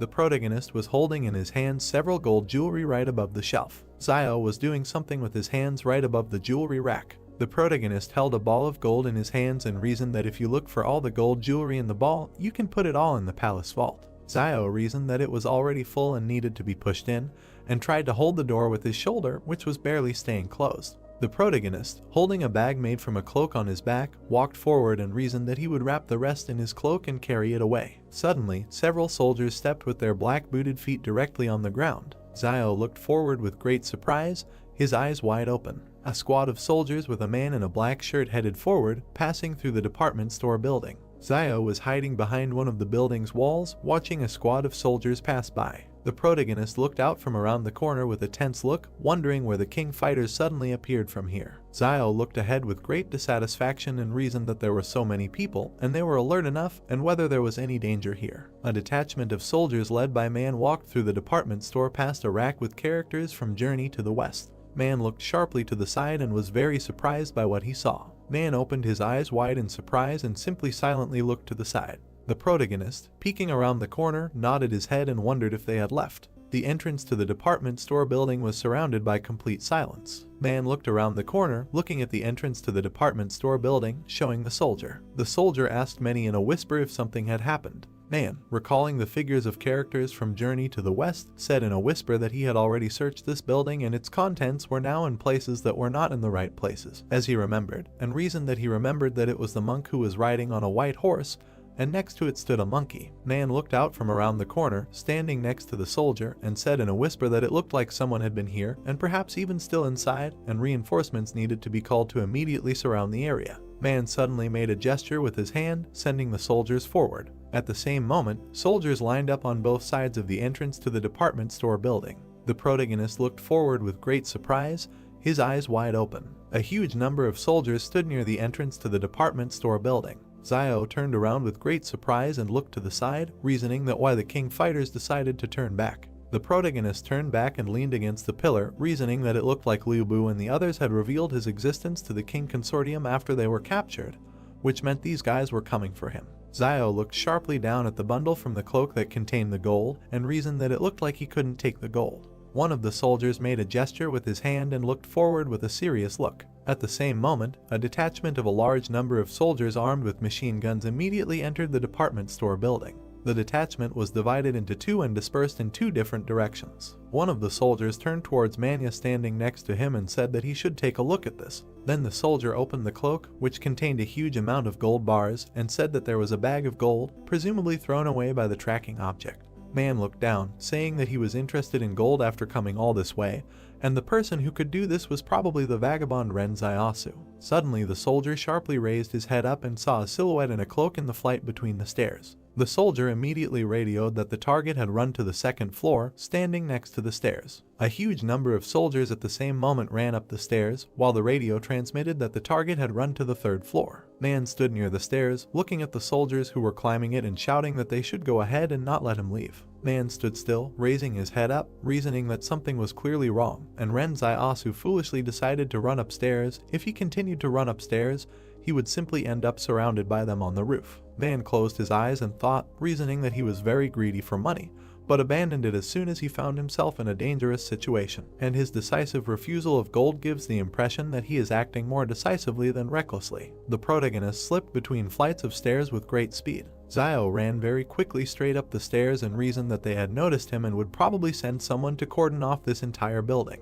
The protagonist, gritting his teeth in dissatisfaction, looked up and reasoned that wherever he ran now, there was a chance of encountering king fighters, with the exception of. Man sharply imagined in his head the image of the roofs of buildings and reasoned that next to this building there was another building a little shorter, 10 meters from each other, and perhaps he would be able to escape by jumping from the building. Man sharply raised his hand with the pistol in it and gave the order to the soldiers that they should continue the pursuit, but they disobeyed the order. Man, sharply waving his hand with a pistol in it in front of his face, said that the external combat group should be sent to detach the neighboring building. Man abruptly jumped down from one staircase to another, holding a pistol in his hand. At the same moment, the protagonist hit the door with great force with his foot. Xiao kicked down the door leading to the roof with his foot. The protagonist was right on the roof of the building while a door flew forward right in front of him. Xiao turned sharply to the side, looking at the neighboring building, and said what was there. The protagonist rushed with great speed to the edge of the roof of the building. Xiao sharply pushed his foot off the edge of the roof of a building and jumped forward, flying to the roof of another. Man ran out of the department store building with great speed and turned his head to the side. Man abruptly stopped in place and looked with great surprise at the silhouette of the protagonist, who was flying past the buildings in the city. Man, gritting his teeth in dissatisfaction, asks if this Ren Zaiasu can really jump to another building and what level of strength and speed he has achieved. Man abruptly grabbed the walkie-talkie and said that the strength of Ren Zaiasu's target needs to be reevaluated, and repeats that the strength of the target needs to be reevaluated. Xiao landed sharply right on the roof of a nearby building, doing a somersault and getting on all fours. The protagonist suddenly rushed forward with great speed, running along the roof of another building. Xiao raised his head sharply and looked at the tall building right in front of him with great surprise. The protagonist, with his eyes wide open, looked forward and talked about this in surprise. Xiao then focused his attention on a very tall, dilapidated building. The protagonist focused his attention even closer to one of the rooms in the very building in which a certain silhouette was visible. In that very room in the tall building, Yang stood watching everything that was happening. Yang sharply adjusted the girl on her head with her hand. Suddenly, out of nowhere, a strange black and red trunk appeared right in her hands. She then stepped on the small step with her black booted foot. Yang stood still and aimed at the scope of her huge black and red rifle. She suddenly exhaled slowly and continued to aim one eye at the scope of her rifle. Yang stood in place, holding her black and red rifle with two hands and aimed at its scope. Xiao continued to run along the roof of the building with great surprise, talking about Yang Xiaojin. The protagonist stopped abruptly on the roof of the building and looked sideways at the street of the destroyed city. Xiao suddenly focused his attention directly on King and the people standing next to him who were near the cage, and reasoned that this means that Yang Xiaojin's goal was to come and kill this young man in a white suit. The protagonist froze abruptly in place, raising his head up and looking at the tall building on the side of him, and reasoned that she was so far from this man in a white suit. Xiao looked to the side with a reasonable expression and thought that at such a distance to the target, the sniper needs to calculate many factors, such as wind direction, temperature, humidity, and various external obstacles and cover near the target. Then the protagonist focused his attention on Qin standing near the cage and highlighted his approximate location on the street, reasoning that how can sniping be carried out at such a distance, even if one has to take into account the deflecting force of the rotation of the earth. King stood still while Xinyu was behind him. Xinyu rose sharply, and the protagonist looked forward and reasoned that the wind had stopped, and now. Xiao turned his head sharply towards the tall building standing nearby and reasoned that she had not fired. The protagonist then focused his attention on Xinyu, who suddenly stood up from the ground, and reasoned that when did she free herself from the rope binding her thumbs. Xinyu suddenly rushed forward towards King with great speed, holding a knife in her hand. Xinyu continued to rush forward at great speed, moving her hand with the dagger in it and back a little. King sharply turned his gaze back and looked at the woman in the suit who was deflecting Xinyu's blow. Xinyu threw a punch with her hand, which the woman deflected with her white fan. The woman in the suit would then lash out with her white fan, while Xinyu dodged it. Xinyu jumped back, landing on the ground as the woman in the suit collected her white fan. The woman in the suit suddenly took a blade out of her pocket and threw it forward with great fury. Xinyu landed on the ground with a huge look of fear on her face, holding a knife in her hand and looking at the blade flying towards her. Suddenly, a circle of purple energy appeared on the ground right under Xinyu's hand. Xinyu abruptly fell into a dark space through a circle of purple energy, while a knife flew into her place where she had just been. The woman in the suit watched as a flash of black and purple energy remained in Xinyu's place. The woman in the suit said with surprise on her face that she was a Superman, and King stood next to her, watching everything that was happening. The protagonist watched what happened with great surprise and reasoned that Luo Xinyu was in fact also a Superman. Xiao turned sharply to the side and asked that where did that fragile and quiet Luo Xinyu go, and it must be someone else posing as her. King turned sharply to the side, looking at a tall building in which a bright and yellow light was coming from the window. At the same moment, Yang fired her huge black and red rifle. King turned sharply to the side with a huge fear on his face while someone shouted that there was a sniper there. The bullet rushed with great speed straight towards King, who was standing still. At the same moment, the girl in a business suit jumped sharply to the side, gritting her teeth. She suddenly leaned forward, opening her 2 white fans behind her back. Then the girl in a business suit put 2 white fans right in front of her and tried to deflect the bullet flying at her. The girl in a business suit clenched her teeth in dissatisfaction and fear and simply remained silent. The bullet fired from Young's rifle slightly damaged the white fan. The bullet, flying forward at great speed, destroyed the white fan into small fragments. At the same moment, the girl in a business suit fell back while the same bullet hit her chest. King stood still and watched as that same bullet flew right through the body of a girl in a business suit. King looked down at the body of the girl, who was falling down and coughing up a huge amount of blood. King, turning to the side, straightening his cloak, said that what a pity. One of the soldiers sharply pulled the pin from the grenade and said that everyone should prepare for a smoke grenade. At the same moment, a smoke grenade fell straight to the ground, releasing a huge amount of smoke, and a certain voice shouted that it needed to be compacted. King stood in place while a huge amount of smoke surrounded him, and voices were heard in the area to look for a sniper position, and it was an abandoned building in the southeast. King abruptly pulled out a bullet from the destroyed asphalt with his hand. King held the bullet in his hand and looked at it with great seriousness and simply remained silent. King turned his gaze sharply to the side and thoughtfully reasoned that, surprisingly, this was an attack by rebels, and this is a group of people about whom there are vague rumors in the circles of the consortium. King walked up to Liu, who was sitting on the asphalt, and said that being her agent and not even knowing that his employer was a Superman, he was still really very stupid. They took Liu by the clothes and lifted him up, and he said that she was just like that before. Suddenly, that same silver bullet was brought right to his eye. King, piercing Liu's eye with a silver bullet, said that he should rest in peace and in their time there was no place for such scum. Liu slumped straight to the ground and screamed loudly as blood flowed from his eye. The protagonist stood still, looking at the tall building right in front of him, and reasoned that so, Yang Xiaojin and Luo Xinyu are working together. As expected, the more beautiful a woman is, the more dangerous she is, and never thought that they would put on such a show here. Xiao raised his head up and recalled the images of Yang and Xinyu, reasoning that in retrospect, their disguise was not really flawless, and, I remember, before going to Mount Jing, I asked to remove Wang Qinjiang from the squad, and Luo Xinyu glanced at Yang Xiaojin during the decision, but at that moment, neither of them cared about it. The protagonist then mentioned in his head the events of the past, how they sat together near the fire where the meat was cooked, and reasoned that later, when he shared the fish, Yang Xiaojin also called Luo Xinyu. Xiao recalled how Yang pointed her gun directly at Zhu and reasoned that there was also an incident where someone was pestering Luo Xin and Yang Xiaojin quickly intervened. But at the time he thought that she only helped because they both were girls, and who would have thought then that they had known each other for a long time. The protagonist looked ahead with a thoughtful look and reasoned that, but why exactly they wanted to kill King Zhen and why the Superman sacrificed himself to protect him. Yang pulled the bolt of her rifle and a silver bullet flew out. Then she sharply turned the muzzle of her rifle to the side and, holding it with both hands, aimed at the sight. The protagonist stood still and looked at the tall building in front of him with great surprise until a bright light flashed in one of the rooms. Xiao backed away with a huge look of fear on his face as a bullet flew between his legs and hit the roof. The protagonist turned sharply back, looking at the place where the bullet landed, and reasons that she was doing something incomprehensible and did not even try to shoot him, but was simply aiming at the roof. And maybe she did this on purpose to show that they are not at the same time in front of the King Consortium. But was it too much, or was it because he was angry with Luo Xinyu on the road and did not want to help her?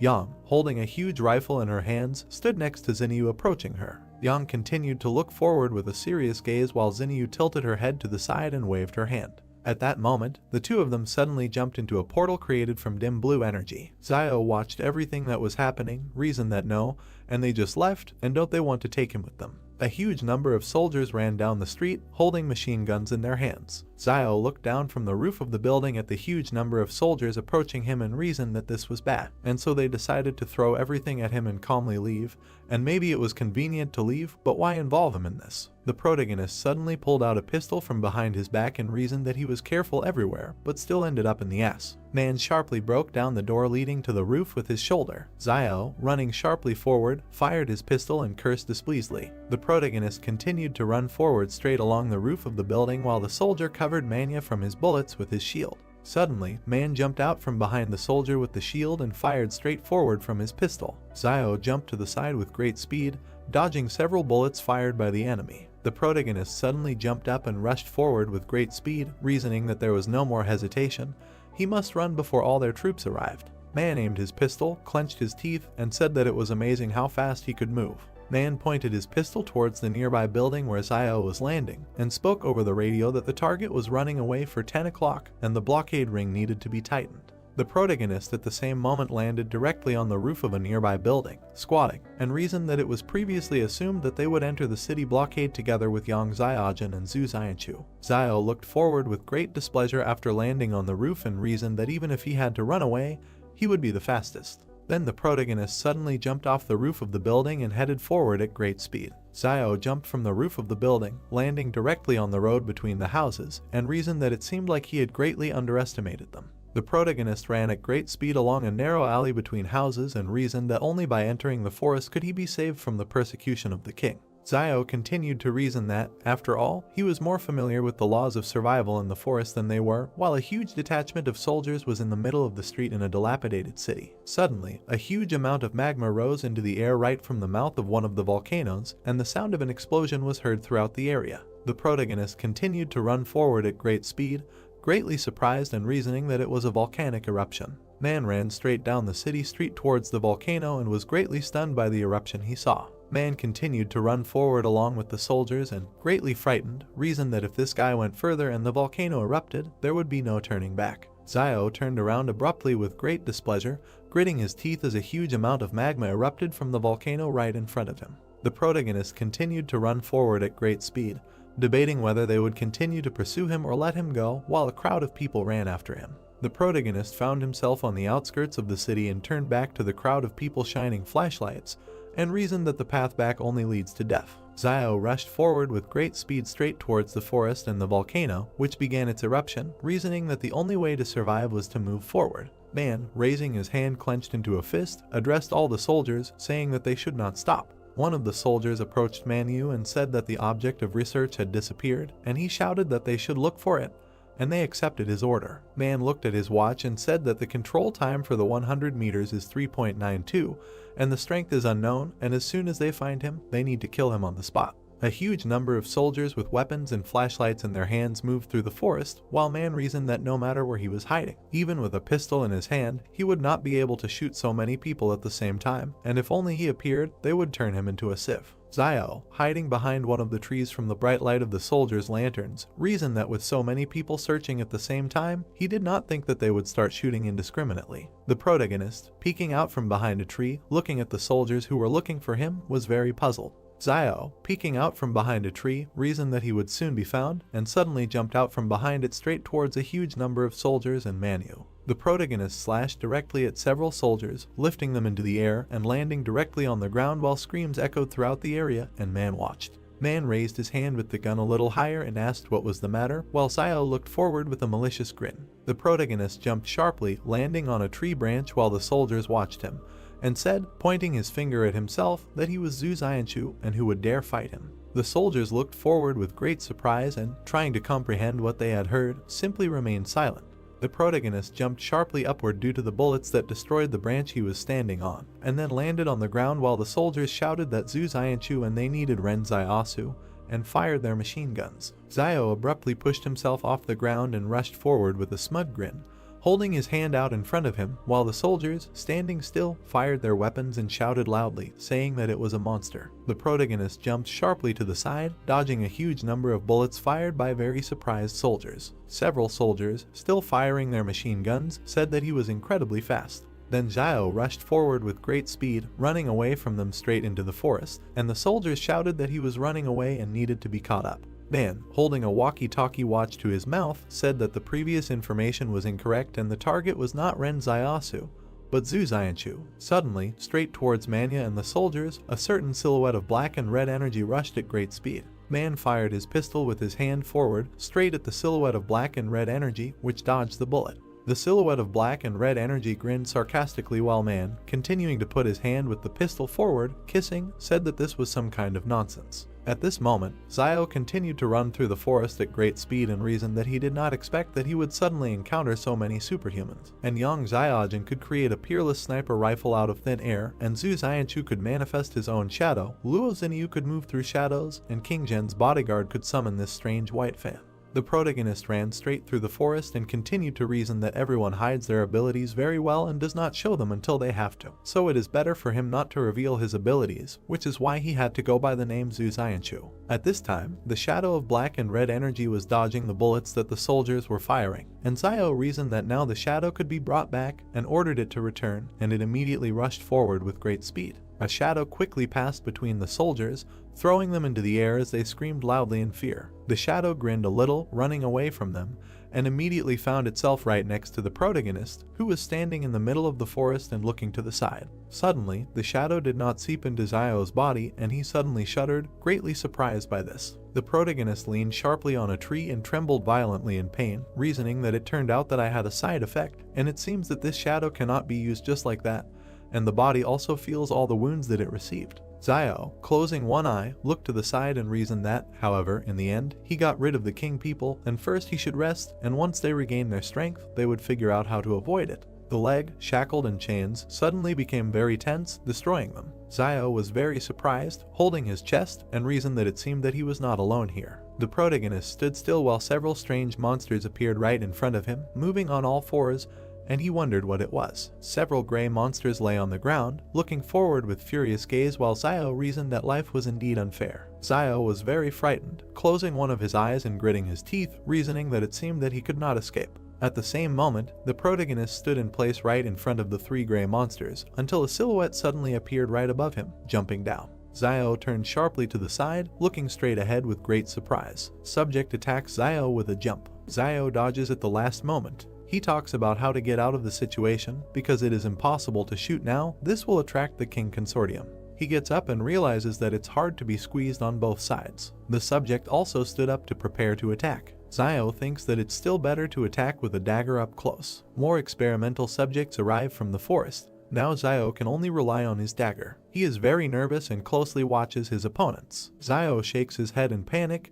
because the dagger is not in place. Xiao doesn't understand where the weapon disappeared. He remembers how Yang ran into him before she disappeared. Ian is sitting on a cliff. Perhaps then she stole the dagger. Yang happily looks at the dagger. Xiao wonders if she really took him back, although the trust that was between them would make such an act extremely heartless. Xiao looks in surprise as the test subject climbs the tree. 3 test subjects crawl towards him. Xiao tensed up and decides to attack first, for which he uses the ability copied from Zhu. He casts a determined glance towards his enemies, deciding that this is not the time to be sad. Having sent the shadow to attack, he shouts to the test subjects to die. The unpleasant sensation makes him take a back and turn around. The subject attacked from the back, leaving a cut with his sharp claws. Xiao screams. He roundhouses one of them in the face with his fist. He looks in surprise at the fist that hit the test subject's face. He looks at his hand in horror and screams in pain. A scream is heard against the backdrop of a dark forest. Xiao throws the test subject aside, grabbing his face. Shadow Xiao hits the test subject while he looks over his shoulder at the 3 lying humanoids and talks about the thickness of their skin, since it cannot be injured without a weapon. The product of the experiment makes a big bite on the side of the shadow, which affects itself. Xiao grabbed his phantom-bitten side and decides that if he continues to fight with them, he will definitely be eaten soon. Closing his eyes in pain, he thinks about how he can get a weapon. Xiao stands defenseless while the test subject cuts his chest. He didn't have time to dodge. At the same time, another humanoid bites his leg. The incredibly strong test subject who bit Xiao throws him aside with his teeth so that he does a somersault in the air. He hits the ground hard with his back and drops of blood fly out of his mouth. Along the way, his shadow is eaten by 2 experimental subjects. Another one is already flying, ready to kick a man lying in the chest with his foot. Xiao was taken aback. The subject successfully hits the target with his foot. The palace sends Xiao a message about the discovery of the breath of death. Making a grimace of horror, he realizes that he cannot use his power, which is very bad.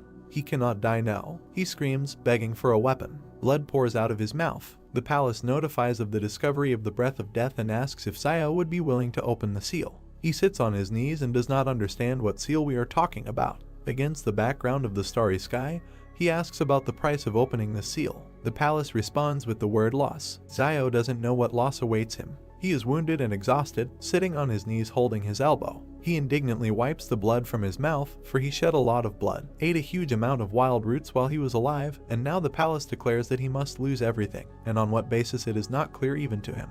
The test subject kicks him in the head and he flies off. Zio asks the palace for an understanding of how he was given all this: the gold, the money, the gun, his brother Liayuan, his sister Zioayu, and even the clothes on his own body. He is on his knees again and asks why the hell does the palace even need his clothes. He does not receive an answer and offers to at least bargain. He gets hit in the jaw. He desperately wonders if this is the end, because he has lived so little. The palace gives him the result of the check, because Zio only has 7 thanks left to collect before receiving the weapon. Zio looks at the inscription against the background of the night sky and wants to thank himself all these 7 times. He cups his face, closing one eye. Zio's first gratitude is that he never shies away from new opportunities. The second is that he is never afraid to face danger, while he thanks himself for the 3rd time for never compromising in the face of trials and tribulations. He is kicked again by the test subject. Zio flies to the side. He stands up and thanks himself for the 4th time for always having a backup plan when faced with temptation. He closes his eyes and extends his hand forward. The 5th thanks is that he was never a hypocrite. With a smile on his face, he says the 6th gratitude for his sober assessment of the situation and lack of hesitation in decisions. He enthusiastically shouts 7th gratitude for the fact that when he finds himself in terrible situations, he goes through all the hardships. In the background, an active volcano erupts into the sky with a column of fire. Zio gets down on one knee, preparing to attack the next test subject approaching him. He screams for the weapon to be unlocked. The subject runs towards Zio with his mouth open to bite. The palace counts Zio's 7 thanks towards the total score. Zio aggressively directs a black ball glowing purple at the test subject. The subject flies to attack, and Zio sits with his hand outstretched towards him. The ball in his hand forms a long blade that glows red. He points the blade at the test subject. Making a determined face, he talks about a sword that draws the line between life and death. Such a sword is no match for an army of thousands. The blade cuts right through the test subject. 3 bloody humanoids bare their teeth at Zio. Zio himself stands menacingly against the backdrop of the 2 halves of the test subject. Zio uses the new sword and shadow together, making an armed shadow fighter. He goes on the attack, and the shadow follows him. He is not alone. The subject tries to injure Zio, but he dodges. With a rotating movement, he makes 2 halves of a whole experimental subject.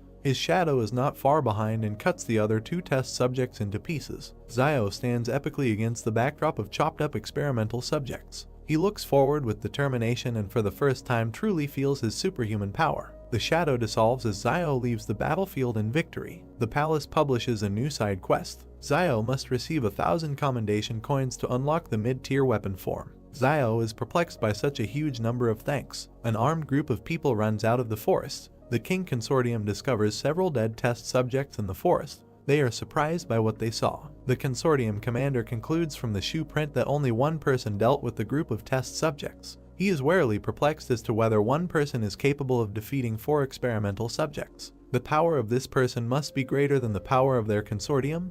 They need help. He radios to King Zhen that Zio, who called himself Zhu, requires his reassessment because he alone dealt with 4 test subjects. Zhen stands somewhere against the backdrop of ruins and listens to the fact that Zhu was wounded and left traces of blood. Zhen is surprised by Zhu's capabilities. Putting on a serious face, he asks his assistant to adjust Zhu's danger level to B and orders the commander to take a sample of Zhu's blood and send it to the warehouse for analysis. The commander presses the radio button and accepts the order. Zhen stands pathetically with his eyes closed and argues that Zhu and Yang have proven themselves. Xinyu has also revealed her superhuman nature, but no one knows where Zio has gone. He looks to the side. For him, capturing Zio would be a good outcome because he could become a bargaining chip in the future in the fight against Zhang Jinglin. Zhang Jinglin's love for justice is well known throughout the north of the country. Zhen smirks, because there is nothing wrong with Zio not being caught, since Fortresses 112 and 113 are under the influence of the King Consortium. Zhen pathetically walks past armed men in uniform. He continues to talk about Zio, because when he returns to the walls of the fortress, the Consortium members will be able to capture him at any moment. The volcano is erupting. A group of people from the King Consortium are being inspected using flashlights on their weapons. The group leader shines a flashlight towards the trees and realizes that Zio was running towards the volcano, but the pursuit led them nowhere. Consortium member King places a Q-tip containing Zio's blood sample into a test tube in a bag while the commander assesses the amount of Zio's blood on the battlefield. He must not have been hurt that badly. The commander looks down sternly and evaluates Zio's fighting abilities and worries that they will not take him in numbers. For comparison, he takes an example from the capture of one test subject, in which 3 people died in a day and 13 left with injuries. He stands over a test subject cut in half and shines a flashlight on him. The wounds are extremely smooth. Close-up of the commander's face with a flashlight. He compares the cuts on the test subject to the fact that a sharp tactical knife can only damage the test subject's skin with great force. This refers him to the fact that there are many more secrets in Zio than they can even imagine. The group from the King Consortium turn at the sound of a man approaching. Zio runs towards them. The group began to shoot at him. While the commander wondered why Zio returned, he seemed to be running away. A terrified Zio yells at the group to look at what's behind him instead of aiming at him. He struggles to escape from a huge crowd of test subjects. The commander was taken aback because he thinks that this could only happen if Zio took and tore up the lair of the experimental subjects. Zio calls upon his shadow to carry him on its back and orders the group to flee, for if they continue to just stand there, they will all die. In the background, a large cloud of test subjects is approaching them. The group led by the commander is in shock. They decide to disobey Zio and open fire on him. He dodges shots with the help of a shadow and is perplexed that in such a situation they would still prefer to shoot at him. The shadow is getting ready to jump. Zio decides to let the monsters play with the consortium group, for that matter, and with the help of the shadow he jumps to escape from pursuit.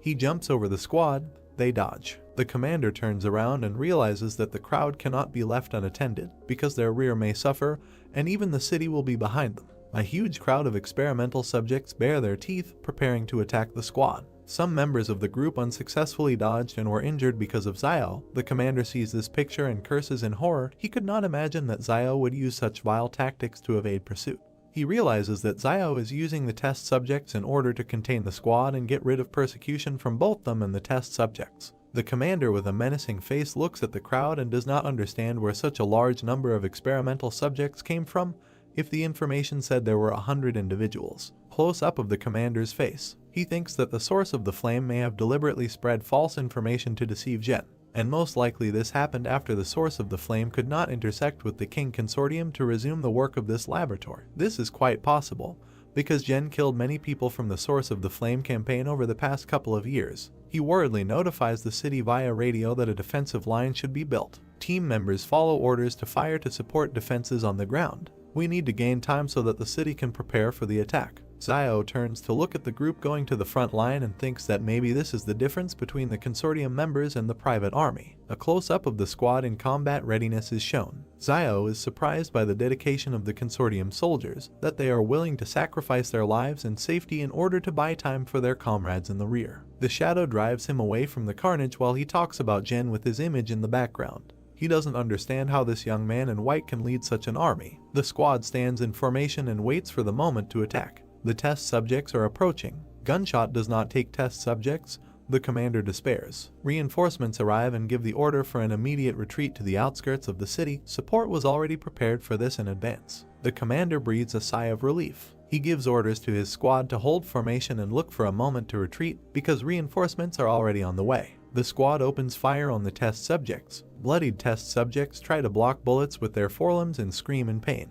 However, the bullets still do not hit them, but simply bounce off. The group is kept in formation and continues the attack. Zio escapes from the scene of the firefight and is glad that a detachment from the consortium was on the way, otherwise he would not have been able to escape from the test subjects. With one hand he holds onto the shadow's shoulder, and with the other he rubs his chin and thinks about the reaction of the bald squad leader, because he also did not expect to see such a huge number of experimental subjects in the mountains. He grins, because this is the norm for such numbers, because in the forest there is no more entertainment except giving birth to children. Zio turns around at something. Meanwhile, the volcanic eruption is only intensifying. A huge five-fingered red limb with claws protrudes from the crater of the volcano. Zio was taken aback. He wonders how some creature could be hiding in the volcano and what kind of creatures in general can survive in lava. Jen stands pathetically against the background of the eruption and his white cloak flutters in the wind. A man in uniform and glasses behind him asks what the hell this is. Jen closes his eyes and sighs. He was very sorry that such things really existed and because of this they would have to retreat immediately. Mission failed. He opens his eyes and turns to the guy with glasses asking him to call his mediocre brother if this thing crawls out of the crater or if a large number of test subjects are forced south by the volcano, because Barrier 113 is in danger. The guy in uniform agrees. Jen orders everyone else to gather and prepare to retreat. The volcano emits another pillar of fire into the sky. Military trucks are urgently leaving the city. The consortium squad continues to exchange fire as the eruption intensifies with each passing moment. The commander turns around and yells to the squad member to evacuate all personnel. The commander and several other members of the consortium cover the others who retreated. A new wave of bullets hits the test subjects. Jen himself arrived at the scene of the shootout and his people cover the detachment while he pompously stands at the head. People evacuating are running near it. Close-up of Jen holding a detonator. Test subjects run through trees with guided bombs on them. Jen presses the button and looks pathetically at the explosion. Bloody experimental subjects scatter in different directions. The commander, closing his eyes, confesses to his boss Jen that he could not return Xiao, who called himself Zhu. Jen goes to the cars, and the commander turns in surprise at the words that it doesn't matter. Jen orders the commander to get into the car. They drive to the west, where there should be another way back to Fortress 112. The commander is silent in bewilderment, looking after the boss. Jen tells him with a grin that he knows that he wants to ask about the reason for sending help to them. Jen tells him not to think too much about it, because the main reason is that the commander is still useful to him. He also added a request not to say words of loyalty to him, because Jen does not believe in such things. Jen looks towards the cars. There are cries that the car can be driven because something is wrong with the tires. The commander looked at them seriously and asked if they had a flat tire, because they had a jack and a spare wheel for such a case. A member of the squad looks at the tire with concern and tells him about the condition. It is rather not flat, but cut. The commander and Jen do not comment on the situation until they are told that the spare tire has also been cut off. Jen's cold disposition hides anger.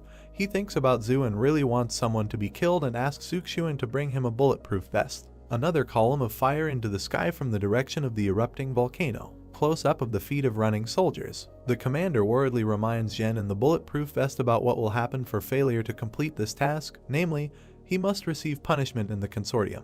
Jen replies that everything is fine.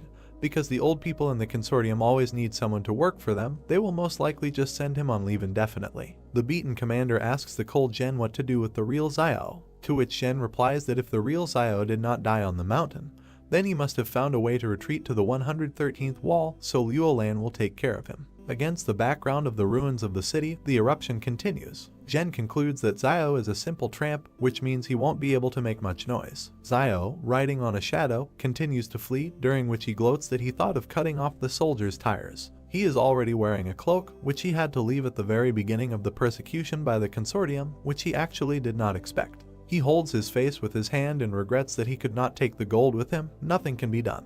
He stops with a shadow near the cave and thinks about spending the night there today. He lit a fire. Xiao looks into the fire and remembers that they stayed in this cave as a team and that now he is here alone. He heard something behind him and turned to look. The words "it is carved into the stone right behind you." He rubs his chin and concludes that the message was written relatively recently. He remembers that the last time they were here, Jan was the last one to leave the cave, whether they could have left this message or not. He looks thoughtfully to the side at the background of Yang's image and wonders if she is really so cruel that she would carve out such inscriptions to scare people purely for fun. Something flies out of the volcano like a fireball and bounces in a couple of places. 3 different animals run out of the forest. Xiao looks at the erupting volcano. He looks ahead warily and realizes that he won't be able to rest tonight and his time is running out. He finds himself riding the shadow again. He understands that in order to be saved he needs to continue his path. Xiao runs past the trees in a zigzag pattern. His speed is so high that he is almost invisible. He is convinced that if he is fast enough, the monsters will not be able to catch him. Runs past small rocks on which gray red-eyed arachnids sit. The arachnids are talking, because they don't understand what it was, a person or something else. Xiao runs past the wolf, who hatched after him out of shock. Then he knocks another wolf off his paws. He looks forward confidently, sitting astride the shadow. In front of him there is a view of the trading city. He's glad he's finally back. Fugui goes to Liaoyuan and Xiaoyu's sister's house, asking to see what he brought for Liaoyuan. The latter, in turn, lies in bed, and sister Xiaoyu sits next to him. With tired eyes, Liaoyuan peeks out from under the blanket and thanks Fugui for putting in a good word for them during the arrest, but waking him up early in the morning is not nice. Sister Xiaoyu looks at Liaoyuan worriedly and urges him to get up, because if he gets up 15 minutes earlier every day, then in total he will have an extra 90 hours to use for the thing he likes. She asks him to think about what he likes most. Liaoyuan, in response, unhappily wraps himself in a blanket and convinces him that his favorite thing is sleep. Sister Xiaoyu did not like this answer and pulls the blanket off him and reproaches him for making people more angry than his older brother. Liaoyuan closes his eyes in displeasure and says that he doesn't care. He sits unhappily wrapped in a blanket. Sadly lowering his gaze, he talks about the calm situation in the city in recent days and he is very sorry that his brother is not here at such a time. Zioyu stood up from the bed and smiled softly. Fugui brought 2 hot sweet potatoes for Liayuan and Zioyu. With a smile on his face, he asks them to hurry up and eat the potatoes while they are still hot. Liayuan, without getting out from under the blanket, looks at the potatoes and asks Fugui about the reason for his love for sweet potatoes, because he cooks them every day. With a thoughtful face, Fugui remembered his dysfunctional childhood behind the 107th wall and told Liayuan that there was a famine then and he had to leave the wall after his father and go here to reunite with his relatives. Smiling again, he continued to say that despite the famine, before it was not as dangerous there as it is now. The story about his love for potatoes was that one day he and his father dug up 2 sweet potatoes in the field and Dad baked them for Fugui to eat. Then it seemed to him that baked sweet potatoes were the best thing in the world. Liayuan looks at Fugui enthusiastically. A conversation with Zio pops up in his memories. He asked his younger brother if he knew why people were happy. They both sat and looked at the night sky and Liayuan asked his brother the answer to this question. Frowning, Zio told his brother that human happiness comes not from pleasure, but from pain, because when, at a moment of unbearable bitterness, you try something sweet, a desire arises to fight for your life. Liayuan looks at the softly smiling Zio in surprise, and the latter continues that the sweet taste may not mean much to others, but for you at such a moment, this sweetness is the greatest joy. Liayuan and Zioyu started eating the potatoes. Fugui says that with Mr. Zhang gone, there are no more teachers left in their trading city. Liayuan enthusiastically says that this is not a problem, because when Zio returns, he will teach. Fugui answered warily, spreading his fingers that he had heard rumors from factory workers near Jing Mountain.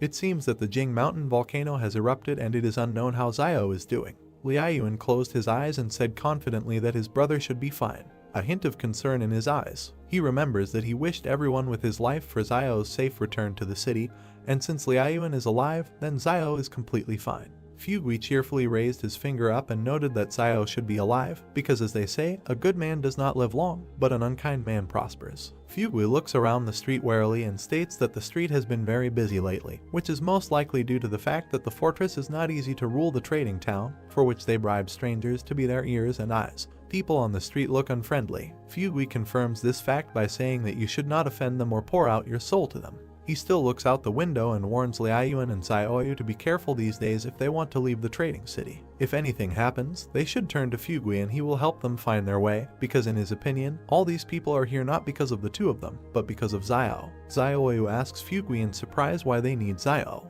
Fugui nervously wipes his sweat with a towel and says that we are talking about Zio and he could do anything to the team from the fortress, that's obvious. Liayuan and Zioyu were taken aback. Jen, the commander, and a couple of other people move through the forest. Jen looks ahead and curses because he doesn't know how much longer to go to get back to Fortress 112. The commander notices that the situation is so bad that even the boss has lost his cool. Jen grins at himself because his image is falling apart. Some guy saw a mutated arthropod and fearfully noticed the presence of a human face on its shell and assumed that they eat people. The soldier approaches the guy's screams and reprimands him, because Mount Jing is far from here, so he should go about his business and not get in the way. Not far from them, Zio jumps off the wall. Zio walks into the door of his house, where a surprised Zioyu and Liayuan stare at him. Liayuan is happy to see his brother, as can be seen from his exclamation towards Zio. He tells the younger one to pack his things quickly. Zio takes out a gun and points the barrel at Fugui, threatening him. He apologizes for what he is doing, but he will have to stay here until they leave. Frightened, Fugui raises his palms and warns that the street is full of people watching this courtyard. Maybe Zio alone can easily enter and exit, but what about Liayuan? Playfully twirling the gun in his hands, Zio replies that these people are not able to stop him. Fugui says that Mr. Zhang is nearby, then the people from the King Consortium will not be able to do anything to him. Zio asks him about Teacher Zhang. Zio crouches down and packs his things, answering Fugui that the reason for his imminent departure is not the King Consortium, but the monsters that are about to emerge from the Jing Mountains. Fugui fearfully asks him about the monsters. Zio, who turned around worriedly, tells Fugui that he has heard about insects, the number of which is terribly large, but these same insects are only a small part of the danger that awaits them. The frightened Fugui grabbed Zio's leg and interrogated him about what he saw in the mountains, after which he began to beg him to wait for Fugui, who needs to go and take his son with him. Surprised, Zio asks Fugui about leaving, because his family business is located here, but he is still ready to leave the city with Zio. Fugui tries to convince Zio because he doesn't know what about everything else, but he believes in Zio and believes that he can survive by following him. Evil Zio asks why he thinks so. Fugui replied that only Zio knows better than anyone what is happening in the Jing Mountains and maybe no one believes him, but Fugui himself believes and is ready to follow him. This pleasantly hurt Xiao, who looked at Fugui in surprise and put his hand on his chest. He thought about it, because if he went outside now and shouted that monsters were coming from the Jing Mountains, half of the residents would simply look at Xiao like he was a fool. But Fugui was able to believe him. He continues to look at Fugui, who begs for his help and reasons, because to put it in perspective, Old Man Wang is not very capable and ruthless, but nevertheless, he is a little more tactful, and his ability to survive in these turbulent times is based on his ability to always quickly making better choices in the face of danger. Xiao clenched his fist thoughtfully and wondered if it was even possible to run away with Fugui, because although he was a profit-oriented businessman, he was not inherently bad. Fugui interrupts his thoughts with the fact that he doesn't just want to follow him, because he has money and medicine, and he also has better communication skills with people than any of them. Xiao happily points out that medicine is also considered the most valuable thing in this era. He agrees and winks at Fugui to follow his son. He doesn't need his money, he will help him without it. Fugui agrees and asks to wait for him. Liaoyuan confesses that they were attacked by robbers some time ago and he had to use firearms. He even killed them, which brought Wang Kanjiang here. Angry Xiao notices that after all, someone bullied his younger brother in his absence. Concerned, Xiao asks about the further course of action, whether Wang Kanjiang saw the Liaoyuan pistol and whether it caused them problems. Liaoyuan responds by handing him a coin with the inscription 178 and said that Mr. Zhang revealed himself to protect him and Xiaoyu, causing him to go with them and give Liaoyuan this coin before leaving. Xiao holds a coin in his hands and clarifies what kind of person Mr. Zhang revealed. Did they say who he is? Liaoyuan raised his finger up and replied that Zhang had asked about this, but he did not answer, but only mentioned Fortress 178 and also said that if things went really badly, then Xiao could head to Sebe to find him there, but clarified that it's not worth going there just like that. Liaoyuan added that the northern lands are very harsh and that most likely Mr. Zhang is an important person there. Xiao clenched the coin in his fist and agreed to go to Sebe for Zhang if they were driven into a corner. Xiaoyu intervened in the dialogue, saying that the things had been collected because there was nothing special to collect. Xiao sees a full bag of cabbage behind a satisfied Xiaoyu. He was taken aback and realized that she had simply collected all the cabbages that Mr. Zhang had planted in the backyard of the school. Provocatively rubbing his chin, he noticed that this behavior was very similar to himself. Satisfied, Xiao points his finger at the cabbage, but Xiaoyu is not very happy with what is happening, because Xiao said that there is no need for cabbage. Xiaoyu can take bread with him, but cabbage is not needed because you can find wild vegetables on the road. In the background, Van dragged his son, who really didn't want to go. Evil Zhang drags his son into the house, shouting to his son that otherwise he will be eaten by bugs. Maybe that's what he wants. The son protests that he did not allow a certain Lai Yuqian to be taken with him. Xiao does not understand who we are talking about and asks Liaoyuan in a whisper who Lai Yuqian is. Liaoyuan replies that this is the daughter of Old Man Lai. Wang's son is in deep sadness because Xiao refused to take this girl with him. The son replies that Xiao is a substitute teacher at the school and cannot just leave the students. He desperately tries to convince Xiao because if Zhang were here, he would not have left her. Xiao jokingly tells Wang that his son is very worried. It looks like this is love.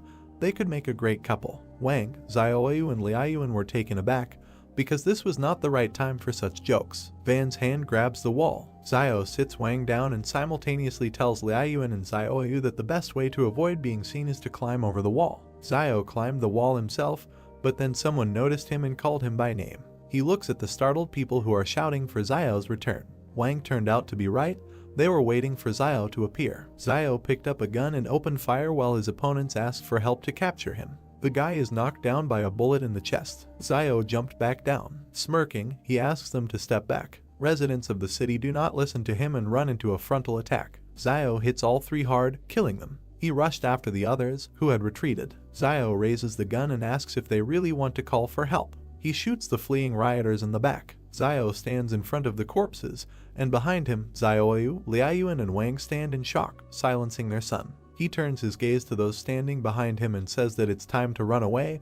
In the southwest there is Fortress 109. Some people who came to the wall are perplexed because they are fools if they hope that they would just get to the wall and be accepted. Their home is no longer there. Xiao's team is running not far from them. One of the residents decides to eat a mutant arthropod. The girl with the child in her arms is also eaten by another arthropod. Xiao was taken aback because he felt an earthquake. From them to the wall the ground forms a large crack. Huge pieces of soil fly out of their usual position. The crack has reached the wall. All five of them look in shock at the collapse of the wall. Xiao announces the fact of the collapse. The wall began to collapse. People fled towards Xiao and Xiaoyu. The main character began to run while he was thinking about what Yun had asked him earlier about what would happen if the wall protecting humanity collapsed, and now suddenly the wall actually fell. Xiao remembered the monsters and thought that the wall could collapse at any moment, but now is the worst time for this because monsters have appeared behind the wall. Old Man Wang shielded the boy with himself and called for help while a huge insect approached them. The main character turned and shot the monster with a pistol. He looked at the old man and the child next to him and told them to speed up. Xiaoyu was running next to Xiao and the others when she asked him if the city's inhabitants would survive if the wall collapsed, and Xiao,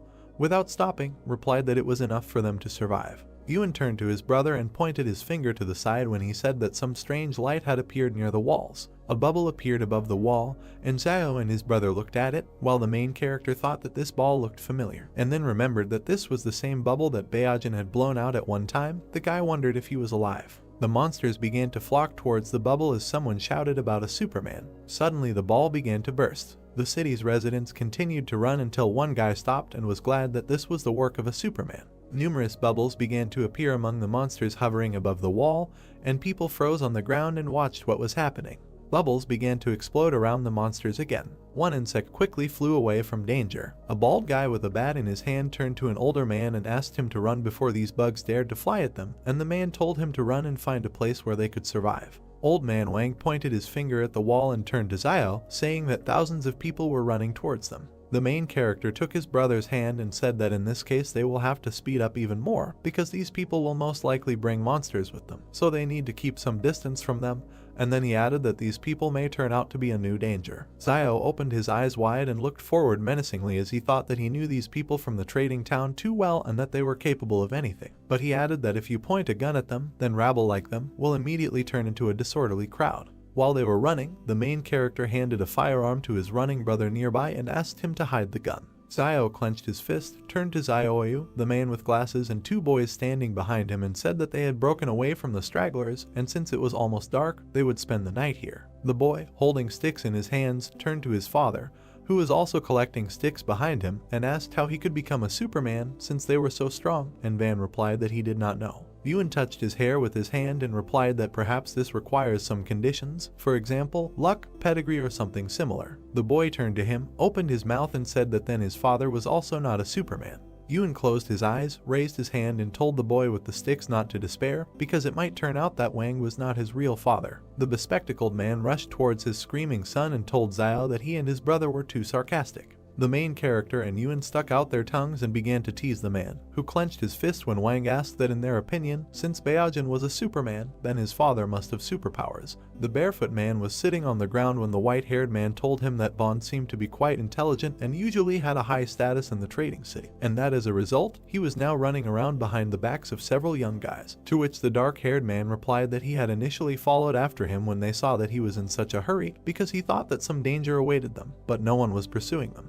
He then stood up, clenched his fists, and said that Wang probably carried a lot of money with him, since he had owned the store for many years, so he must have some property to escape, and the gray-haired man remembered Xiaoyu. Another man, sitting on the ground with his eyes closed, said that it was better to forget about it, because Xiao and Yun had weapons with them. The man with gray hair clenched his fist in front of him and asked him what he was afraid of, and how they could be afraid of guns since they didn't have much ammo. The men turned to the sides when the guy raised his finger to his face and asked which of them would go first. A crowd of people was on the plain near the forest. They jumped up when they heard a wolf howl. People began to run in one direction, shouting that they needed to leave and surprised that there really was danger, and someone exclaimed that they should have gone with Xiao and cursed. The main character and his comrades were sitting by the fire. Yun came up to him, looked at the food in the pot and said that it smelled very good, and the guy replied that he had just seen wild cilantro, which would improve the aroma of the food, so he would throw it in later. Van stood up and clasped his hands in front of him as he said that he doesn't eat cilantro because it smells like bugs and it makes him sick. Xiao smiled and replied that he said that because he had never eaten bugs. The boy clenched his fist in front of him,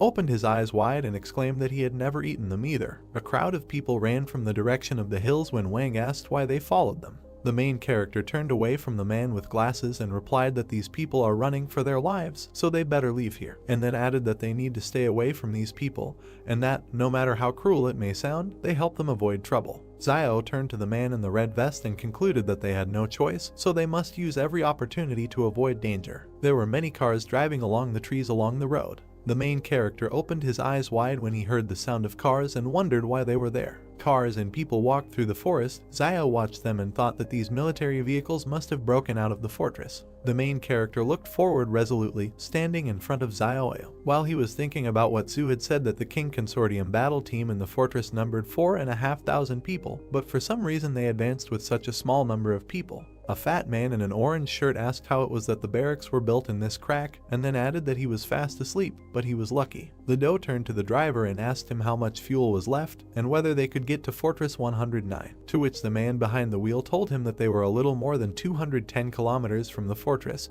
and that they had definitely not enough fuel. The cars were driving back to back through the woods when the driver added that they could ask the guy in the SUV behind to pull up next to them so they could transfer fuel from his car to theirs. The doe looked forward with empty eyes and a wide smile. Then he touched his face with his hand, closed his eyes and replied that the cars were full of wounded and the trucks were overcrowded. The driver turned his head, opened his mouth and addressed the passenger, saying that he and the boss had been very kind to them, unlike other high-ranking people in the consortium, and that therefore they did not mind suffering a little. The man in the orange shirt spread his arms to his sides and told him to stop talking about it as if he were a good person, and then added that he was not a good person, because good people do not live long. The main character looked towards a passing car. Xiao turned to the bespectacled man, clenched his fist and said that the high-ranking people from the fortress were running in the same direction, and that there should be quite a lot of people following them, and also that all these people would distract the attention of the beasts so they don't need worry. The main character looked away and concluded that even if they were attacked by a small number of wild animals, he would take care of it.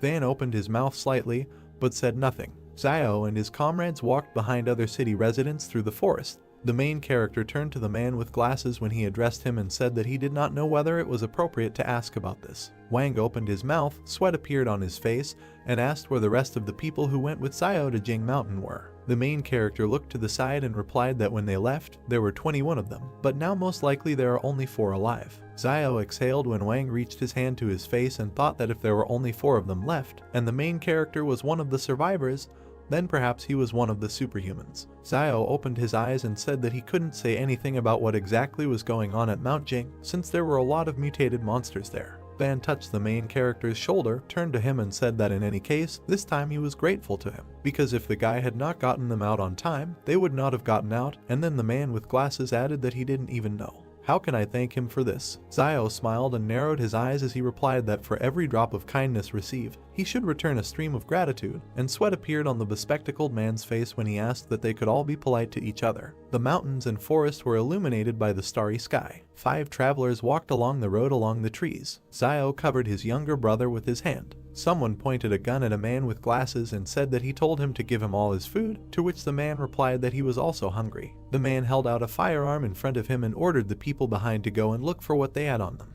The man in the blue shirt raised his hands and asked them how these tramps could touch them, the people of their fortress. The man with the gun in his hand opened his mouth and replied that back then he was still the director of the sand and gravel factory named Yan.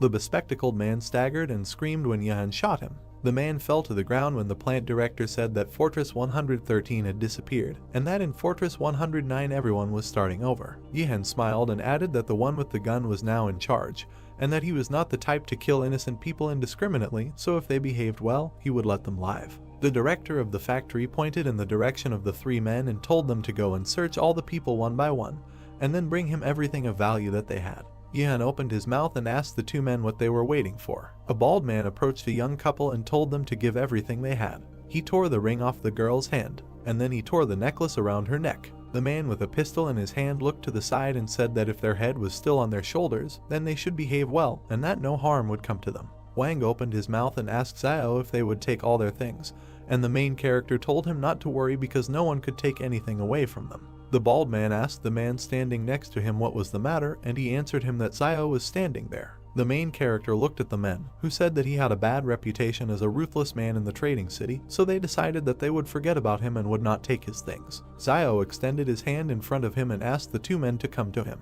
The guy pointed to the wristwatch one of them had and said it was great. The men looked at each other, scratched their heads and thought that they were not robbing him, but he was robbing them. The main character smiled and asked them what they were waiting for, and told them to give them the watch, otherwise he would take away what he wanted. Then the men obediently agreed. The boys bowed to Xiao as he praised them and wished them luck. The main character extended his hand with the watch to the boy and said that each one should have one item, so that later he could keep track of the time, and Van told his son to thank his uncle. The child looked at his watch and wondered if it was definitely from the same generation. Zio turned away from his comrades and told them to follow him, and that they would find a place to rest and set off in the morning.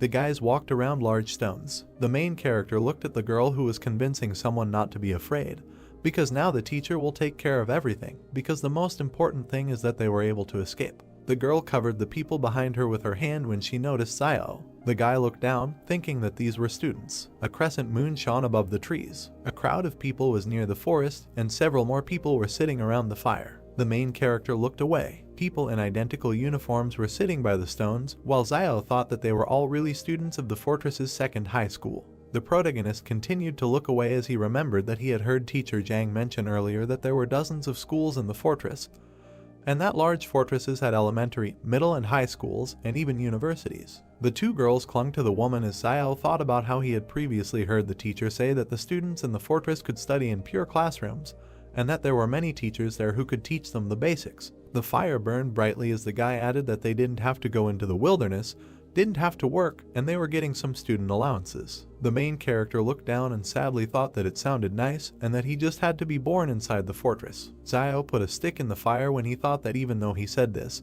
he doesn't know what happened to those little brats who were in school earlier and doesn't know how to receive gratitude in the trading city now. The protagonist suddenly opened his eyes when he realized that he had already collected thanks from himself when he unlocked his weapon. He remembered a dark room with a wooden door and decided that if he could thank himself, it meant that now he could easily complete the task. The guy imagined a sword with a black aura and thought that if the black blade is so strong at the initial level, then at the next level, when it is unlocked, it will become invincible. The main character closed his eyes and punched his chest as he began to thank himself for not killing anyone indiscriminately, for raising his brother so well, and for eating grapes and not spitting out the seeds. Yuan looked at his brother in disbelief, sweat appearing on his face. There was a dark aura in the gloomy room just as before when Zio decided that there was no reaction. The girl looked up at the dark-haired woman, addressed her as Teacher Jiang, and said that she was hungry. The woman closed her eyes and stroked the student's hair, saying that if they continued to walk further, they might be able to eat something, because people from Fortress 109 would come to their aid, and then added that if they could not stand it any longer, then the teacher will collect edible wild plants for them. Another student looked at Jiang and asked what they looked like, and the blonde guy added that they could go and collect wild plants to fill their bellies. People were sitting around the fire when the teacher asked the students if they could see them. Jiang hugged the girls, looked towards the guy and said that these people look confident enough that they will collect and eat what they collect later, and the student asked why don't they just ask them for help. Sweat appeared on the teacher's face as she said that now that the fortress is no longer there, they must understand that not everyone is obliged to help them, so they must help themselves. The two students looked at each other and agreed. Zio walked up to the main character and addressed him. The girl smiled, looked at him and said that in that group of students there are many beautiful girls who look his age, and that if at such a time he feeds the girl he likes the most well, she will definitely follow him. Zio touched his forehead with his hand and replied that there was no need to worry about this now, because he needed to deal with Fortress 109 first. And Zio said that if he changes his mind, then all he needs to do is tell her, and she will help him with his children in the future. Water boiled in the container. The main character sat down, holding a bunch of plants in his hands. Teacher Jiang looked to the side and told the nearby students to find the exact same plant he was holding. Zio stopped near the guys picking grass from the ground. Jiang smiled as a student approached her with a plant in his hand and said that they had found it, and that there were quite a lot of these wild plants there. The main character walked up to a man with glasses, handed him green leaves and said that this plant should never be eaten, since he ate it once the year before and had diarrhea for 3 days. Sweat appeared on the disciples' faces when they saw Zio throw away the green leaves. The guy in the white suit threw the plant to the ground. The main character looked to the side and realized that they were following his example. The guy pointed his finger at the grass next to the bespectacled man and told him that the small clump of plants at his feet was a purse, also known as a shepherd's purse, and that it was edible. The plant's leaves were arranged in a circle. The guy added that when consumed raw, it may taste a little bitter due to plant alkaloids, but this is insignificant compared to the desire to survive. Van opened his mouth and replied that he was clearly underestimating him because his family often made dumplings with this herb, so he knew for sure that it was edible. Students ran after Jiang when she told everyone to go collect this plant. Her foot tripped on a stone.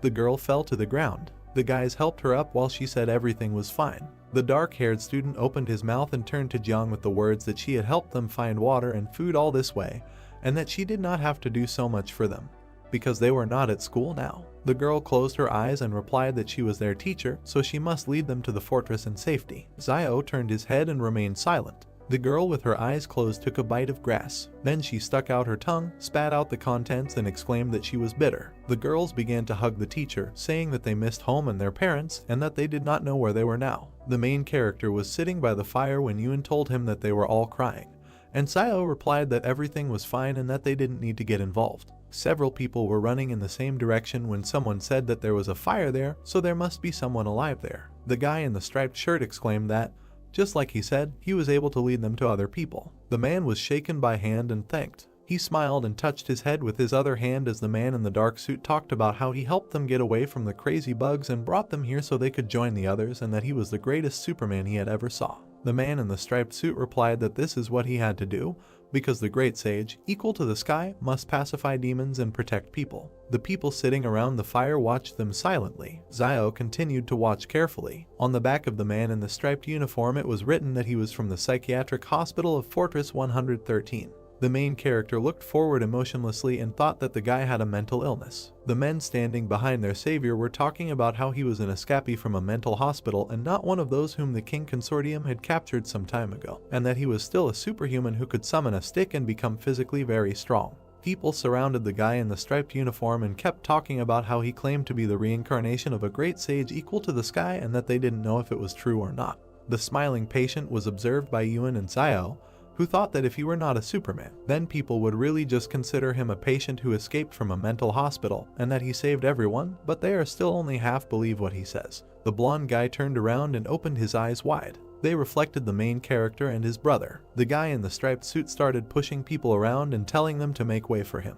Yuan turned to his brother and asked him if he knew him, to which Xiao exclaimed that he did not know. The fugitive from the psychiatric hospital smiled sweetly at the main character. He then folded his hands in front of him and addressed Xiao, calling him master. The main character opened his eyes and mouth wide. The guy in the striped uniform waved to the people behind and said that he had found a master whom he was taking to the west for the sacred scriptures. 4 people opened their mouths and looked in one direction in disbelief. Wang turned towards Xiao and laughed loudly until he cried. The guy raised his index finger, called the man with glasses Beiji, and asked what he was laughing at. The patient smiled and turned to the son of the man in the red vest named Wu Jing. The man in striped clothing hugged them and exclaimed that they were all gathered here to go west for the holy scriptures. Xiao, Yuan and Xiaoyu looked ahead blankly and asked the man again. An inscription appeared that sometimes life takes an unexpected turn. A hand touched the shoulder of a patient in a psychiatric hospital. Wudi turned to Xiao and asked what he could do for him, and the protagonist replied that he should clarify that he was not his master and was not going to go to the west for the scriptures.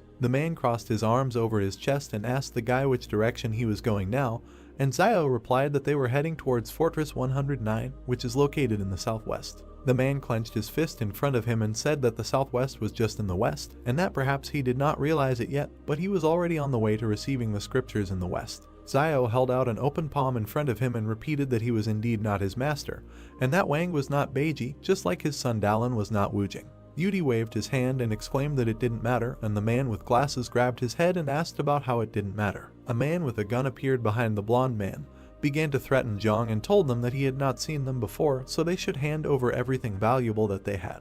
The man with thick eyebrows opened his mouth wide. Wudi pointed a stick at him and called him by name Zuanfeng. The man put his finger on the trigger. Yudi grabbed the stick with both hands and hit the man on the head. Yihan raised his head and spat out blood. There was a flash near the pistol and he fired. The main character opened his mouth and eyes wide. Wang and Dallin also opened their mouths and bulged their eyes. Yudi twirled a stick in front of him and said that he could not pierce this golden staff with a bullet. Yuan touched his brother's hand and said that the bullet did not hit the golden staff and that Wudi was bleeding from his chest. The guy looked down and cursed. Yudi stood with a stick in his hand and was bleeding. A man with blonde hair was lying on the ground. Yihan opened his mouth and looked to the side. The guy in the striped uniform gritted his teeth and said that the legend says that the bronze head and iron hands of the great sage equal to the sky are invulnerable to swords and spears. Yudi opened his mouth wide and spread his arms out to the sides when he asked about how a small bullet could have wounded him. Meanwhile, the bullet fell to the ground. Yihan put the pistol in front of him and called the guy a Superman. The guy jumped, swung at the man and said that he would receive a blow from his golden staff. Blood sprayed from the man's mouth. The man fell to the ground. It bounced off the surface several times and landed near a crowd of people. Yudi put his hand on his belt, opened his mouth and said that this is called destroying the demon, eliminating evil and promoting good. The guy in the striped clothes gave a thumbs up and exclaimed that he was good. Wudi turned to Xiao, and Yihan was still lying on the ground. His eyes were empty and blood was flowing from his mouth. People started looking at each other and smiling. Many refugees stood in front of Yudi, some bowed and thanked him, and he asked why they were doing this. The guy touched the main character's shoulder and told people to thank his master. The guy and the girl looked at each other and remained silent. People stood in several rows, bowed together and expressed gratitude. A system notification appeared indicating that Xiao had received 10 commendations from refugees. He looked forward resolutely, surprised that he had received so many gratitude coins at once, and thought that usually he had to work hard to get them, but now he did it without difficulty. The main character touched Yudi's hand, called him his student and asked if his wound hurt, and then offered him his medicine for external wounds. Xiaoyu, Yuan, Wang and Dalan looked ahead blankly, thinking that going west to get the scriptures was foolhardy. Xiao put out his hand, smiled and asked the man with glasses to bring his older brother something to eat. Van clenched his fists and exclaimed that he himself is Beiji. Everyone was sitting around the fire when the main character turned to Yudi and advised him to eat more slowly, despite the fact that he was very hungry. The guy closed his eyes and thanked Xiao and Beiji, who were sitting next to him, when another gratitude notification was displayed, and the main character thought that this relationship between master and student seems very good. Wudi touched the back of his head with his hand and told his master that he was still hungry, and Xiao thought that he was a good fighter, but he eats a lot. The main character closed his eyes and asked Yudi if he knew what alms were. The guy replied that he knew. The master looked the student in the eyes and said that he was sending him to some people to ask them to prepare some lean rice and then return. He pointed his finger at some people sitting on the ground and said that they had all helped the man with the gun in robberies before, and that now they most likely had a lot of things left. Yudi put his palm to his forehead. The guy jumped high and told Xiao that he was going. The main character turned his head, smiled and said that this man was quite funny. The hand took the food. Xiao took a small bite while he thought about how recently, more and more, it seems that everyone's unusual abilities are more or less related to spiritual power. He remembered the lieutenant and thought that there was a direct relationship between the Shadow's combat power and his spiritual power. Xiao looked at Wudi and decided that he expressed this even more obviously, since he imagined himself to be a great sage equal to heaven. His golden staff had actually appeared, and he himself was gradually approaching an inhuman state in his physical qualities. Sitting by the fire, the main character looked sternly ahead and thought about his spiritual strength, but realized that there was no clear answer yet. Feet walked on the ground. Jiang touched her hair with her hand and asked Xiao if she could take some fire. Jiang timidly asked to exchange some fire for their dry firewood. The guy looked up and agreed. The girl leaned towards the fire and thanked him. The hero received thanks from her and the tramps. They leave, saying that they now have fire. The guy thought sadly that for people who have no experience of surviving in the wild, it is very difficult to survive in such conditions. Wudi with bags of food hands Xiao a bar. He replied that he is not hungry, he got it himself, let him keep it for himself. Heroes at the campfire. Yudi said that then he would not be polite. Xiao replied, what is the point of being polite? They are all on their own. Yudi took out a pistol. Van catches the weapon. The guy told him to take it for his protection. The gun is in the hands of the old man. He thanked the guy. He makes hoarse sounds. Wang with a questioning expression on his face. Yudi closed his eyes. Saliva came out of his mouth. The man was surprised, so calmly he took it and fell asleep. Xiao looks at the guy thoughtfully, thinking that although he looks pugnacious, the thought that he is deceiving him is not very pleasant. They say that fools are lucky. One might say this is his gift. Yuan approached his brother and invited him to go to bed first, since he was also tired today, and he would watch the first half of the night. The boy extended his hand to the hero, who was sitting with his back. He objected. Yuan will go to bed first and will be on duty in the second half of the night. He tried to object. Xiao looked around and said angrily, let him go to bed quickly and not waste time. Beads of sweat on Yuan's face, thoughtful. He leaves, lowering his hands, sighing. The boy went to sleep on the ground. The hero frowned, sat by the fire, thought that they were halfway to Fortress 109. It would be great if they could take advantage of the chaos and get there. Behind the hero are gold coins and jars. He thought that the gold he hid in the palace and the medicine should be enough to keep them afloat. In the background are the shadows of people in front of the fortress. The guy thought that if they couldn't get inside, it would be worth settling in a trading town outside of Fortress 109. Yudi stretched, surprised that the hero was not yet sleeping. He scratched the back of his head. Xiao asked, he fell asleep not long ago, why did he wake up? He laughed, it seems he doesn't know yet. Next to the guy is a monkey in traditional clothes. He explained that since he learned that he is the reincarnation of a great sage equal to heaven, he sleeps 3 to 4 hours a day, and this is enough for him, as if he slept as usual all night. Xiao was confused whether this was even possible. They were sitting by the fire. The hero bowed his head, asked how old he was. The guy clarified how many thousands of years old, and said that no one knows how many reincarnations he experienced in past lives. With a dissatisfied grimace, Zio clarified that he was talking about this life, thinking how difficult it is not to send him away in conversation. Beauty raised his hands, yawned, replied that he was 22 years old. The hero thought that he was 5 years younger than him and somehow became his master. These are those same legendary young men. Zio raised his hand and asked, so he was taken to a mental hospital by private troops. The guy raised his fist and replied that no, he was sent there a few years ago. They did not believe that he was the reincarnation of a great sage equal to heaven. But some time ago, no one knows what happened, but suddenly he was transferred to a new hospital. They took blood and things like that. Zio asked if he knew Baojin. Yudi put his hand on his chest, leaned over, and asked if this was the bubble blower. He knew him. He was lying in the next room. He raised his index finger and added that before that, there was another patient, who then disappeared somewhere. The hero raised his fist to his chin and thought, Woody really came from a mental hospital and lived next to Baojin. Zio thought that the people in the fortress were dissecting such people, but now it looks like they are just taking some blood from them. He froze in surprise. According to Yudi, there were originally 3 superhumans imprisoned together, but one disappeared. He was worried about where the third had gone. Zio glanced gloomily at the guy and asked if he had any plans for the future. He rose from his seat, clenched his fist, proudly said that he would accompany the master to the west. The hero asked what if he did not want to go to the west. The guy shuddered, his face changed. Stuttering, he asked if he didn't want to. He got down on all fours, dropped the stick, said in frustration that all these years he had been thinking about this day and night. This is what kept him from sleeping peacefully at night. He wanted to find his master and go to the west together to get the sacred scriptures, to pacify demons and eliminate violence along the way. But now his master said he did not want to go west. He crawled to the hero, grabbed the half of his robe and said that he had to go. Zio pursed his lips, looked down, thought, just look at this face, it looks like I'll have to go there. It won't hurt to learn about the West. Teacher Zhang also mentioned this. Yudi looked at the guy. He took him by the hand and asked if he knew where this Western paradise was. He replied that he didn't know. The guy turned away, raised his fists, and thought with a grin, if he doesn't know, that's good. Woody raised his hands contentedly when Zio told him not to worry and leave the rest to his master. Trees with green crown, rays of sun. The hero looks at the refugees, they cough. Zio's thoughtful look. Yuan, with a backpack on his back, looked back and noticed that his brother had woken up. A serious face, looking at a man choking from coughing. The hero thought what was wrong with everyone. Did the long journey and lack of sleep provoke the flu? No, something is wrong. The guy looked at his comrades and said that they needed to hurry. An infection zone had formed here, and if they did not leave quickly, they could also become infected. Wang raised his hands in fear and asked, is the infection zone? Then of course we need to go. The hero and his team leave. The old man hurries everyone forward. Woody extended his palm to the departing Zio and said that it is better to save a person's life than to build 7 floors for the monastery.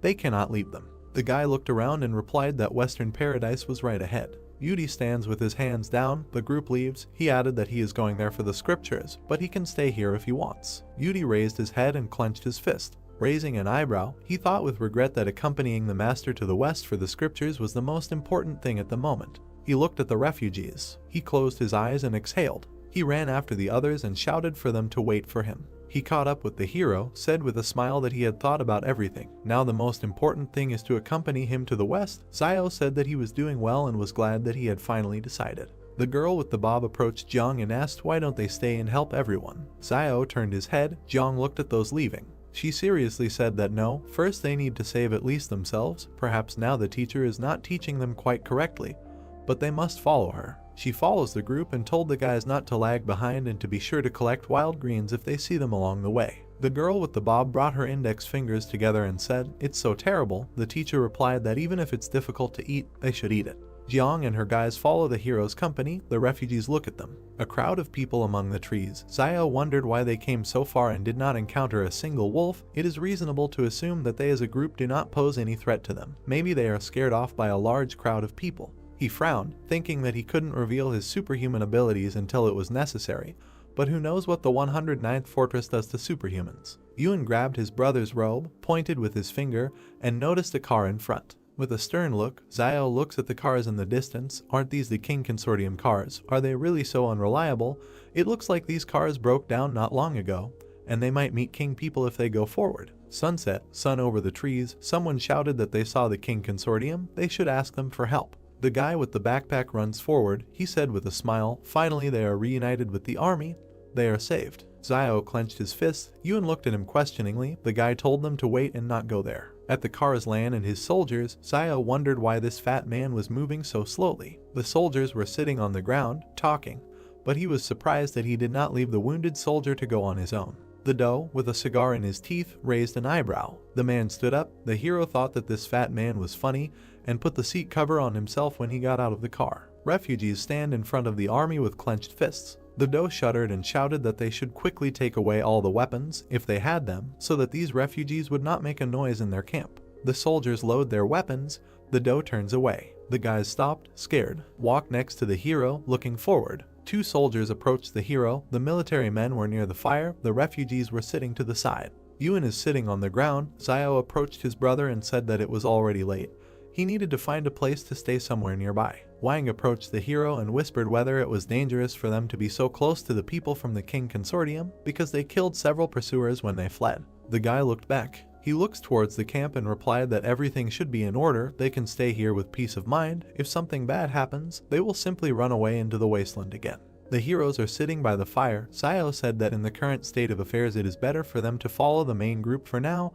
He is a little afraid that the wolves are just waiting for someone to fight off the group. Soon Wang looks at him. He agreed with the guy. Yudi is sitting on the ground. Zio stood up, turned his back, said, okay, he will go with the great sage to collect brushwood and let the guys rest. Woody walks behind the hero with his hands behind his head. Zio thought about not having the intention of harming others, and at the same time, remember to protect himself from the evil intentions of others. He still has to keep an eye on Woody. Maybe he joined them with ulterior motives. They were collecting firewood. He thought that there was nothing wrong with being careful. There were still a few days ahead, and if during this time he did not find any ulterior motives, then he could accept it openly. Yudi approached the hero and asked if he hadn't said this morning that the Western Paradise was just ahead, but why didn't they come there after a whole day's journey? Zio raised his shoulders and, spreading his arms, said, the Western Paradise is moving. The guy asked, he thinks he is stupid. Zio said in confusion, such an answer really can't fool even a fool. He placed his hand on his shoulder and asked him if he had any desire other than to accompany him west for the scriptures. The guy scratched his head, smiling nervously, replied that indeed there was another desire. The hero asked what. Drops of sweat on Zio's face. Surprised, the guy replied that he was looking for a girl named Zixia. Woody sternly said that after his reincarnation, there are two things he must do. The first is to accompany the master to the west for the scriptures, and the second is to find Zixia. He raised his fist. There was a glow all around. Zio doesn't understand. This is also something from the plot of Journey to the West. What kind of book? Jiang and her students appeared in front of them with brushwood. She said that they did not need to collect them. She would be happy to help them collect them. The hero frowned and thought, the more people add brushwood to the fire, the brighter its flame will be, so that's good. Standing opposite each other, Zio leaned forward, thanked her. She said that if he had not lent them the fire earlier, the students would have frozen and gotten sick. They turned around. The teacher said that they had left and were going back. Zio replied okay and thought that he just shared the fire with them. Nothing complicated, but he didn't expect that they would want to repay him for this. A girl with long hair with brushwood in her hands approached Yudi. She closed her eyes, smiled, and shyly said that he was so handsome. The guy opened his mouth in surprise and remained silent. He folded his hands and said, thank you, parishioner. The girl exclaimed, parishioner. Zio waves his hand. He told them to come here. He found something good, and he needs to call the students for help. Saliva coming out of his mouth, the hero looks at the brown fruits on the ground, thinking that it looks like they won't be hungry today. Tree, starry sky. People are divided into groups, sitting around fires. Yudi sits with potatoes in his hands by the fire. I ate them with pleasure. Heroes at the campfire. Zio looked at Woody suspiciously. A guy with his mouth full, perplexed. Zio, with a potato in his hand, closed his eyes. Woody looked at him and asked him what he thought. Their team was still missing something. The hero didn't understand what that meant. Hand on forehead, looking at Yuen and Zioyu, said that the white dragon horse is also missing. Picking his little finger in his ear, he said that there is no need to look at him like that. None of them are white dragon horses, and he will not mistakenly identify them. The brother and sister breathed a sigh of relief. Sun Wang asked him in fear. He meant that they were definitely Beiji and Sha. The hero is eating. Behind, Jiang tells the students to hold on. They will soon arrive at Fortress 109. Zio thinks that he did not expect that Woody has his own internal logic despite his madness. The teacher held vegetables in her hands and told the students that they should take the sweet potatoes they dug with them. It was better to be tired on the road than to be hungry. A guy with white hair eating potatoes asked Jiang if they could really get to the fortress safely. She replied that it should be possible. They just have to follow that young man and they will succeed. He mockingly called the teacher. Pointing his finger to the side, Jiang asked what happened. He was not feeling well. The guy asked her to look there. Hand on chin, Jiang looking to the side, Xiao turned around. She put her palms to her cheeks and said why the guys didn't warn her. The students laughed, and the teacher blushed. The soldier approached the boss, who was sitting under a tree eating, and asked if he thought his brother would send someone to save him. Lan looks at his lunch, replied that he was a little worried about him. He was still there when something went wrong with Mount Jing, and now he is not sure whether he is alive or not. The soldier said that he thinks that King will be fine. He is a person who is always confident in what he does. Cracks in the ground, Lan objected, so sure, this time this is not an ordinary emergency. This earthquake and volcanic eruption are a natural disaster and anything can happen. Food on a stick, Lan looks to the side, said, they are so close to Fortress 112, if something went wrong with their fortress, he is afraid that 112 will also collapse. He is afraid that his brother will face a very severe punishment within the consortium, since the consortium lost 2 fortresses at once. The soldier put his hand on his chest and said, but it's not their fault, any fortress would not withstand it. A drop of sweat on his temple, Lan said thoughtfully, in the past, his brother made too many enemies in the consortium. Sitting with his back explained, since he killed so many people from other consortiums a while ago, the consortium will be worried that he will be difficult to control and they will ask him to clear his head for a while. But this is all temporary, since they still need that for Zhang to do his job, because others will not do it as well as him. A month in the sky, the man added that they would not be as ruthless as him. A bald man approached a guy in a white suit with a blue tie, told the boss that the consortium bureau wanted him to answer the phone. The guy asked him to tell them that he didn't have time. The man with the phone to his ear said that he understood and would definitely convey it. He put down the phone, followed the guy, said that fortresses 112 and 113 were no more. He replied that he had guessed. The man looked to the side, with regret on his face, and began to convey what else they said. The guy looked back thoughtfully. He stepped forward and added that they wanted him to proceed to Fortress 111 for investigation as soon as he got off the mountain, and that without permission he could not leave the confines of Fortress 111. He extended his hand to the leaving guy and asked if we were talking about house arrest. He remained silent. Mouth open, the guy replied that it had been a long time since he returned to Fortress 111.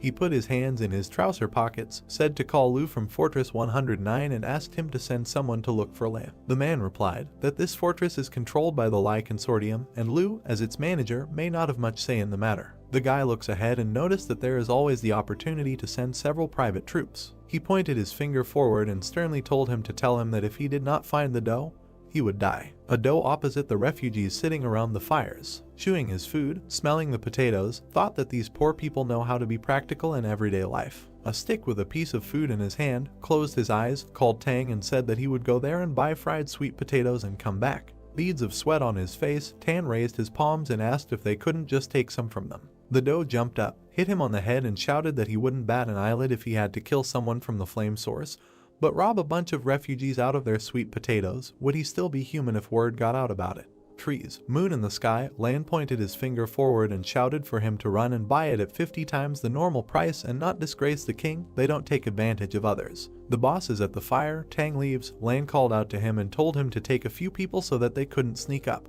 Tan looked back, a drop of sweat on his cheek, and replied, okay. The doe looks at the departing soldiers. He closed his eyes, lowered his head, exhaled, thought that he considered himself a worthy representative of his generation, but he never thought that he would be reduced to begging for food from refugees. Warms his hands by the fire. Tang and the soldiers returned to him. There are potatoes lying on the cloth. Doe is moving his finger and counting. He looked at the wounded sitting on the side and counted them. Tang holds the potatoes, looking at the boss with a smile. Lan said, 1/2 per person. No one should eat more, and the wounded can eat one whole. He also asked Tang to bake it. The fruits lie in the fire. Tan takes the potatoes out of the fire with a stick. He brought hot potatoes to the boss, telling him to take them and eat them. The doe divided the fruit in half. He handed 1/2 to the soldier, said, here, half for one. Tan said that he didn't have to do this, asked how he could take only half. Lan said to close this topic already and take it. He's hot. The soldiers gathered around the boss. He said that now he does not have time to tell them about all this, but when they get to Fortress 109, he will invite them all to enjoy life.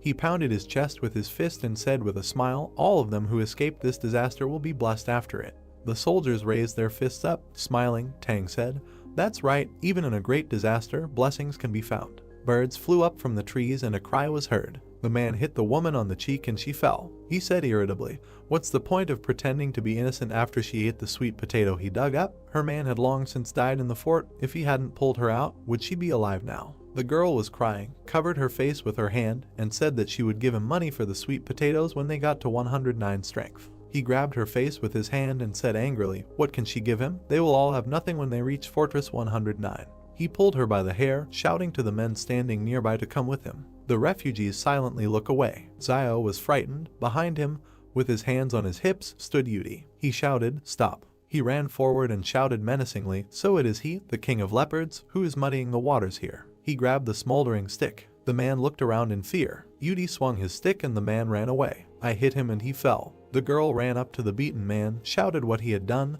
let them get out of here. Hand to temple, the guy is perplexed, pursing his lips. Having lowered his hands and head, he returns to the heroes sitting by the fire. He sat down on a log and lowered his head into his hands. Xiao looked at him gloomily and thought, this man is really funny. He put his hand on his shoulder, the guy raised his head. Xiao thought that he was just making up a magical name for anyone he wanted to beat. He was a great sage equal to heaven. So he had to fight demons. He asked what if in the future he faced hundreds of enemies one after another, and he doesn't have enough names of demons. Heroes in traditional clothes, Woody with a rod crouched in front of Xiao, replied that everything is fine, the names of the demons can be repeated. The hero kicked him, asked if he was faking or stupid, what happened to the promise not to make mistakes in personalities. Plant in hand, resting his head on his hand, asked Xiao why he thought that woman told him to get away when he defeated the Leopard King. Yudi rests his head on his hand, a tired look. The hero looks at him, he thought, because human nature is so complex that some people are better off not being saved. He didn't want to talk to him about it. He seems to be fine without it. Van sat down next to Yudi and said, he's just still too curious. He can save himself a lot of problems if he uses words in his life that are not theirs and none of his business. The guy opened his mouth slightly and asked in surprise what he meant. Van smiled and said why should he do something and interfere if it doesn't concern him in any way. Yudi hit the old man on the head with a stem and said, Boar, it's none of your business. The heroes watching this laughed. Night, the wind fans the flames of the fire. A paw with claws and shackles. Xiao looked around in fear. The heroes look into the dark forest. Yuan asked his brother what that sound was. He replied that he needed to run, get out of here now. Monsters in chains are running towards them from the forest. Many monsters with angry eyes began to crawl towards the people. The whole group began to look at Xiao, who pointed his finger at them to run away into the forest. The protagonist's gaze was filled with confidence and aggression. The monsters began jumping on people, grabbing them and trying to kill them. Everyone was very scared. Birds were flying in the sky. The night itself was restless. The stomping of people began to be heard quickly. Everyone ran as fast as they could. The group quickly ran to meet some people who began to look at them. The two men looked at the group. One was calmly silent, and the second was pointing a weapon at them, gritting his teeth. Xiao began to scream in fear and try to calm the men, telling them not to shoot and to run too. The man began to tell his assistant not to shoot and to follow them, so that they would first listen and then move away as far as possible. The main character began to grit his teeth angrily, saying that if the guy had opened a weapon, there would have been much more losses and it would be better to run away with the troops now, since at least they have firearms and this is better than revealing their abilities. One of the soldiers was wounded in the leg and held on to the second, slowly limping. The troops quickly ran behind the group, shouting for everyone to move. The soldiers and the group began to stand opposite the monsters. The monsters began to open their mouths wide and look at people with red, bloody eyes. The main man began to scream in fear about what kind of monster he was and who he was. The monsters began to jump on people with anger. The child began to hold on to his father, crying and screaming. His dad tried to calm him down, but he couldn't do it.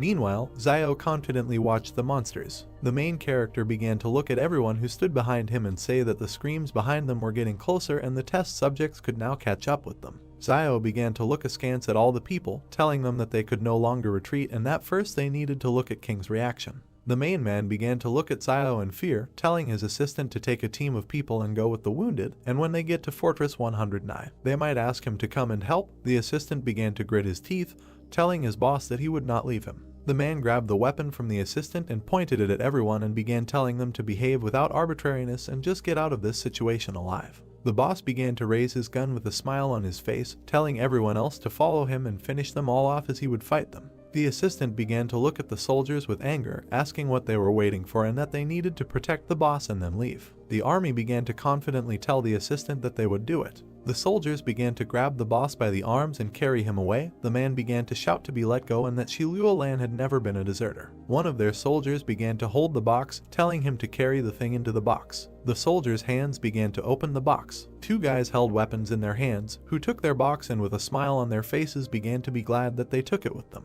One of the troops began to bring the weapon to the peephole, pointing it. The soldier began to confidently open his mouth and shoot at the place where he aimed. A lot of guys were shooting and aiming missiles to the side. The fire quickly spread across the entire area opposite the guys. The soldiers threw grenades and bombs in the direction with anger and confidence. As soon as the air cleared, there was no one on the ground. One of the monsters began to slowly approach the soldier, who was throwing grenades in the other direction. The guy wounded in the eye began to look in the direction where the sounds were mocking. The wild monster aimed its bloody teeth at the soldier's neck, killing him completely. The guy clenched his teeth and began to look at the monster out of the corner of his eye. The man's hand began to quickly open the grenade. There was a huge explosion on the spot as everyone else looked on. Xiao looked to the side through the smoke, gritting his teeth. One guy's foot began to move towards the monsters. The guy with white hair and a golden wand began to open his mouth wide and tell the brave demons to see where they could run now. The main character began to confidently look forward, telling his assistant Yudi to go in the other direction. Xiao began to look at the monsters, holding his sword tightly. Yudi with a smile on his face began to look at the main character, telling him that in this life he is more deadly and much better than in his previous life when they were indecisive. Xiao began to cut the monsters in half with quick movements. The guy began to look at the people looking at him and shouted at them to run away. Old man Wang, Yuan and Xiaoyu began to look at the main character in fear without doing anything. Xiao began to glare at the people, shouting at them to run away. Yuan began to hold the girl by the hand, taking her away from Xiao. Wang rushed after them, looked at the guy with fear. The brother began to look askance at the main character, saying that now they would only interfere with them. Xiao stood looking at the monsters and called out to Wudi, who was next to him. The main character and his assistant immediately rushed towards the monsters, quickly running towards them. Xiao killed the monsters with deft movements, leaving behind a cloud of dust. The guy began to look to the side, watching something. With his golden wand, Yudi began to hit the very heart of the monsters who were trying to jump on the guy. The guy jumped high into the sky, pointing his weapon at the monsters who were looking at him.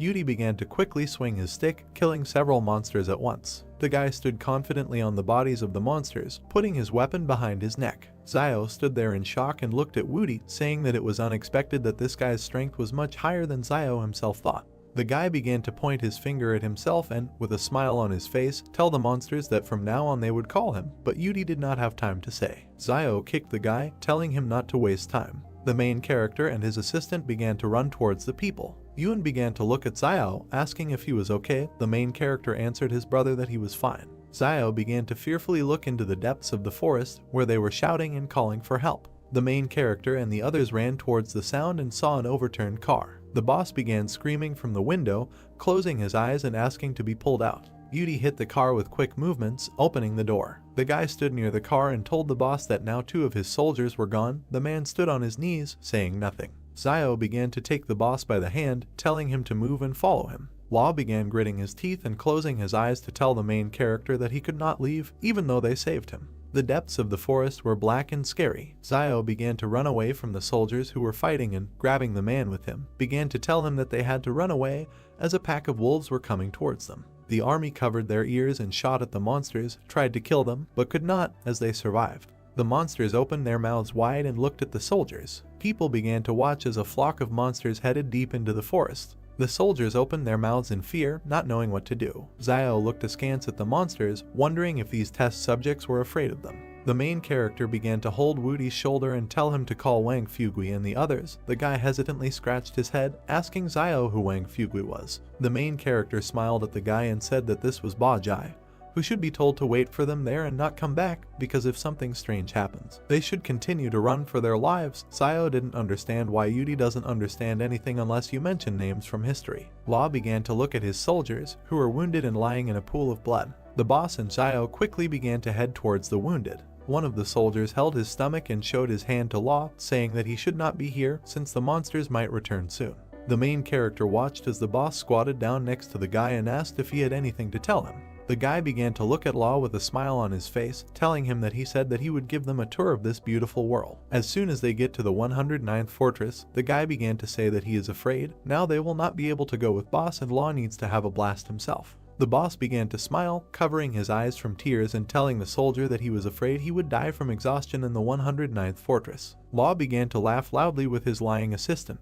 The soldier's hand began to squeeze the boss's hand. The guy held the wound on his stomach and told Law with a smile that they had no regrets. The boss looked at his assistant with a sad look full of tears, nodding slowly. Xiao began to slowly approach Luo and the soldier and talk about how some of them don't have to die. The main character began to stretch out the boss's hand, which contained the jars. The guy began to say that his medicine is the best, which is suitable for external injuries and therefore you don't have to worry that they will die. But Xiao began to say that he doesn't just cure. Law began to look with interest at the jars in the guy's hands. The main character began to tell the boss that in exchange for this medicine they should bring them all to Fortress 109 and provide them with a legal place of residence. Law smiled and laughed, saying that it was a very familiar feeling. Lo began to open his mouth and eyes wide, telling Xiao that he was a miracle healer. The main character imagined in his head how he would hit Law on the head for saying such words. The boss began to smile sweetly and, looking at Xiao, said that given their relationship, if the main character saves their lives, he will be able to drag as many people as he wants into the barrier. Xiao did not understand what kind of relationship the boss was talking about.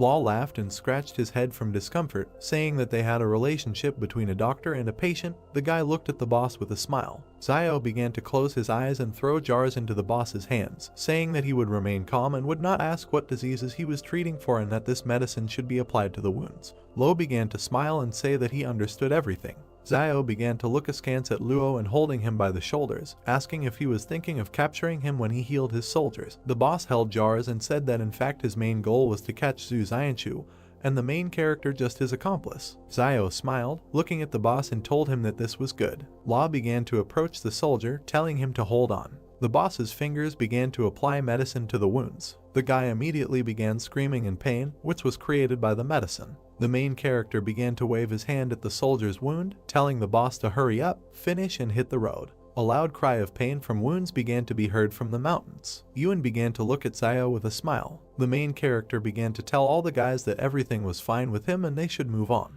The soldiers began to head out with Xiao and Luo's group. The boss began pointing his finger at Yudi, saying that he remembered him and this crazy man who was in the 3rd psychiatric hospital. The guy began to clasp his hands with a smile on his face, telling Lo that he also remembered him and his name was Benbo-er. The boss began to tell Yudi not to talk nonsense and not to call him Benbo-er. The guy began to clench his hands on his chest in anger and tell the boss to call him a great sage, not a madman. Law began to get angry and angrily tell Yudi that all crazy people say that they are not crazy. The boss began to tell the guy that he says the great sage who protects his master. In order to receive the scriptures in the West, Law began to ask Yudi where his master was. Xiao began to point his finger at himself with a calm face and tell the boss that he was his master. 2 people also began to say their names. Luo could not believe that they were telling the truth. 3 cars stood in one of the places. The boss began to be surprised and say that it was strange, because they looked like the cars from Fortress 109. Law began to point his finger up, smiling and saying that most likely they were saved. Law began to sit on the edge of the car seat and hold the walkie-talkie. Questions began to be heard from the walkie-talkie about who he was. Lo began to smile and shout, saying that he was Lolan and he needed to be connected to his brother. The guy at the end of the walkie-talkie began to ask Lo where he was and whose walkie-talkie it was. The guy asked the boss if Lu Yun's people had taken him. The soldier began to talk on the walkie-talkie that on the way he met the vehicles of the 109th Fortress and they were probably Lu Yun's men who were attacked along the way. The man began to look ahead confidently,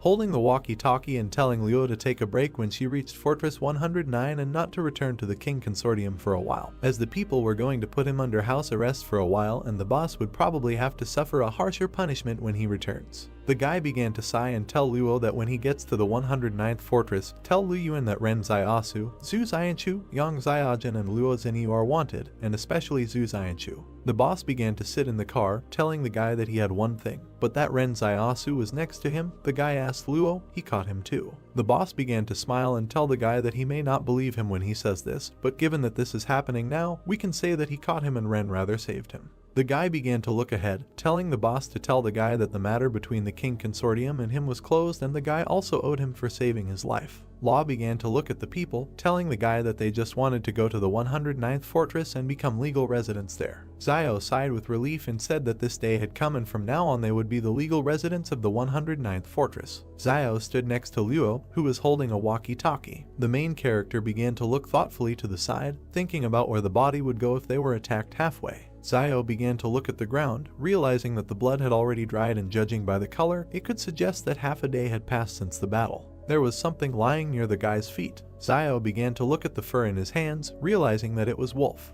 The guy began to stand near the rock. Zio looked down carefully, noticing something. A wolf began to emerge from the cave. The main character decided that it was the Wolf King. The animal began to look at the guy carefully. Zio looked confidently at the wolf, deciding that they had been chasing him all this time. The guy looked at the wolf, who was slowly walking away from Zio, doing nothing. The main character did not understand why he did this. The boss began to raise his hand high, telling everyone to climb in, since now they have a car and everything will be faster. All the people began to look at Zio with a smile, and Ewan began to shout to his brother to sit down and they would leave. The main character began to look at his brother, smiling sweetly. The car began to drive away. Ewan began to ask Zio if they could overcome the barrier. The main character began to say that if they arrived, they would not have to be careful while resting. Zio patted his brother on the head and with a smile on his face told him not to worry, and from now on their life would only get better. Van lowered his eyes and sadly began to say that some things were too difficult for him to achieve, but for people on the other hand, they were absolutely familiar. The boss began to pull a cigarette to his mouth,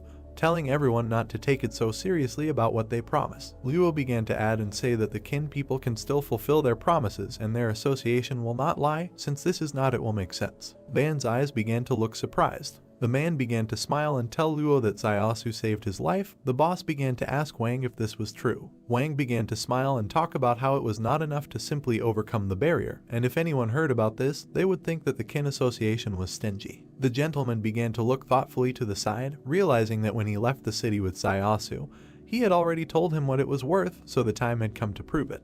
Wang began to look askance at Luo, telling him that he had never shone, so it was difficult for him to participate in negotiations with Luolan, and the guy might even laugh in his face because Van had no pride. The gentleman began to look into the distance, filled with determination and telling himself that there was nothing terrible in this and that he was a grateful person and that his life had been saved. He would do everything in his power to help him. The boss began to look at the man with confusion, holding a cigarette and telling him not to be greedy. Wang began to come too close to Luo, that he was very scared. Wang put his finger in the boss's face, telling him that the kin association has a lot of property in the 109th barrier and it would not be a problem for Luo to give them a store. The boss became scared to say that his life is not worth the store. The man began to look at the boss with surprise and incomprehension, not knowing what to tell him. Wang began to pat Luo's shoulders, asking him about what his brother said that he owed Ziosu a favor. The boss did not understand what the guy was trying to say. The guy began to smile and looking at Law, asking him if this service was worth the store. Law smoked a cigarette and, looking at the guy, said that it was all worth it. Wang thought about something and realized that it was rumored that Luolan treated his brother better than himself. The boss's hand began to put away the cigarette, telling Wang that he would prepare a good store for him, but from that moment on, all debts between the kin alliance and you were closed. The guy began to smile slyly, looking at the boss and asking him how much the lives of his people were worth. Zio began to watch as Luo touched Wang's head and told him that he couldn't ask for everything at once and that first he would prepare the best store for him in the most suitable place. Wang smiled sweetly, telling the man that he knew when to stop. The main character began to look in surprise at Yudi, who had a golden headband on his head. The guy began to ask him where he got it. Zio had not seen this headband before and it could be that he again imagined it as a golden cane, because all the powers of Yudi up close are formed thanks to the imagination. The guy started shaking his hands and smilingly saying that Buddha gave it to him. Woody began to come close to Zio, asking him if he remembered the strengthening spell. The guy began to look frightened, saying that he remembered, although in fact he did not.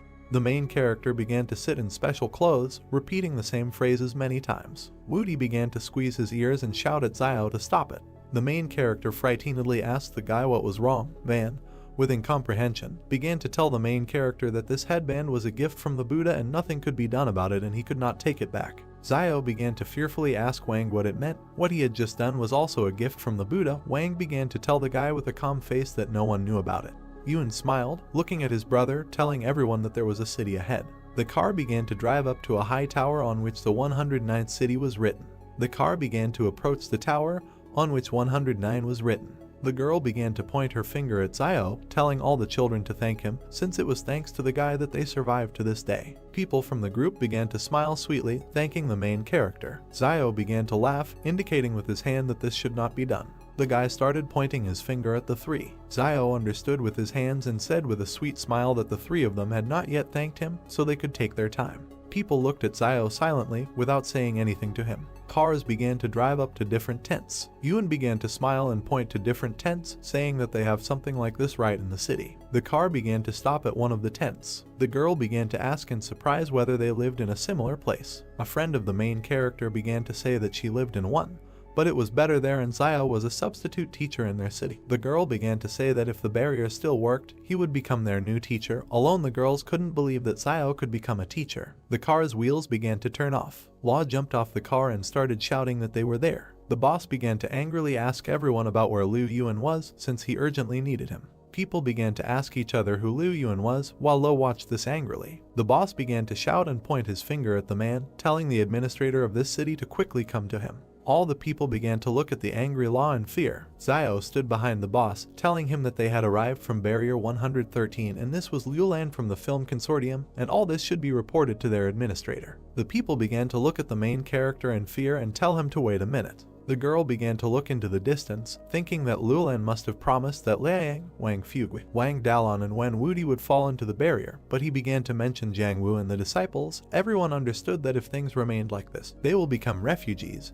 But now Liulan can support them, so if everyone from the car falls into the 109 barrier, no one will say a word. The girl decided that they can only hope that Liu Yuan will not check Liulan. Zio looked at Law, who was smoking a cigarette angrily. The tower doors began to open. The man began to meet Law halfway, smiling sweetly and saying that he had heard a lot about him. The boss began to tuck his hands in his chest with contempt, asking the guy if this was true. The man began to head towards the boss, telling him that as soon as he received news from King's boss, he immediately came out to say hello, and if they had not lost contact with him, the man would not have met them. Law angrily walked around the man and, without even approaching him, began telling his group to follow him. The man began to call everyone away and shout to wait. Frightened, he began to ask Law who these people were in the car and whether they needed to be checked. The boss began to slap the man in the face with hostility, asking how he could check his people. Ban began to look at Law in surprise, saying that this man was the administrator of Barrier 109 and how dare the boss just pick him up and hit him. Zio and Yuan did not understand what was happening. The boss began to look at the man with anger, asking him that he had forgotten who he was. The guy looked to the side. There was a red imprint from Law's hand on his cheek. The man began to stutter and tell the boss that he had not forgotten and then began to show the way. Law began to tell King not to forget who he was. People got out of the car, looking at the territory. Yuan began to tell Zio that the roads in this barrier were very clean. Tall houses, plants that Yuan praised. The brother began to point his finger at the clearing to the main character. One of the girls began to look at the garden with admiration, saying that people usually come here after eating and in the evening you can see dancing aunties here, and if one of them has a radio, she will definitely attract all the attention. Two people fed each other cutely. Yuan began to talk about how dad and daughter feed each other cutely. Zio began to notice and surprised that they were kissing. People began to kiss sweetly without seeing anyone. The girl made a sly look, saying that this was not a father and daughter. The boss began to look askance at people, telling them that he would take them to the grocery store as promised. The whole group of people began to look at the boss in surprise and incomprehension. Then waved his hand at everyone, shouting to hurry after Law. People began to approach some place. Yuan held Zio's hand in fear and began to ask him why people were looking so angry and maybe they should return to the city. The main character began to look at his brother, telling him to stop, and if his brother didn't like it, he could take him away from here. The boss's feet began to step on the tiles. Law, with a smile on his face and a cigarette in his mouth, began asking everyone how they liked it, saying that there was no such place anywhere else and that there was a real gold mine here. Ban began to bow to the boss, thanking him from the bottom of his heart. Lo began to tell people that they now have a yard and houses in the back, so this is enough for everyone, and then the boss began to say that now they are even. The gentleman began to thank Zio for helping them get into the barrier. The main character began to tell Wang that there was no need for thanks since they needed to equip this store. Ban began to tell the guy with a smile on his face that this was his store since he risked his life for it. The man began to touch the guy's hands, telling him that he could work there as a cashier without asking for a lot of money. The man told Zio that he would have a slightly higher salary. The main character smiled sweetly, saying that he agreed.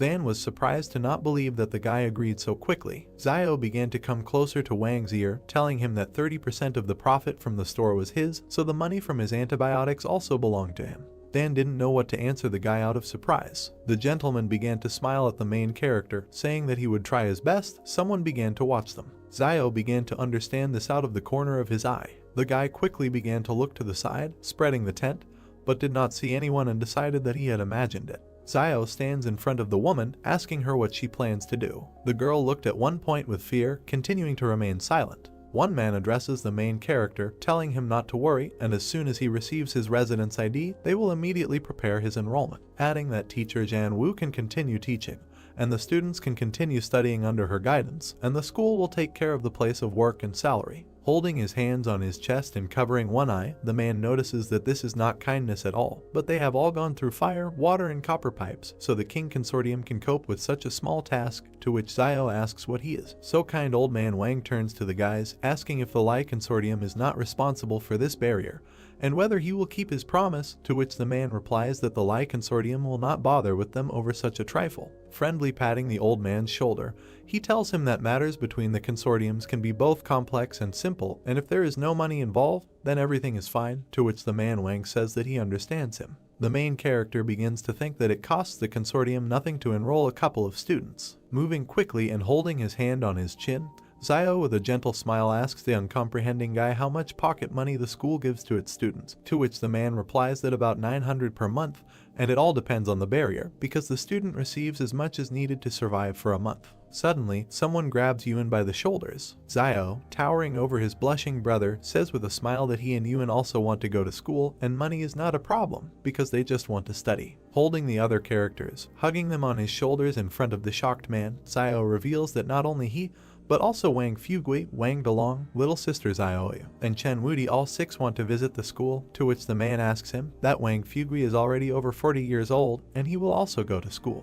Tired, touching his head with his hand, the man says that they will forget everything, and the main character, Yang Li Yuan and Wang Dalong, are age appropriate, so they will come up with something. The little boys start crying and opening their mouths wide, saying that they don't want to. The guy, menacingly folding his hands on his chest, scares them away, asking in response that they think that they have the right to vote in this situation. The man quickly places his hand on top of the guy. He, standing friendly with Zio, pointing to his heart with his other hand, turns to him, telling him not to rejoice too early, and he doesn't owe anything to the King Consortium yet, but if he wants to get into school, then he needs something due for them.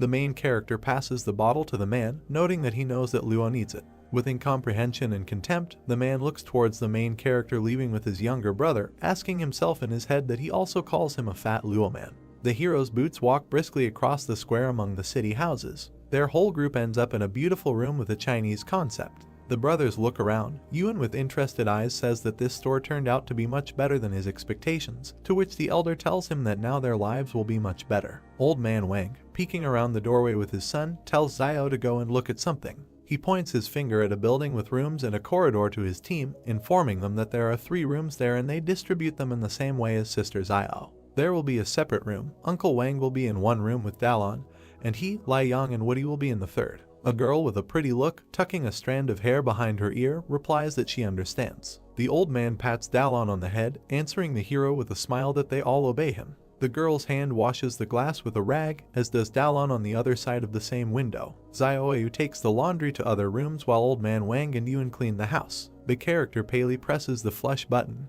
when suddenly the water in the toilet on the floor begins to flush down. All the characters stand around the toilet, looking at its work with interest. The main character, in front of the inspired team, says that all the toilets here are dry and they can flush them because there is a sewer system, to which Yuan notes that this is so cool. The water in the bathroom starts to rain out of the shower. Splashing together in the water, the hero notices that it is not surprising why the people in the barrier are so clean, because there is unlimited water here. A beautiful flower illuminates the dawn sun, creating a dark shadow against its background. The whole company sits together on a mattress in the living room of the building. The sunset casts its last rays of sun on the city houses. Sister Zioyu says that it is so good, adding that so much time has passed since they could sit like this, which old man Wang confirms. Turning to the brothers, Van informs them that while they were cleaning up, several people came to talk to the director, suggesting that apparently the place was originally a clinic and a very famous one, asking why don't they do it. Zio remembers the image of a kindly gangster with a cigar in his mouth, making a face and responding with silence. With a sigh, hands folded, and standing next to a hand holding his chin in thought, he asks which of them is a medic, explaining that all he knows is how to make black medicine,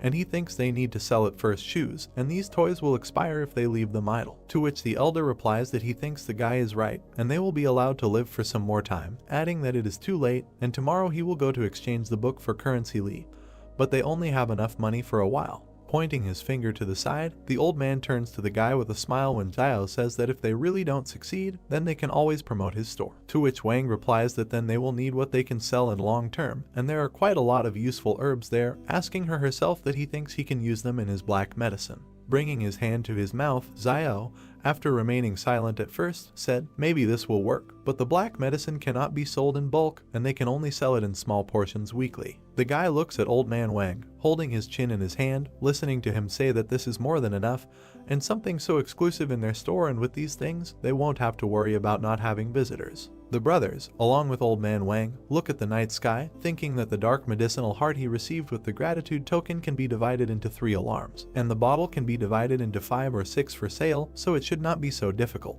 There are bars of gold and coins on the table, to which the guy plans that tomorrow he will take a walk around the barter and see that he can live for a while longer. Against the background of city houses and the dark sky, Xiao notices that it is already evening, and after so many days of running around, they deserve a good rest. The brothers stand in front of the door. Yuan suddenly shows the guy a piece of paper with a note. Holding it in his hands, he reads that there is a dangerous place, and it is better for them not to stop too far, to which Yuan asks Xiao what this note means and who wrote it.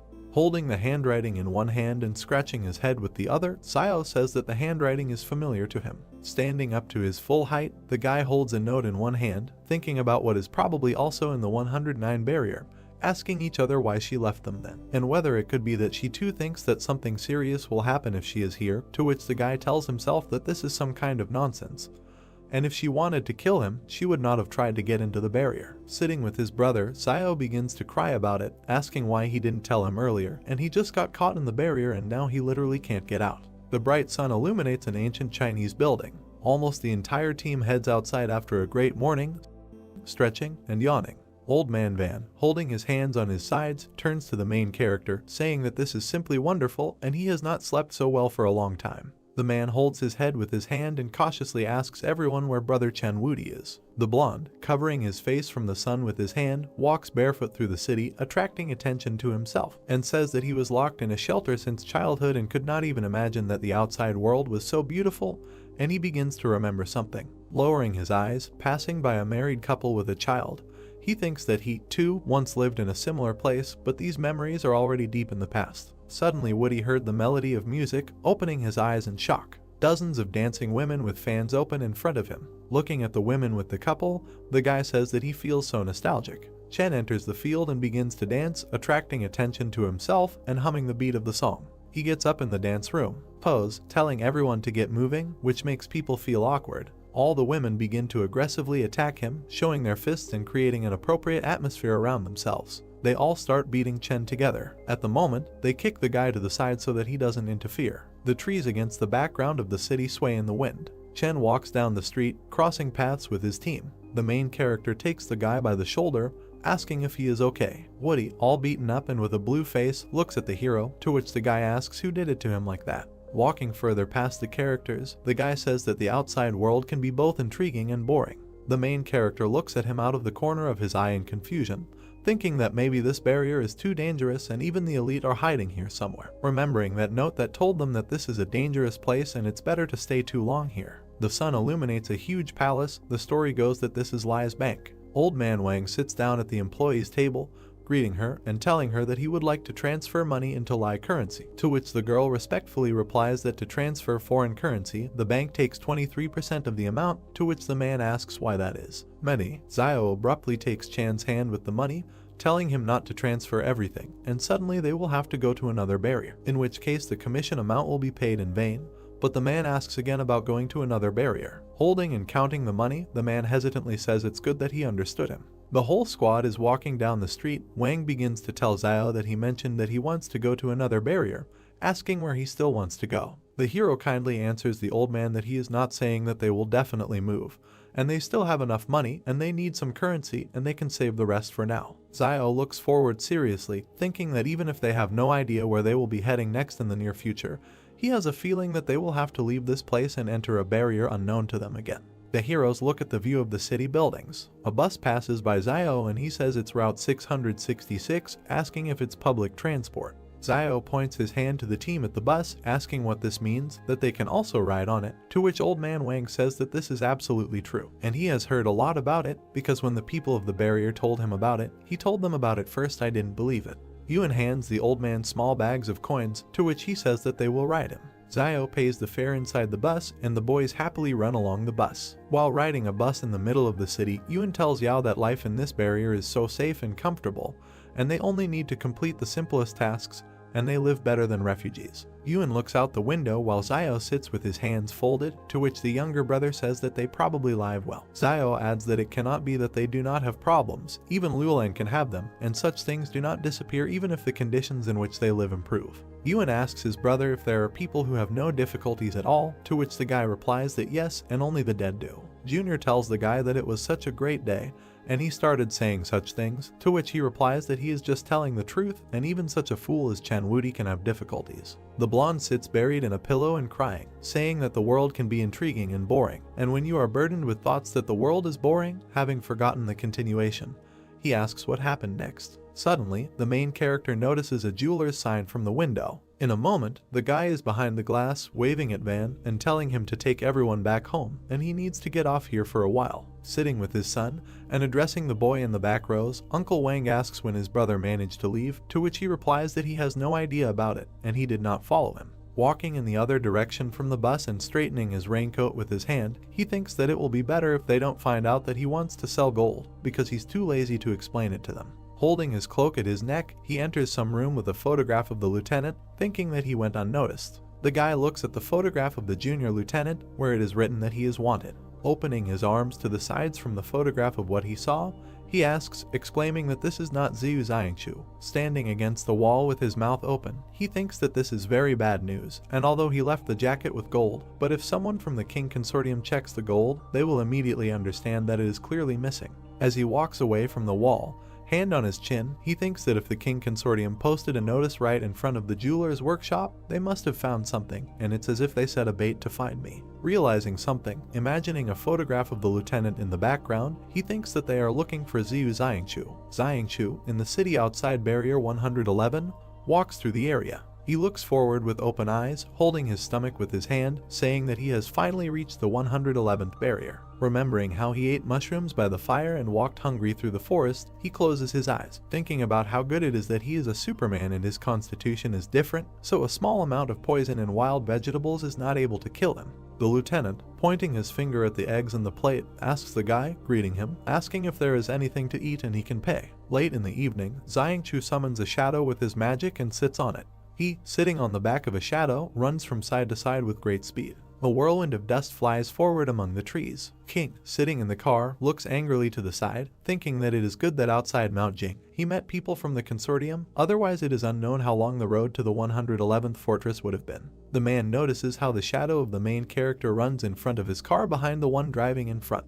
Gritting her teeth, King looks ahead warily, asking about the black shadow, and assuming that it is Zhu Xiangchu. The lieutenant's shadow on the back of his double runs further into the forest. The man hits the body of the car from the inside with his hand with all his might. Getting even more irritated, he thinks that because of this Zhu Xiangchu, he is forced to flee, while he himself is galloping through the wasteland, and he is heading towards the 109th fortress, and no matter how he hides, he cannot escape from him. Evil King addresses the bald guard, ordering him to contact Luolan, and if Zhu Xiangchu appears near the 109th fortress, then he must be caught, to which the man responds positively. As the cars approach the old castle, King orders everyone that they need to enter the fortress first. With his hands folded on his chest, he seriously looks out the car window, continuing to think that no matter how Zhu Xiangchu jumps, he is just an insignificant Superman, and the old people from the consortium are a real problem.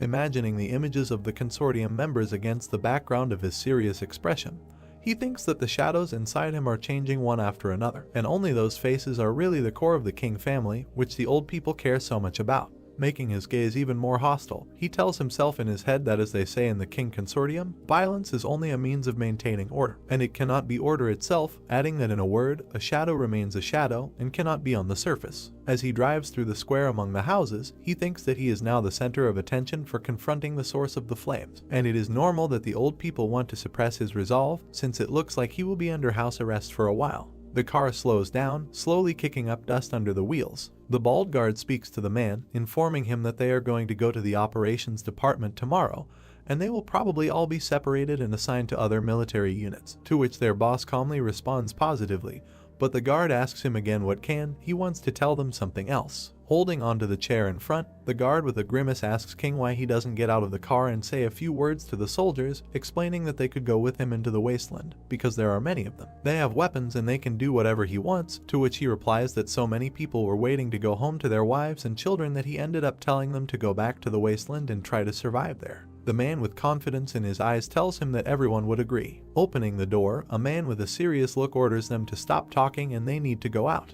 The man gets out of the car when dozens of soldiers appear in front of him. Looking straight at them, he makes an appeal to them so that they show their best side in the new units and so that they do not disgrace him. Standing in front of the soldiers with machine guns and their commander, they all unanimously say the word yes. Getting back into the car, he orders everyone to jump in their cars and go home. The fortress building stands against the background of the night starry sky. The car flies quickly along the city avenue. King approaches the door of one house, finding himself already on the threshold. The man gradually takes off his shirt. Water begins to flow from the shower and gives off steam. Standing under the hot shower, King thinks that he can finally take a shower and relax a little. Wetting his long hair and raising his head up with his eyes closed, he continues to think that some were burning with impatience, and as soon as he entered the fortress, the soldiers under his command immediately began to distribute. As he puts a towel on his lower body and steps out of the hot shower, he says that all his men are brave and battle-hardened, and now that there is a chance to divide these troops, it is clear that no one will want to miss this opportunity. He calmly puts his shirt back on. King exits the building with security in his white suit.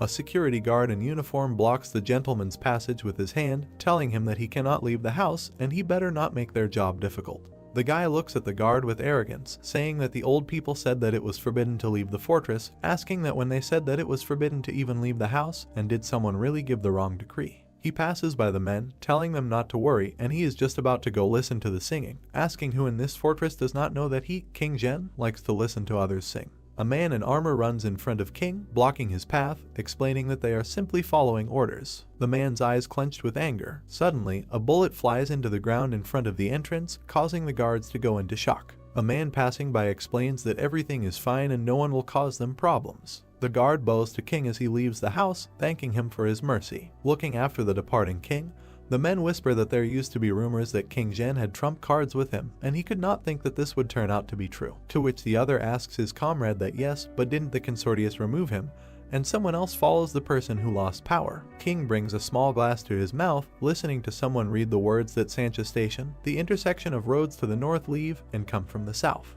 He sits on a chair, pouring more alcohol into his glass, continuing to listen to the story that in the morning important carriages crowded here, and at dusk, lo and behold, sadly drove back. Looking at the dressed up people with makeup and ancient Chinese robes, King thinks that the actors on this stage have changed again. Captivated by his gaze, he continues to listen to the poem, thinking that he is the only one who has not changed. While viewing the poem from afar, a servant approaches the man, informing him that the consortium has business with him and they invite him to discuss it at a meeting. Turning with a menacing face to the servant, he replies that he should say that he will not come. The bright sun illuminates the houses of the city. Zio walks down the street among other people, thinking that he won't be able to sell the gold, and he will probably be watched. Raising his hand to his face, closing his eyes, he begins to think that it looks like they'll have to take over the store after all, and they won't be able to live on the subsidy provided by the school, and commendation coins are harder to come by in their day than money, and they can't always sell black medicine. Old Man Wang and the guy opposite are smiling at each other, which Zio noticed standing behind them. He looks ahead gloomily, wondering what this Wang Fugui is doing again. The guy sees how the old man in his hand with a smile hands the guy a black jar, to which the main character immediately realizes that this is black medicine. Depressedly entering the gate, he thinks that he is such a promising young man, and does he really need to sell drugs? The main character lies with his cheek on the table, while a man runs into him, addressing him as a doctor, and asking him to tell him what's wrong with him, and he constantly has discomfort in his stomach, to which the guy tells him that he is pregnant. The man's face turned into the most shocked and surprised, which made him even turn blue. He begins to shout at him, opening his mouth, asking again about the pregnancy, swearing, asking the hero that he doesn't hear that he is a man. And he also has a doctor's sign hanging. Since he may not care about the condition of the Lula, what does the guy says that it turns out that he is not pregnant? The enraged man points his finger at the tired hero with anger, asking him if he even knows who he is, and how he dares to talk to him like that. To which the guy asks without interest who he is, and the man introduces himself as Yanlin Feng is from the western region and let him come and ask around. Suddenly the protagonist's face lights up with joy, and he receives a notification that he has received a new task to cure a patient. Zio happily shakes hands with the disgruntled man, telling him to tell him what's bothering him, to which Yan says he has an upset stomach and pain. The guy throws antibiotics into the man's hand, adding that it's gastritis, and he just needs to take the medicine and everything will be fine, to which the man asks if this is true, and the guy answers positively, thinking about it.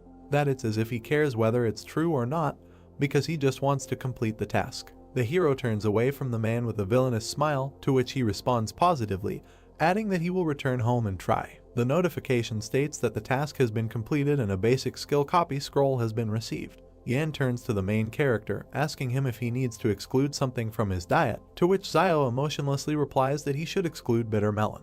The man looks at the guy with confusion, asking why not. Zio responds with irritation because it doesn't taste good, causing the man maximum misunderstanding. The man leaves the building when suddenly Old Man Wang flies towards Zio, carrying a scroll in his hands in front of him. The old man shows a piece of paper with a seal, asking the hero to look at it. The guy examines the document in front of him, wondering if this is a leaflet for the source of the flame. A piece of paper was lying right on the table, and Wang said that in 2 days, superhumans could contact their company and receive money for donating blood, which would later be used in research, and thereby they would also contribute to the development of humanity. Wang, pointing his finger at a piece of paper standing next to the protagonist, said that the most important thing is next, and after donating only 200 milliliters of blood, they will immediately receive a payment of 1 million, which greatly surprised Zio. Wang asked with a puzzled look if he wanted to try, and said that it also said that it would not ensure the confidentiality of personal information, while the protagonist, with a thoughtful look, reasoned that earlier on Jing Mountain he heard Yang Xiaojin talking about this company, then it seemed doubtful to him, and now he came across her in the 109th fortress. Zio looked down and continued to reason that now all the fortresses are hostile to superhumans to one degree or another, but the flame source not only began to buy blood from superhumans, but also openly offered them protection, and what was the goal? Wang and the protagonist stood in front of the table, discussing the information they had received, while Yuan sat nearby, holding a wooden basin in his hands. Yuan turned sharply towards Wang, addressing him, and said that there was definitely something wrong with this company and his brother could not go there. Wang was greatly puzzled by what he heard and said that it was true that both Zhang Beijing and Chen Wudi were arrested for revealing their superpowers, and God knows what this flame source is up to. Wang turned towards the protagonist and continued to say that no one will go anywhere, and money is not worth putting Zaiasu's life in danger.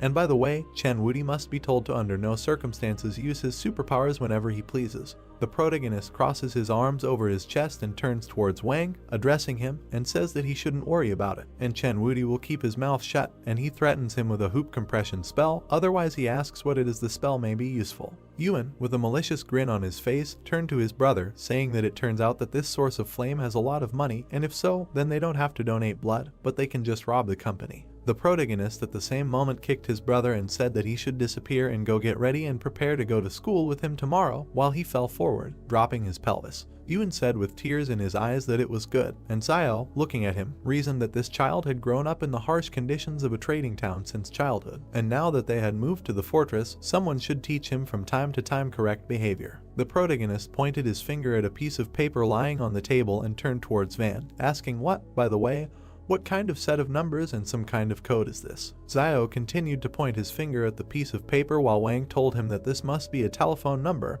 and heard that since ancient times, every fortress had a telephone network and people could communicate with each other while being tens of kilometers away from each other. Friend, and their shop also has a telephone, but they have not yet figured out how to use it. Yuan turned back sharply with a smile on his face and said that then he should try to use it right now. Immediately after the formation of the story, they are transported to a small green telephone. The protagonist and his friend sat on the floor around a small green phone, and he asked what and how this thing works. Beauty, looking down, said that he seemed to know. Suddenly he picked up the phone and began pressing buttons on its body while the protagonist watched him. Zio was greatly surprised as he watched everything happen as the phone beeped throughout the room. Suddenly someone picked up the phone, and Yudi shouted loudly into the phone that he was a great sage, equal to the sky. Woody was holding the phone receiver in his hand, from which came a voice that he was crazy, and Xiao, watching him, reasoned that this phone was an amazing thing and so accurately determined the essence of Chen Woody. Xiao looked at his brother and said that Liaoyuan should now try, and he said with a smile on his face that it was good. At the same moment, the boy's finger pressed a button with a number on the phone's body. A voice came straight from the phone receiver, asking who it was and what was the matter, and Yuan said that they were greeting uncle and nothing like that, he was just trying to call. And he had just learned how to use the phone, and they asked for forgiveness for disturbing him, and he said that he is with that psycho and should not call here anymore, hanging up. Yuan, holding the phone receiver in his hand, turned towards his brother, saying that this phone is an amazing thing, and it feels as if the person on the other side is right in front of you. And Xiao, crossing his arms over his chest, said that he would not you need to call, and it's not good to bother other people. Suddenly, a small green phone lying on the floor rang sharply. Yuan, like everyone else, looked down with great surprise and, turning to his brother, said that he should answer the call. The protagonist picked up the phone and greeted the interlocutor, and on the other side they told him that they just found out that he has a store, and how things are going lately. Would he like to take out a loan? They can give him 10,000 coins, and the interest will be only 10 coins per day. Then Xiao would say that he doesn't understand what he's talking about, fix that at what interest rate, and on the phone they told him that they could lend him money at 3%. The protagonist, speaking sharply on the phone, looked to the side and asked if this was not usury. The man on the other side of the phone would turn around and turn to the boss and say that this man was saying that they were loan sharks. A man in a white jacket picked up the phone and said, turning to the young man, that he should not say stupid things, and they were not moneylenders, and the protagonist said he is the most unscrupulous businessman. The question came sharply from the phone receiver that he knew who he was, and Xiao, with a puzzled look, wondered why his voice seemed so familiar. Then Xiao said on the phone that he knew who he was, and on the other side of the phone he asked with a dissatisfied look who he was. Then the protagonist said on the phone that he was Yanlin Feng of the Western region, and in response the man on the other side of the phone simply remained silent. The man on the other side of the phone cursed with great dissatisfaction and said that he was also Yanlin Feng of the Western region. Xiao then slammed the phone directly onto the floor, bringing his hand to his face. The protagonist, with great misunderstanding, holding his hand to his face, reasoned that it is not surprising that the voice sounded familiar, and not everyone is ready to call themselves, and if there are those who want to, then, damn it, everyone turns out to be Yanlin Feng. Suddenly, Wang put his hand on Xiao's shoulder and said that one should actually maintain a relationship with a local authority like him, and it seems that this Yanlin Feng is doing some kind of shady business. He has subordinates, and wherever there were, it wouldn't hurt to know such people, but he said that yes, and if he comes for treatment again, you need to talk to him more. Van leaned straight to the protagonist and said that about the black medicine, and during the day he distributed it to passers-by and believes that after tonight many will know about its properties, but he simply listened to him in silence. Xiao held out a small piece of paper towards Wang, saying that by the way, he should go and buy a few things tomorrow, and here is the list, and just have to remember that under no circumstances should he take them from one place. Wang said okay and took the list from Xiao's hand, who reasoned that once everything was bought, they would be able to make a bomb. And fortunately, he copied Yang Xiaojin's bomb-making skill, and it would come in handy at the crucial moment to leave path to escape. Immediately after this, the narrative of the story moves to a large brick house on the morning of the next day, as the plot tells us. The protagonist and his brother stood in their places, enjoying the new clothes and themselves. Xiao then bowed to Xiaoyu along with the two children and said that they should rather thank her for preparing clothes for them, and they thanked their sister. Xiaoyu, Wang and Woody waved their hands, seeing off the protagonist, who left and also waved his hand in response. Then the narrative of the story is transferred to the tram, into which children in blue uniforms entered one by one. A green-white tram rode straight on the rails in the middle of a big city. Suddenly, the alert for school number 13 sounded, and the children in blue uniforms immediately began to walk straight out of the tram, with Xiao following suit. The protagonist got off the tram and simply remained silent, looking at the huge crowd of schoolchildren and a girl standing to the side who looked like Yang. Yang stood against the wall, blowing a bubblegum bubble and crossing her arms over her chest. Xiao saw a girl he knew, approached her and said that he didn't think he could meet her here. Then the protagonist, smiling, asked that maybe she could return the dagger to him. Yang stood near the wall and simply remained silent in response, and several schoolchildren looking in her direction asked if this was not the new kid from their class. Yang looked sharply to the side with her menacing and dissatisfied gaze. Several schoolchildren approached Yang, and one of them asked why she was standing there. Yang sharply pointed her finger at the protagonist, who was very surprised, and said that he wanted to rob her. At this moment, Xiao shuddered sharply in surprise and fear, standing still. Xiao raised his hands up and said that they knew each other, while two boys stood next to him, and schoolchildren came up to him and asked that if so, what was her name. Then the protagonist, without hesitation, said that her name was Yang Xiaojin. Hearing this, one of the schoolchildren with an arrogant look says that he is also pretending to know, and she is actually Ren Zaiasu. Xiao, greatly surprised by what he heard, opened his mouth wide and asked what Ren Zaiasu was, and then who was he. Then one of the students asked what, by the way, what was his name anyway, and he replied that if he now said that his name was Ren Zaiasu, they wouldn't believe it. One of the schoolchildren, waving his hand, said that he had the courage to lie to their faces, and it was better to go to the student affairs department. And Xiao, spreading his arms to the sides, standing in front of the two boys, said that he would explain everything. Then the schoolchildren in blue uniforms took the protagonist by the arms and took him aside, and he asked what they couldn't even listen to, and one of them said that it was better to save his explanation for the teacher. Young stood with a smug look next to everything that was happening, and Yun said that, apparently, her brother worked well with her on Mount Jing, and this girl was really not so simple, since she made him get into trouble. Then Yun approached Yan, raising his head up and looking at her, saying that he greeted his sister, and his name was Yan Liayuan, and he was Ren Zaiasu's younger brother. Yang, holding her hands in her pockets, said that she greeted him, and she was a good friend of his brother, while Yuan, standing in front of her, reasoned that he was more problematic than his brother, and that's what good friends do. Immediately after this, the narratives of the story are transferred to the department to the teacher's office, where the protagonist stood right in front of a woman who was sorting through papers while sitting at the table, asking that Ren Zaiasu had been enrolled just a few days ago and where another one had come from. Xiao, very angry in his heart, reasoned that Yang Xiaojin did not have a drop of conscience, and she took and called herself by his name when entering school and said that this is not the end, and he will show it. The teacher, sitting at the table, smiled broadly and said that they needed to go and meet new classmates, and Xiao replied that it was good while Yang was watching them through the window. At the same moment, the narration of the story is transferred to the 12th grade, Group 3. Then the teacher entered the class with students sitting at their desks and said that the third row in the back is free and to begin with. You can sit there, and they distribute seats in accordance with academic performance. If she writes the upcoming exam well, she will be able to choose the place herself, and Xiao, who came with her, said that it was good and thanked her. The protagonist walked through the classroom between the desks of students and reasoned that, fortunately, he did not end up in Yang Xiaojin's first grade, otherwise there would have been two people named Ren Zaiasu, and it would have been awkward. Xiao sat at the desk next to a girl with pink hair who asked if he had just transferred, and he said that it was so. A girl with pink hair asked where she was from the eastern city, and Xiao, turning her side, said that she was from the 5th high school. Then the girl with red hair, suddenly frightened, jumped aside, saying that there was no 5th school in their fortress, and it had merged with the 6th a long time ago, and Xiao, looking at her, tried to justify himself. The protagonist reasoned about what and how he should know this, and there are 13 schools here, so why isn't there a 5th one? And the girl with pink hair asked that he didn't come from behind the fortress, and he's not contagious, and he only responded was silent. Suddenly, the teacher came into the class and said that the final exam is just around the corner, so today they will review trigonometric functions, and Xiao talked about trigonometric functions. Then the teacher began to write something with chalk on the blackboard and tell it.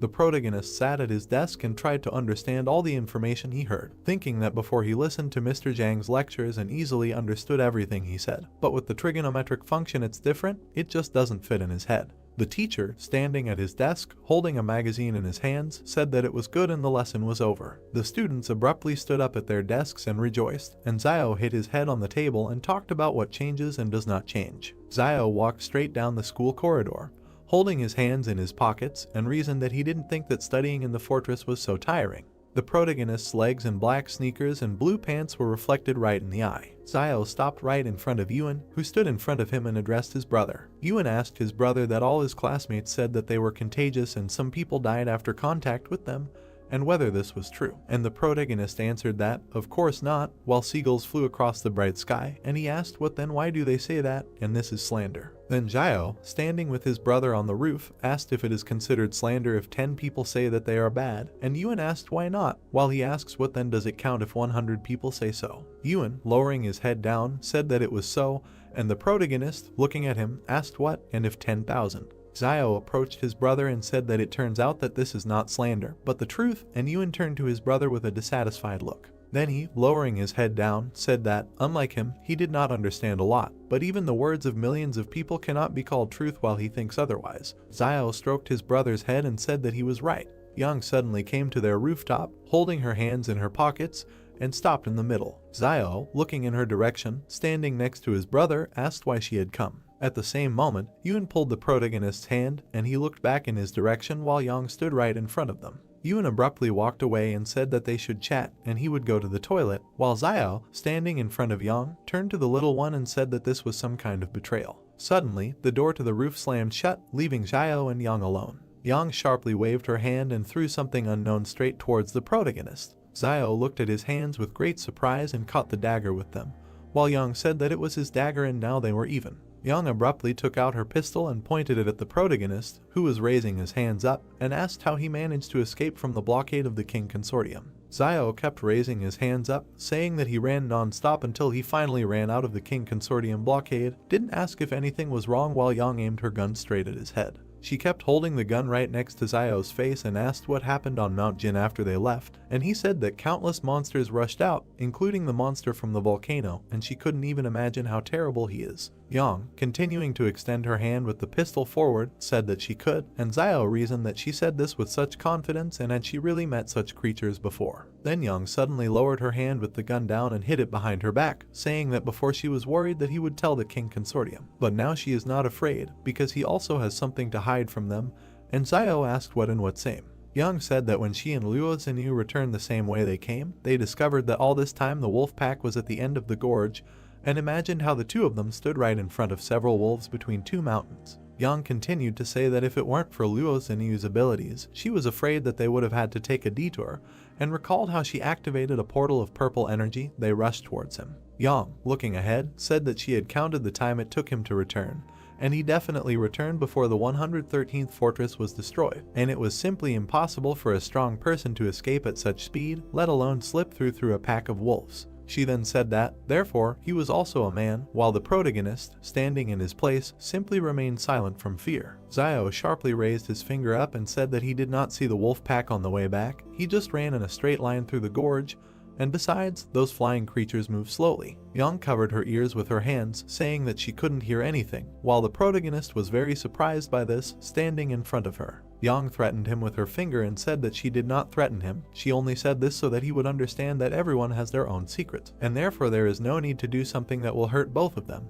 and Xiao reasoned that she means that as long as he doesn't report to the King clan, no one will bother him. Then the protagonist abruptly walked next to her and said that they had agreed. Xiao suddenly stopped in place, clenched his hand into a fist, and, turning back, said that he heard her mention the flame source on Mount Jin, and asked if she knew why they were buying the blood of people with superpowers, and Yang, standing still, she said that the 109 fortress was in greater danger than he could imagine, and there was no need to mindlessly contact the source of flame and donate your blood to them, and that's all she could tell him. The protagonist went through what dangers, and besides the source of flame, there are other secret organizations here, and Yang left him, saying that he does not have much time to be interested in this, and he underestimates the degree to which the people of the fortress reject refugees, and he simply silently followed her with his gaze. Suddenly, Xiao raised his head and looked higher at the nearby rooftop where Xinyu was standing. The protagonist reasoned that Luo Xinyu was also here, and she raised her hand up, making a gesture. Xiao turns towards Yang, who is standing next to him, and asks that this is how they know why supernatural beings appear. Yang, adjusting her cap, said that in the process of evolution, humanity has weakened its physical capabilities, and, as he said on Mount Jing, that Mr. Zhang Jinglin from the 178th fortress said that this is the price of the wisdom of researchers.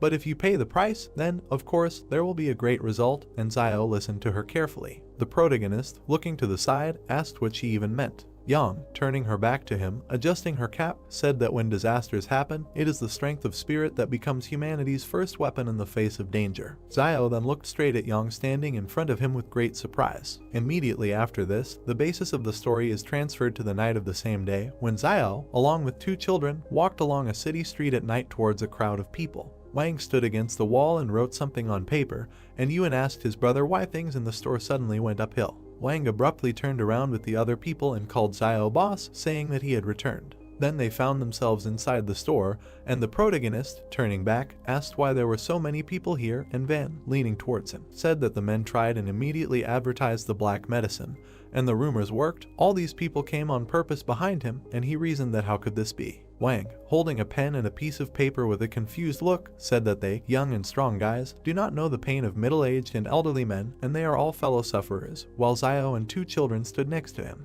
Xiao suddenly stretched out his hand and said that it was still not possible to sell too much, and he had to tell them that they would only sell one dose per week, and they couldn't do any more. Van said with a smug face that besides, their medicine had no side effects, and what he was afraid of was that if they could sell more, they would become the largest health product store in the fortress. Yuan, pointing his finger forward, turned to Uncle Fugui and said that they could win without volume. And Van, awkwardly scratching the back of his head, asked what he meant. Yuan, imagining a gift box in his head, pointed his finger up and said that they can no longer use simple porcelain bottles, and they need to pack the medicine in the best box, and, in addition, they need to advertise it, and let it be even more mysterious. Wang took the little boy by the shoulder and said that Liaoyuan is so smart, and perhaps with one dose a week, they will become rich in the future, and they should leave the rest to him. Xiao, turning to Uncle Wang, asked what and where Chen Wudi was, and he said that he had gone somewhere as soon as they left for school, and he didn't know where. He couldn't find him, or he needed to worry. In the end, after all, he will definitely be back for dinner because he is extremely punctual.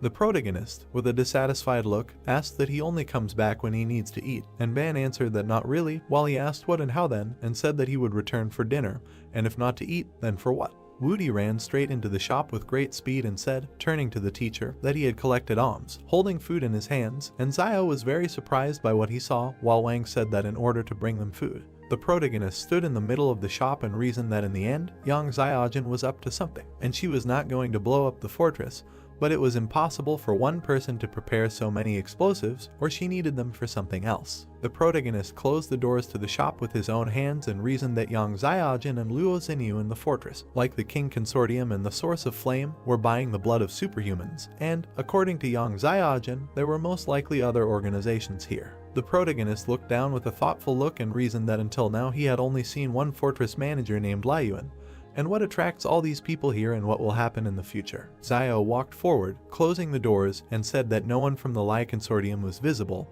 and did they really not know what was happening in the fortress? The protagonist approached a large wooden gate and wondered why such influential people had disappeared. Xiao rarely left the shop and looked ahead at the bicycle approaching him. Xiaoyu, with a friendly look, having arrived on a bicycle, turned to Xiaosu and said that he should see what gift his sister had brought him, and he looked forward with great joy. Xiao awkwardly scratched the back of his head and, turning to Sister Xiaoyu, asked why she bought it, and said that he had heard that this thing was not cheap, and Xiaoyu, holding the bicycle by the handlebars, said that everything was fine, and she still has accumulated savings, and with it will be more convenient for him to get to school. At the same moment, people gathered in the courtyard of the shop, and Yuan asked how to ride this thing and isn't it difficult to maintain balance on two wheels. He approached the red bicycle and asked what anyone could do. Xiaoyu, Wang and Wudi said that they did not know how to ride, and Xiao, looking at them, said that they would have to ask Jingwu or Yang Xiaojin tomorrow.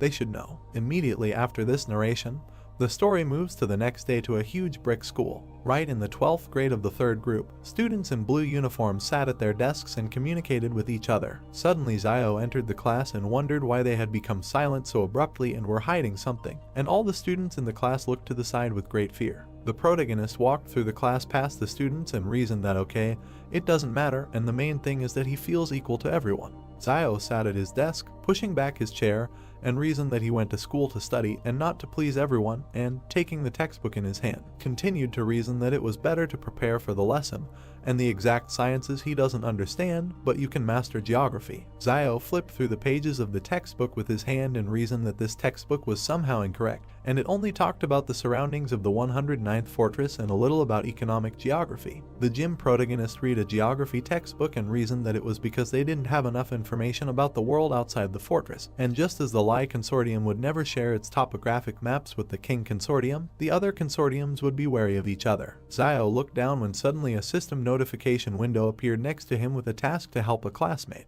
The protagonist looked sharply to the side at the girl with pink hair sitting next to her, who was shaking all over and talked about helping her classmate. His deskmate turned sharply to the side while Xiao extended his hand in her direction and asked if his stomach hurt.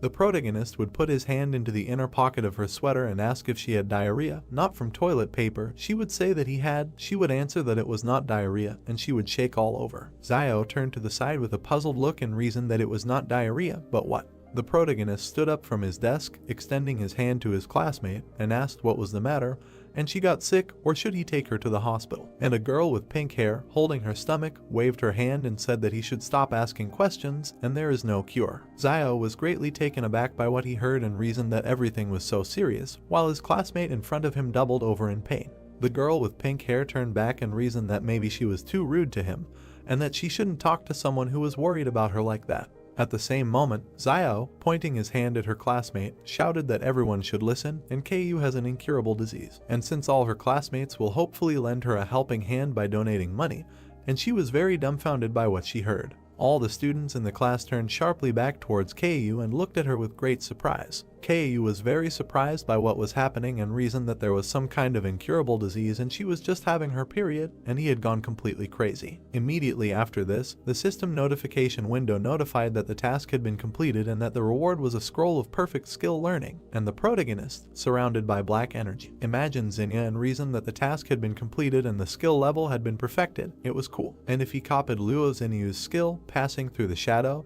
one would become invincible, and then one could get anywhere without any problems. Then Xiao waved Yang away with his hand and reasoned that Yang Xiaojin had too many skills that were perfect and sometimes even meaningless, and if he got something like children's songs again, he would go crazy. Suddenly, a teacher came into the classroom and all the students stood up, and he said that Ren Xiaosu should go out for a while, and he, with great surprise, pointed at himself, asking if he was. Then the teacher would turn around sharply and say that it was so. The protagonist immediately obeyed his words and walked past the desks of his students, leaving the classroom. Immediately after this, the narrative of the story was transferred to a conference room, in which the teacher entered along with the protagonist and said that these were the parents of his classmates, while people were sitting on chairs right in front of them. Xiao was greatly surprised and dumbfounded by what he saw, while the women and men continued to sit in their places. The teacher looked at the protagonist and said that the situation is that they all say that he is carrying the virus from outside the fortress, so they want him to transfer to another school. Xiao looked forward with a dissatisfied look, raising his hand up, and asked about transferring and where,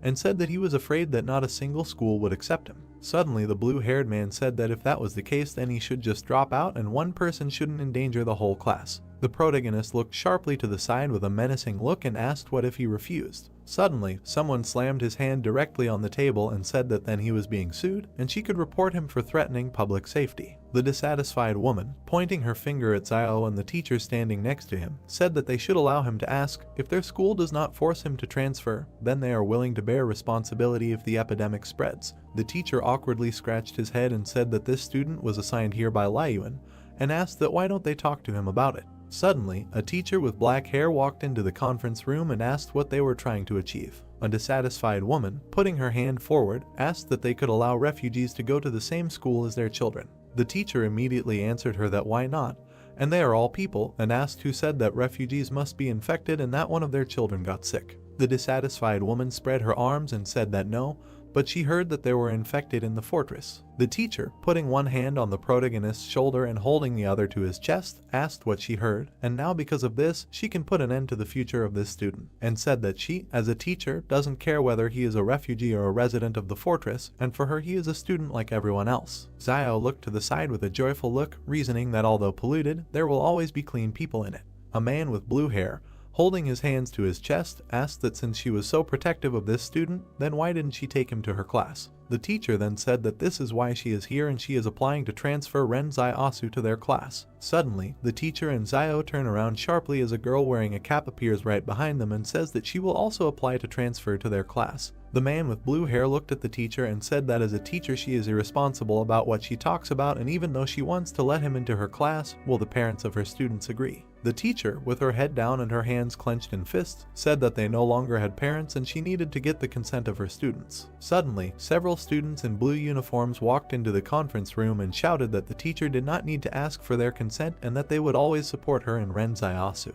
A woman in a yellow jacket, crossing her arms over her chest, said that it was very interesting why they were helping this refugee so much. Suddenly, one of the students, clenching his hand into a fist, said that they were not helping him. He did not need their help, and if it were not for him, they would not be alive now. Then this student recalled how he and the teacher went out into the forest and said that they were completely ignorant of the world outside the fortress, and he thought it was sad. The teacher with a menacing look said that Ren Xiaosu would immediately start teaching in their class and it was time to start filling out the application. And the other teacher, holding his palms together, said that it was good, he would start this later. The teacher then said that a teacher who can't even protect his students and he is ashamed of him, and he didn't say a word while the other teacher stood in front of her and just remained silent in response. Immediately after this, the story moves to the school courtyard where students were running around during recess. The protagonist stood near the desk of his classmate with pink hair, and she reasoned why he returned so quickly. Keiyu raised her head a little and looked to the side, and Jiao stood in his place and told her to get better soon.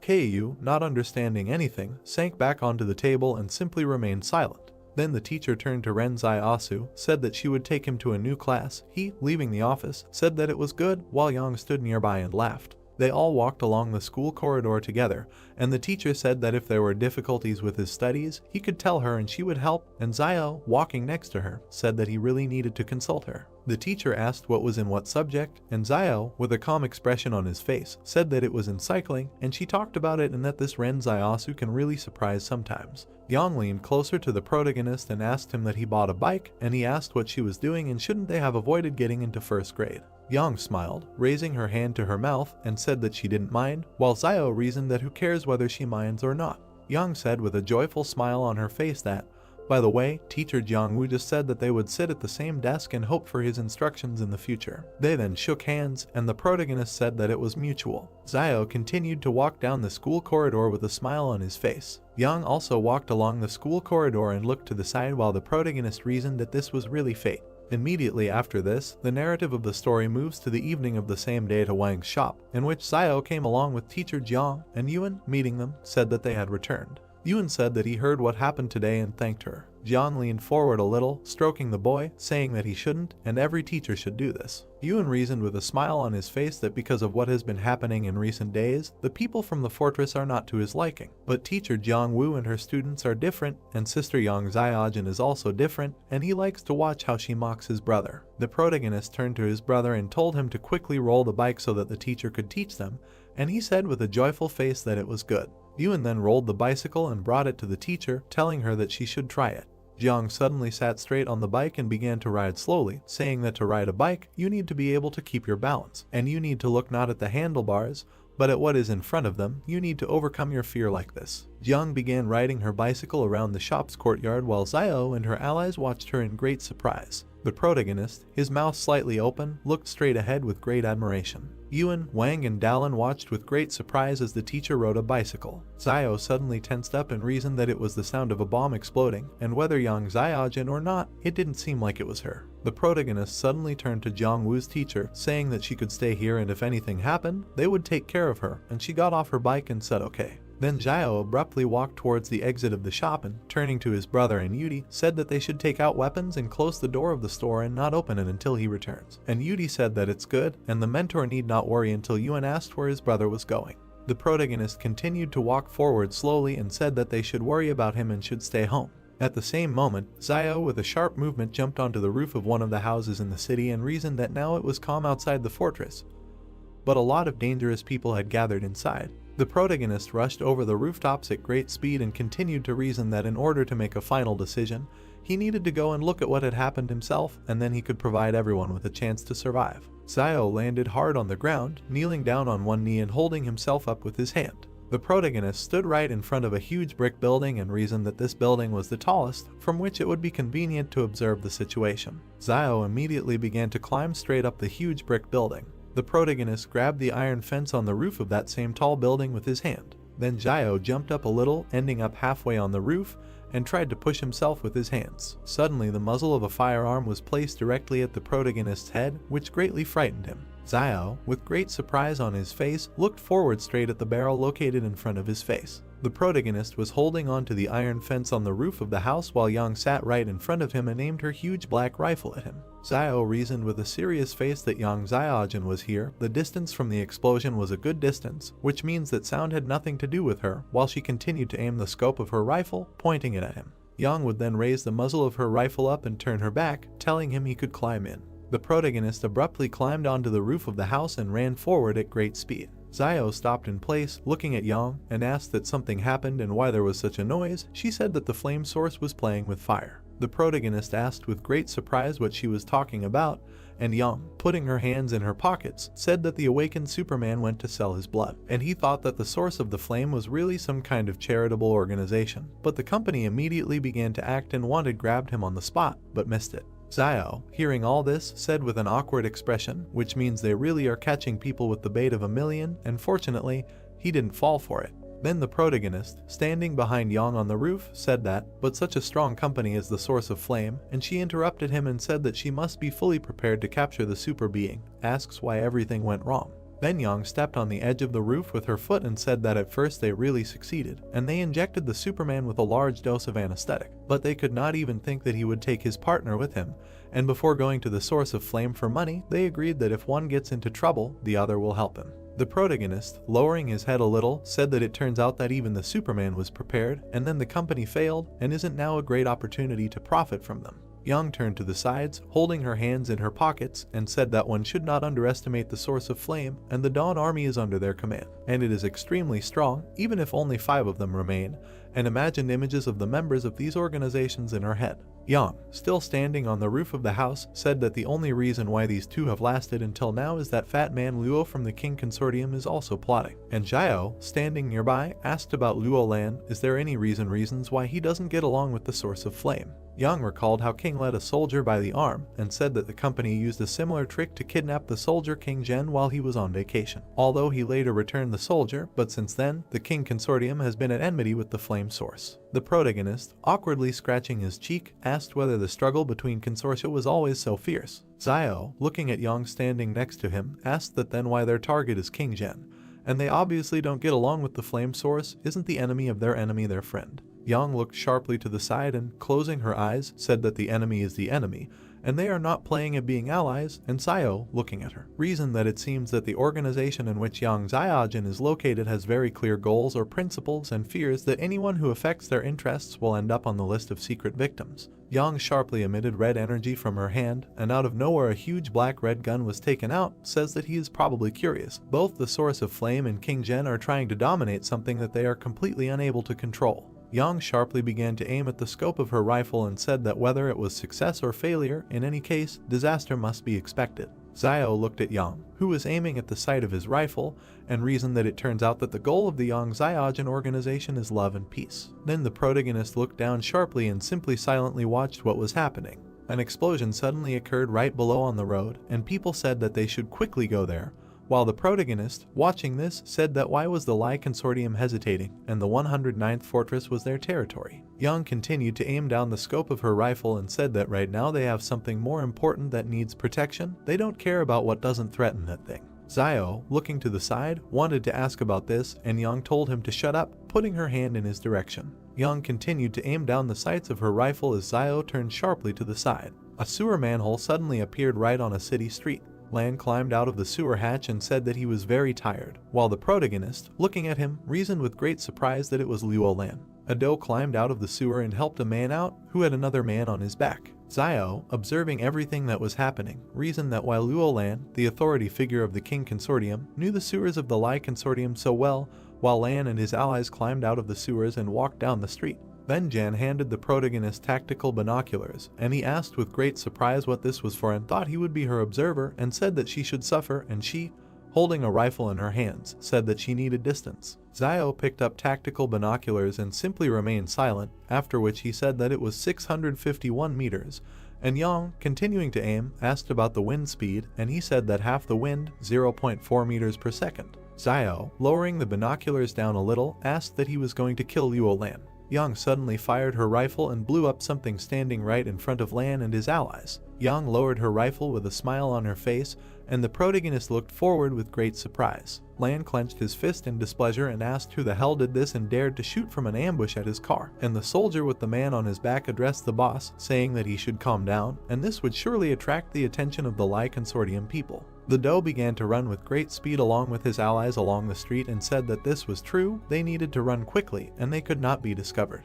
The doe ran up to the next descent into the sewer, opening the hatch together with his allies, and said that faster, we need to come here. The doe and his subordinates climbed into the sewer and closed the hatch behind them, going down. The doe looked out of the sewer, looking around, after which she abruptly closed the hatch. The protagonist asked that she came out at such a time only to blow up Luo Lan's car, and Yang, standing next to him, asked that isn't it funny. Xiao was very surprised by what he heard and asked what and where it was funny, calling her crazy, and Yang waved her hand, wishing him luck, turning back. The protagonist looked after her with great surprise as she went into the portal of energy and asked what again. Suddenly, an unknown voice said that there was a sniper on the bank building, and right on the building where the protagonist was, there was a sign saying what kind of bank Lee was. Zio turned sharply to the side and cried, laughed, and said that this was very funny. Then the protagonist ran at great speed along the roof of the house and continued to cry, saying that if he did not get out of here, he would be surrounded by Lee's consortium. Zio jumped sharply from the roof of the building and flew forward,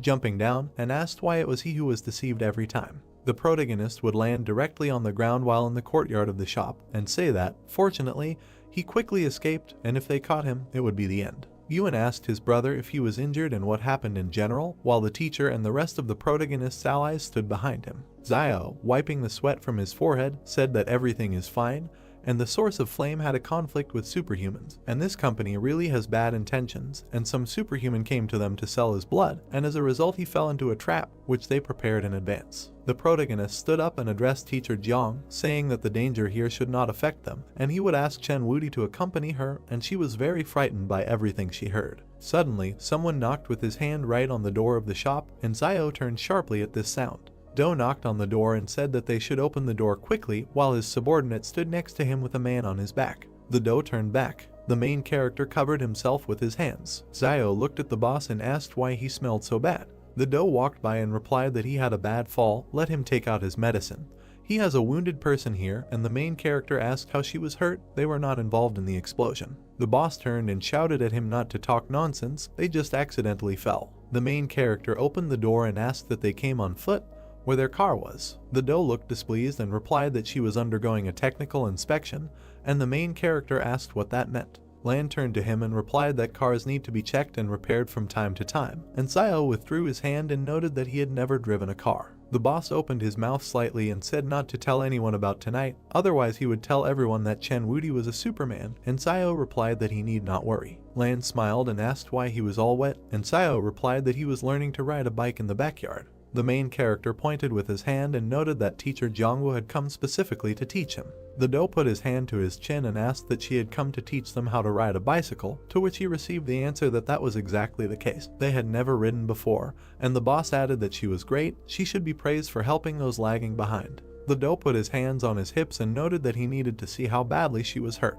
The main character and the girl sat the wounded woman down. Lan put his hand to his chest and asked not to touch it, and then thought that when this Superman wakes up, he will need to use his gift of persuasion, then he, too, will have such a Superman as a bodyguard. Lan smiled and added in his head that if only this Superman could be even more powerful than Chen Wudi. The girl opened her mouth. Then she looked at the girl and noticed that this woman looked about 27 years old. Lan opened his mouth and noticed that she was indeed a woman, and the gray-haired guy noticed that she looked like Bialongmu. The boss turned sharply and shouted that if he doesn't know how to make connections, let him not take it, and the gray-haired one replied that he was mistaken, she is older than Bialongma. The Do smiled and noticed that it was not good.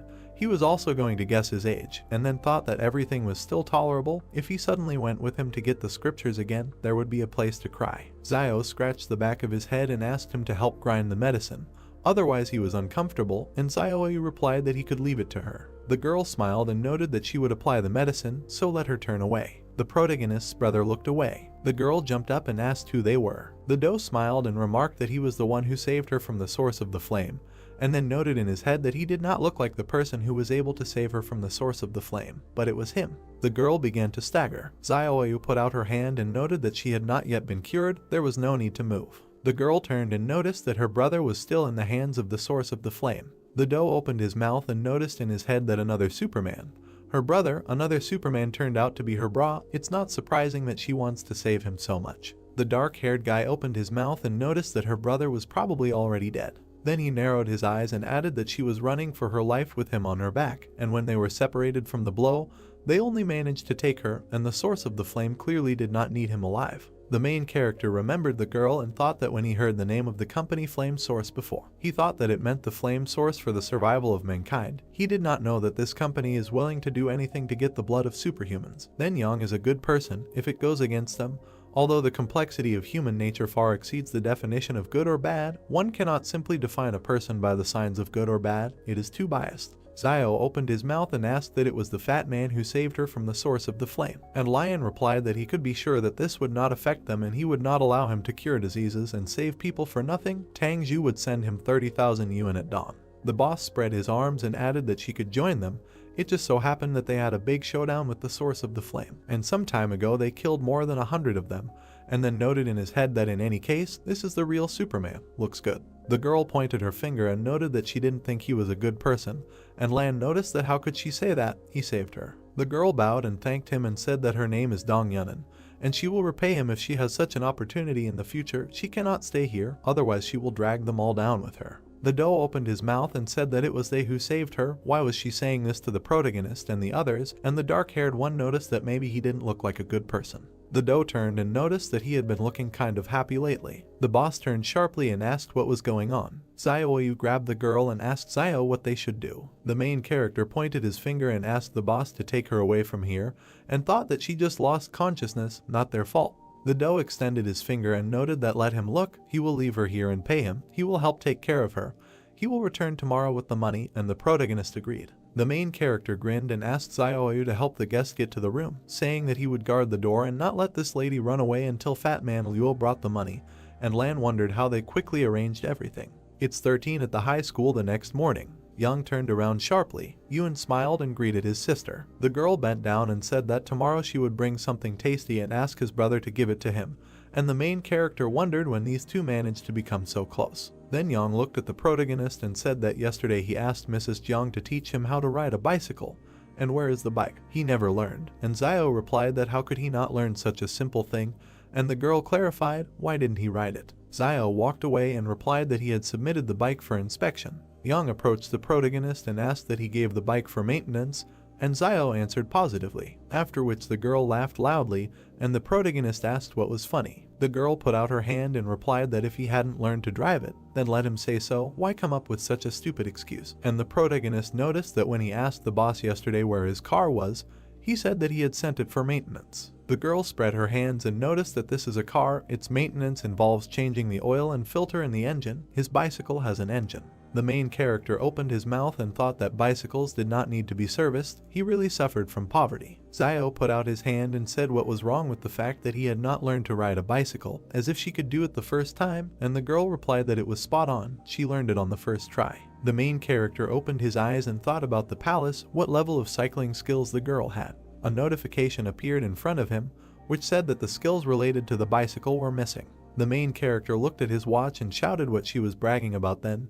Maybe she'll learn to fly the first time. The teacher looked at the book and said that he would temporarily teach mathematics in their class. They needed to open the textbook. The teacher looked at the class and noted that today they would look at the section on probability. The main character hunched over and wondered what it was again. Xiao picked up the book and added in his head that he grabbed the 10th and 11th grade textbooks that Uncle Fugui bought until he understands the lesson material. He will study a little on his own. According to Jiang, with enough effort, you can make up for 3 years of curriculum in 1 year. The main character looked at the book and added that 6 months would be enough for those smart enough. Xiao started writing and thought that the final exam is coming very soon. He hopes he can learn everything by then. The protagonist turned around. He looked at the girl and wondered why this Yang had gone and fallen asleep. A piece of paper flew towards the girl. Yang began to unwrap it. After which I read that she didn't need to study. Why did she go to classes then? A moment later, a piece of paper fell in front of the protagonist. The main character revealed it. After which I read the answer that she was coming to sleep, and I thought that she had changed her handwriting and was still pretending. They started exchanging notes. Jan opened the piece of paper and read that, apart from bicycles, they were not sent for maintenance. The girl began to write a response, after which she put out a sheet of paper on which she wrote that she had left the note at the store, now let him say what he wants, and the main character thought that she had stopped pretending and had revealed her cards. Xiao started writing. Then he showed a piece of paper on which he wrote that she told him not to stay here for long for fear that he would find out that she stole his name. The teacher pointed his finger at them and shouted at them to stop exchanging notes and what their names were. Xiao smiled and they both introduced themselves, after which the teacher opened his mouth and asked what he thought. The teacher was so easy to fool,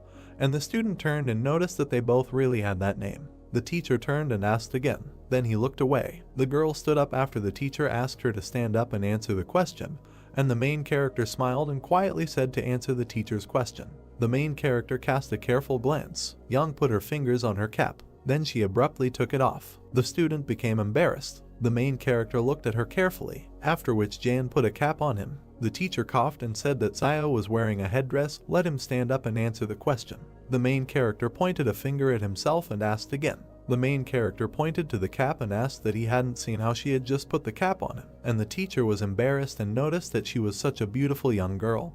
He couldn't dare ask her, so let him get up and answer already. The clock rang. The main character looked out the window and thought that first he would look where she lived, if she was nearby. Zio looked at the girl carefully and added in his head that, after all, she knows how to make bombs. The main character walked along a long corridor and thought that if he starts a fight with a source of fire, he will at least know which way not to run. The main character looked around the corner, after which I saw Yang and Zinyu standing in the portal. Zio spread his arms and thought that it was all over. Why didn't he think that Zinyu could return Yang home? And this method saves a lot of money on the tram. The main character put out his hands and added that use the basic skill copy scroll, use the perfect skill copy scroll. The main character saw the girls in the portal and noticed in his head that now he only has 2 scrolls. If he fails to learn a superpower, he can at least learn a perfect level skill. The main character cried, read that the perfect skill was learned by chance, nose picking, and wondered what the hell nose picking is, an advanced nose picking skill like cleans it clean. The main character kicked the notification and shouted that they should study their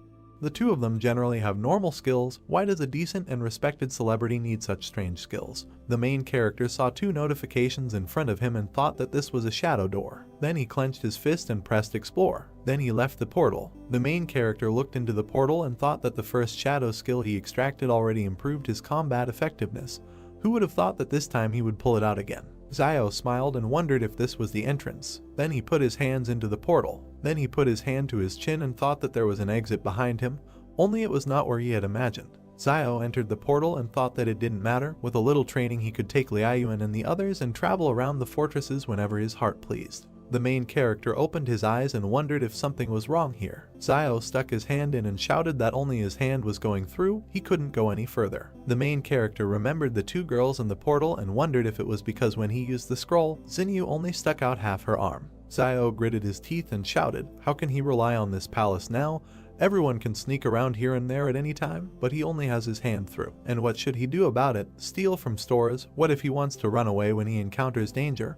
Only the hand will escape. The main character walked along the road and thought that this is better than nothing. It's good that he hasn't learned the perfect skill of playing rubber band. He believes that Zinyu can also play it at an advanced level. After all, there is no point in Yang jumping alone. The main character let the air out of his mouth and said that he would practice a little more at his leisure so that next time he could open the door with greater accuracy. Xiaoyu raised her hand and asked why he returned alone. Where was Yuan? The girl waved her hand, heard that he would now go and meet them, and shouted what kind of big brother he was. Let him hurry up and lead them to dinner. Everything is almost ready. Jiang put out her hand and said that he wanted to continue learning how to ride a bicycle today. Why did he leave alone after school? And his younger brother noticed that he was at school and saw with his own eyes how he and Yang left together. The main character smiled and replied that he had urgent business. Then he turned his gaze sharply. The car stopped next to them. Lan smiled and asked the protagonist to come up and told him to come up and look at his new car. The main character stretched out his hand and noticed that he bought a car and was showing off. It's good to have money. Where is the money that he promised for sheltering Dom? The boss got out of the car and noted that he would bring them to him today at noon, and Sayo asked why he came. The Do put out his hand and noted that he was here to give something to Miss Dawn, all of which were tonics useful for her recovery. Everyone opened their eyes and Sayo thought that it seemed like they were watching love. The Do knocked and shouted that he had brought her some tonics. The girl closed abruptly. The main character smiled and asked that he, the bigwig of the King Consortium, had suffered from a lack of love for so long that he continued to importunately come here, although he was faced with cold indifference. The Do straightened his hair and replied that he knows he used to have a bouquet of moths, but he touched none. But now, having taken the righteous path, after he met Miss Dawn, he realized that only she was good enough for him. The main character narrowed his eyes and asked that he had not touched any of them. That is, he gave Zhu all the medicine that he bought from him. Lan raised his hands and shouted that there was no need to make things up when he bought medicine from him. Lan put his hand to his chest and said that enough jokes, Chen could lend it to him.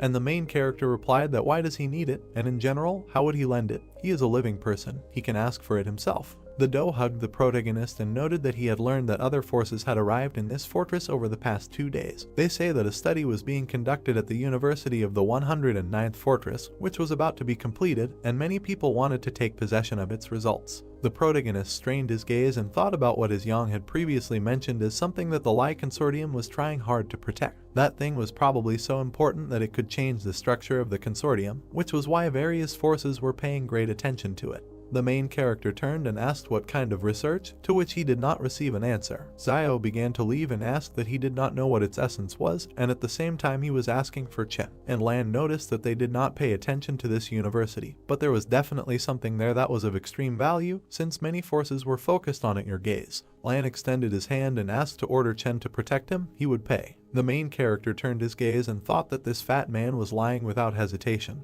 He didn't know anything about the results of the study, and he simply didn't want to tell him. Zio folded his hands and noted that if he wants Chen to protect him, then let him speak to him himself. He does not order him. The Do took a step forward. The main character looked at him thoughtfully. The soldier whispered in the fat man's ear. Zio looked at them carefully and thought that it seemed that the King Consortium was planning something. The main character put his hand to his face and thought that even if he doesn't know the results of the research, if he determines the location, he can steal them using the shadow door. The girl came out. The Do smiled and asked that she finally wanted to see him. Dawn folded her hands and shouted that when she lost weight, then she would come out to see him. The main character put his hand to his mouth and noted that is never. The Do opened his mouth and shouted that he shouldn't say that. Isn't it just a diet? He will lose weight very soon. Lan said how quickly he could lose weight, and the main character replied that he would certainly lose weight if he ate one mantu in the morning, afternoon, and evening. The Do looked at him displeased. Then he smiled and asked if it was before or after the meal. The main character stretched out his hand and noticed that it seemed that he was going too far. Chen told him that Benborba had already tried to lure him to his side. Now he was taking risks, helping Dong. He was not afraid that there might be problems with this girl, and Lan asked what could go wrong. She looked so innocent. The Do opened his mouth and thought. Then he opened his mouth and shouted that he himself was a Benborba. The main character put his hand aside and asked what it meant. He was not sure that it would not cause problems, and Lan replied that he reminded him that this fortress was not under their control. The main character turned and noted that he should go about his business. He wants to get ready for dinner. The main character lowered his head and noticed in his head that there really was nothing to be done about this fat man, so it would be better for him to look after Dawn himself. Then he smiled and saw the notification and thought that only black medicine could be bought in it, but completing the task would unlock new items. The heroes were sitting at the table. The main character looked at the plate and asked what her superpower was. Dawn opened her mouth and replied that she was very strong. Zio looked at her and asked how much relative to an ordinary person, and then thought about the feeling that this ability was useless. The girl put the food in her mouth and replied that she was probably as big as 2 grown men, but she was still growing, so it was possible that she would become stronger in the future. The main character looked at the table and noticed that, to be honest, relying only on her ability, she would not have been able to escape without the help of Lan and the others. And the girl shouted that he had bad intentions. There was something wrong in his gaze and tone, and the protagonist asked what he plans to do next. Dawn threw back her head and replied that when her wound healed, she would find the source of the flames and take revenge on them. The main character straightened up and noticed that she couldn't leave, and she asked why. Zio closed his eyes and replied that the source of the flame had already been expelled from the fortress, even if how many of their people were still hiding. He would not be able to find them, especially if she was captured. She would be subjected to severe torture and she would inevitably endure physical suffering. The main character smiled furiously and wondered what if she suddenly finds the source of the flame and reveals that they sheltered her, and if she leaves, then where will she find someone to complete the task? He cannot let her go. Beauty looked displeased, after which the protagonist coughed and added that these days he is responsible for her. Beauty looked at the protagonist furiously. Zio opened his mouth and asked what was wrong with him, looking slightly dissatisfied. Yuan put his hand to his mouth and whispered into his ear. Beauty and the younger brother started laughing. The main character leaned over to his brother and asked what he told him that made him so happy, and Yuan answered in a whisper that it was very easy to make Woody happy. Just call him a great sage equal to heaven. After which Yuan turned around and shouted that the great sage equal to the sky was cool, and Woody shouted that he was. Zio lowered his head and thought that he didn't think that this kid would be able to find an approach to him. Dawn is tied up. After which Beauty threw it into the room and noticed that it was here. The girl clenched her teeth in rage. Beauty raised his hand and asked what he was looking at. Dawn opened her mouth and shouted that on what basis were they holding her, what kind of store did they have? They opened a den to kill and rob travelers, and they were probably also selling stolen medicine. The main character and Zioyu laughed and noticed that they were really selling stolen medicine. Dawn opened her mouth wide. Then she raised her head and shouted that she didn't expect them to turn out like this. A moment later a gag was shoved into her mouth. The main character smiled as he left and noted that she should calm down. They were doing this for her own good, and then thought that someone had given him a task, and besides, since he received Lan's money, she definitely shouldn't be let go. The moon was shining into the room, and the main character called his brother and noticed that he needed to show him something. The main character stretched out his hands and noticed that he had one more ability. It allows him to open a door in the shadows. We need to try together and see if he can get him through such a door. The main character smiled and asked his brother to step back a little. He would open it in front of him. Zio extended his hand in front of him, after which there was an awkward silence. The main character screwed up his face and asked where the door was. Yuan opened his mouth. Then they looked at the stripe on the ground and the younger brother asked what kind of door it was. It was more like a door crack. How could he get through it? Then he raised his head and asked if he really knew how to control this ability. The main character sharply put out his hand and shouted that a small mistake is nothing. Who does not make mistakes? Yuan looked displeased and noticed that it was still better for him not to conduct his experiments on him.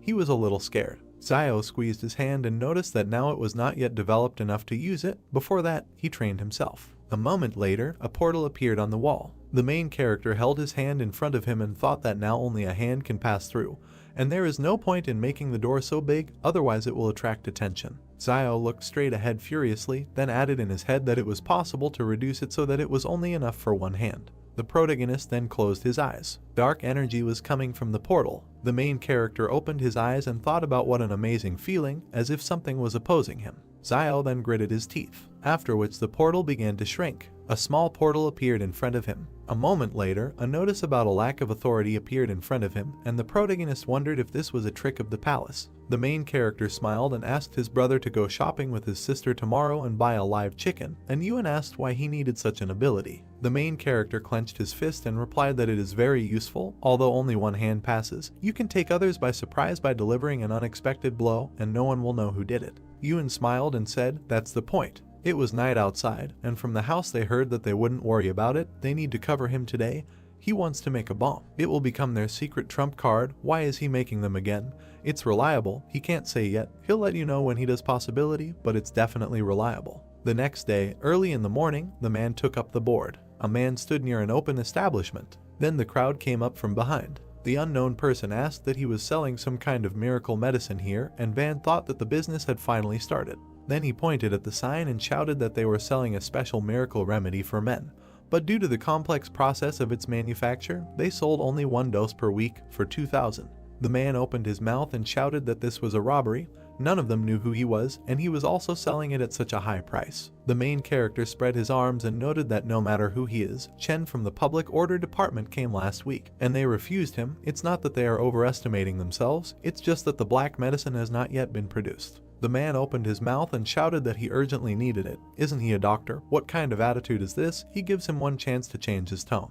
The main character bowed and noted that they would do their best. Then the unknown person approached the protagonist and shouted that he should have said that he would soon die. Another man came over and greeted little Yan. The man bowed, and Van noted that he had come to thank the local doctors. The executive security guard put up a poster, and Wang added that several years ago in the third hospital of the fortress he was told that he was infertile. His heart was breaking because he could not conceive a child. Recently someone gave him this black medicine.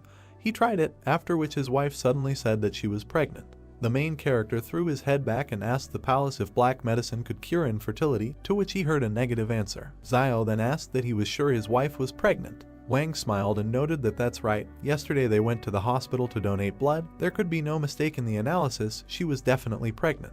The main character smiled and noted that this was a miracle. People enter the building. Hands in the pockets of his jacket, Zio looks to the side. There is a red canvas hanging on the wall. It says skillful hands bring back spring.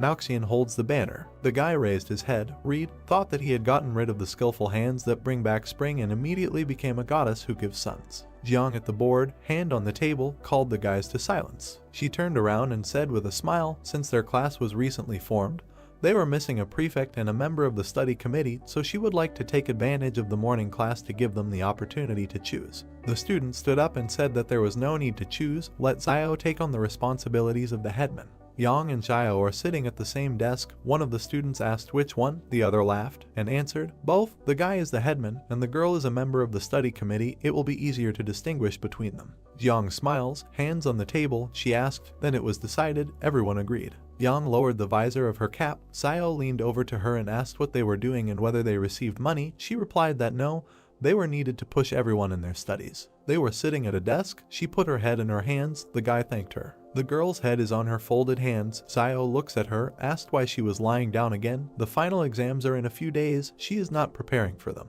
The girl opened her eyes and said that lately Lan had been planning something very dangerous. It was better for him to stay away from him. The guy frowned and asked what she was talking about. He leaned towards her and asked what Lan was doing. She raised her head and their eyes met. The guy's neck, a drop of sweat on his cheek, embarrassed. Adjusting her cap with her hand, her eyes closed, Young replied that they had spotted the King Consortium people at the 4th Mental Hospital, and it looked like they were going to rob it. Zio looks at the girl, said that he has heard about those who rob jewelry stores and even about crazy people who rob Consortium banks, but this is the first time he has heard of someone who wants to rob a mental hospital. The girl said that all the super beings taken into custody are kept their Lee Consortium, and there is also an extremely dangerous Superman there. Behind her, a guy with white hair and a black shirt raised his hat. She added, "Consider it possible to be glad that he remains calmly in the hospital, without causing problems. If Lan had freed him, it is unknown what the future would have held." Fortress 109.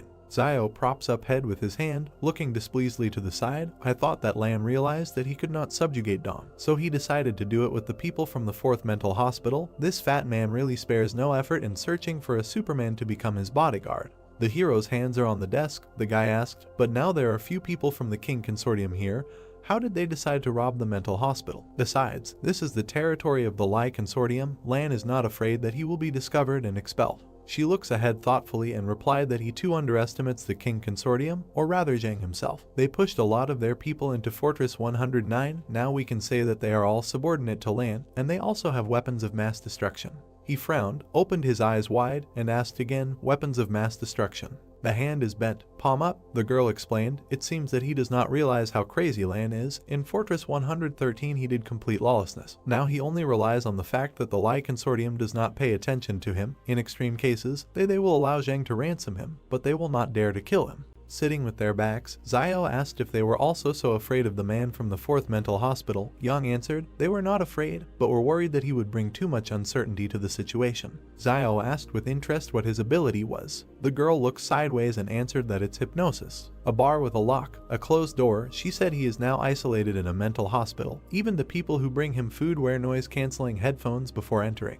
They look at each other. Zio asked why they should keep it a secret. If they are so worried about him leaving, why not just kill him? She replied that he didn't do anything wrong. Why kill? He has a strange logic. He countered how they can decide whether he is good or bad. The power of judgment is in their hands, but what if they are wrong? Zio crossed his arms over his chest and asked, she says that both Jen and the Source of Flame are trying to master what they cannot handle themselves, but who decided so? She bit her lip and silently looked ahead. Young, against the backdrop of black and white footage of a nuclear explosion, replied that the world had once been destroyed by these creatures. They just did not want to see it fall into despair again. The guy looks at her thoughtfully. He thought, that is, the organization in which Ian is a member is clearing the world of what once destroyed it. The girl looked in his direction and said, there is something wrong with that Superman whom Lan saved. If she stays close to him, then they better be careful. He wondered with concern why she was telling him so much today, also revealing so many secrets on her own initiative, and whether she meant Dawn. The back of Yang's head, Zio looked at her seriously and asked what was wrong with that super being. Tree branches, an open window, students at their desks. The girl replied that they determined that Dawn and the deceased Superman had nothing in common. They had no blood ties, they were not a couple and did not conduct joint business. Initially they mistook them for allies, but later it turned out that this was not the case. Hand to chin, the girl added. Besides, a strange series of murders had recently occurred in this fortress. A vampire bites a man on the neck. A street, a dried up dead body, a man against the wall. She said that all the victims had their blood completely sucked out, they turned into mummies. A super being named Dawn is considered the main suspect. Besides, Zenyu saw the whole battle and she had a feeling that Dawn's motive is to save another Superman. Young in profile against the background of fragments, it was probably that she wanted to hide somewhere and taste his blood, but she did not have enough experience and she screwed up. To put it simply, she is a newbie. She put her hand on the guy's shoulder. He said that Dawn was now in their store. Young said that he should urgently return home. She can ask Zenyu to send him there. The guy looked away and replied that there was no need. They tied her up. Roof, store door. Zioyu frying food in a frying pan. Yudi is sitting on a chair. Dawn is against the wall with his hands tied. The guy watches the movement of the ants with a smile. She frees her hands from the rope, carefully looks up. Dong leaned over, the guy raised his head. Xiaoyu called him to dinner, he replied, okay. An empty place on the floor, the girl stood up. She hugged him from the back and called him baby. Yudi closed his eyes and gloomily told the parishioner to watch her behavior. She opened her mouth, sharp fangs. She bit him on the neck. There is armor on the neck, some of the fangs have broken off. She froze in shock, her mouth open. With a blow of his hand he threw her against the wall, the girl screamed. She fell to her knees and coughed. Fighting stance, fists clenched, Woody shouted menacingly. The demon dared to strike a sudden blow to Old Sun. He made a circular motion with his hand. Sun rays, store doors. Dawn with big cheeks, Yudi clenched his fist, said that he couldn't think that she would be the white bone demon, only she was weak to resist the great sage. She asked, wasn't it enough to hit her once? Why hit her 3 times?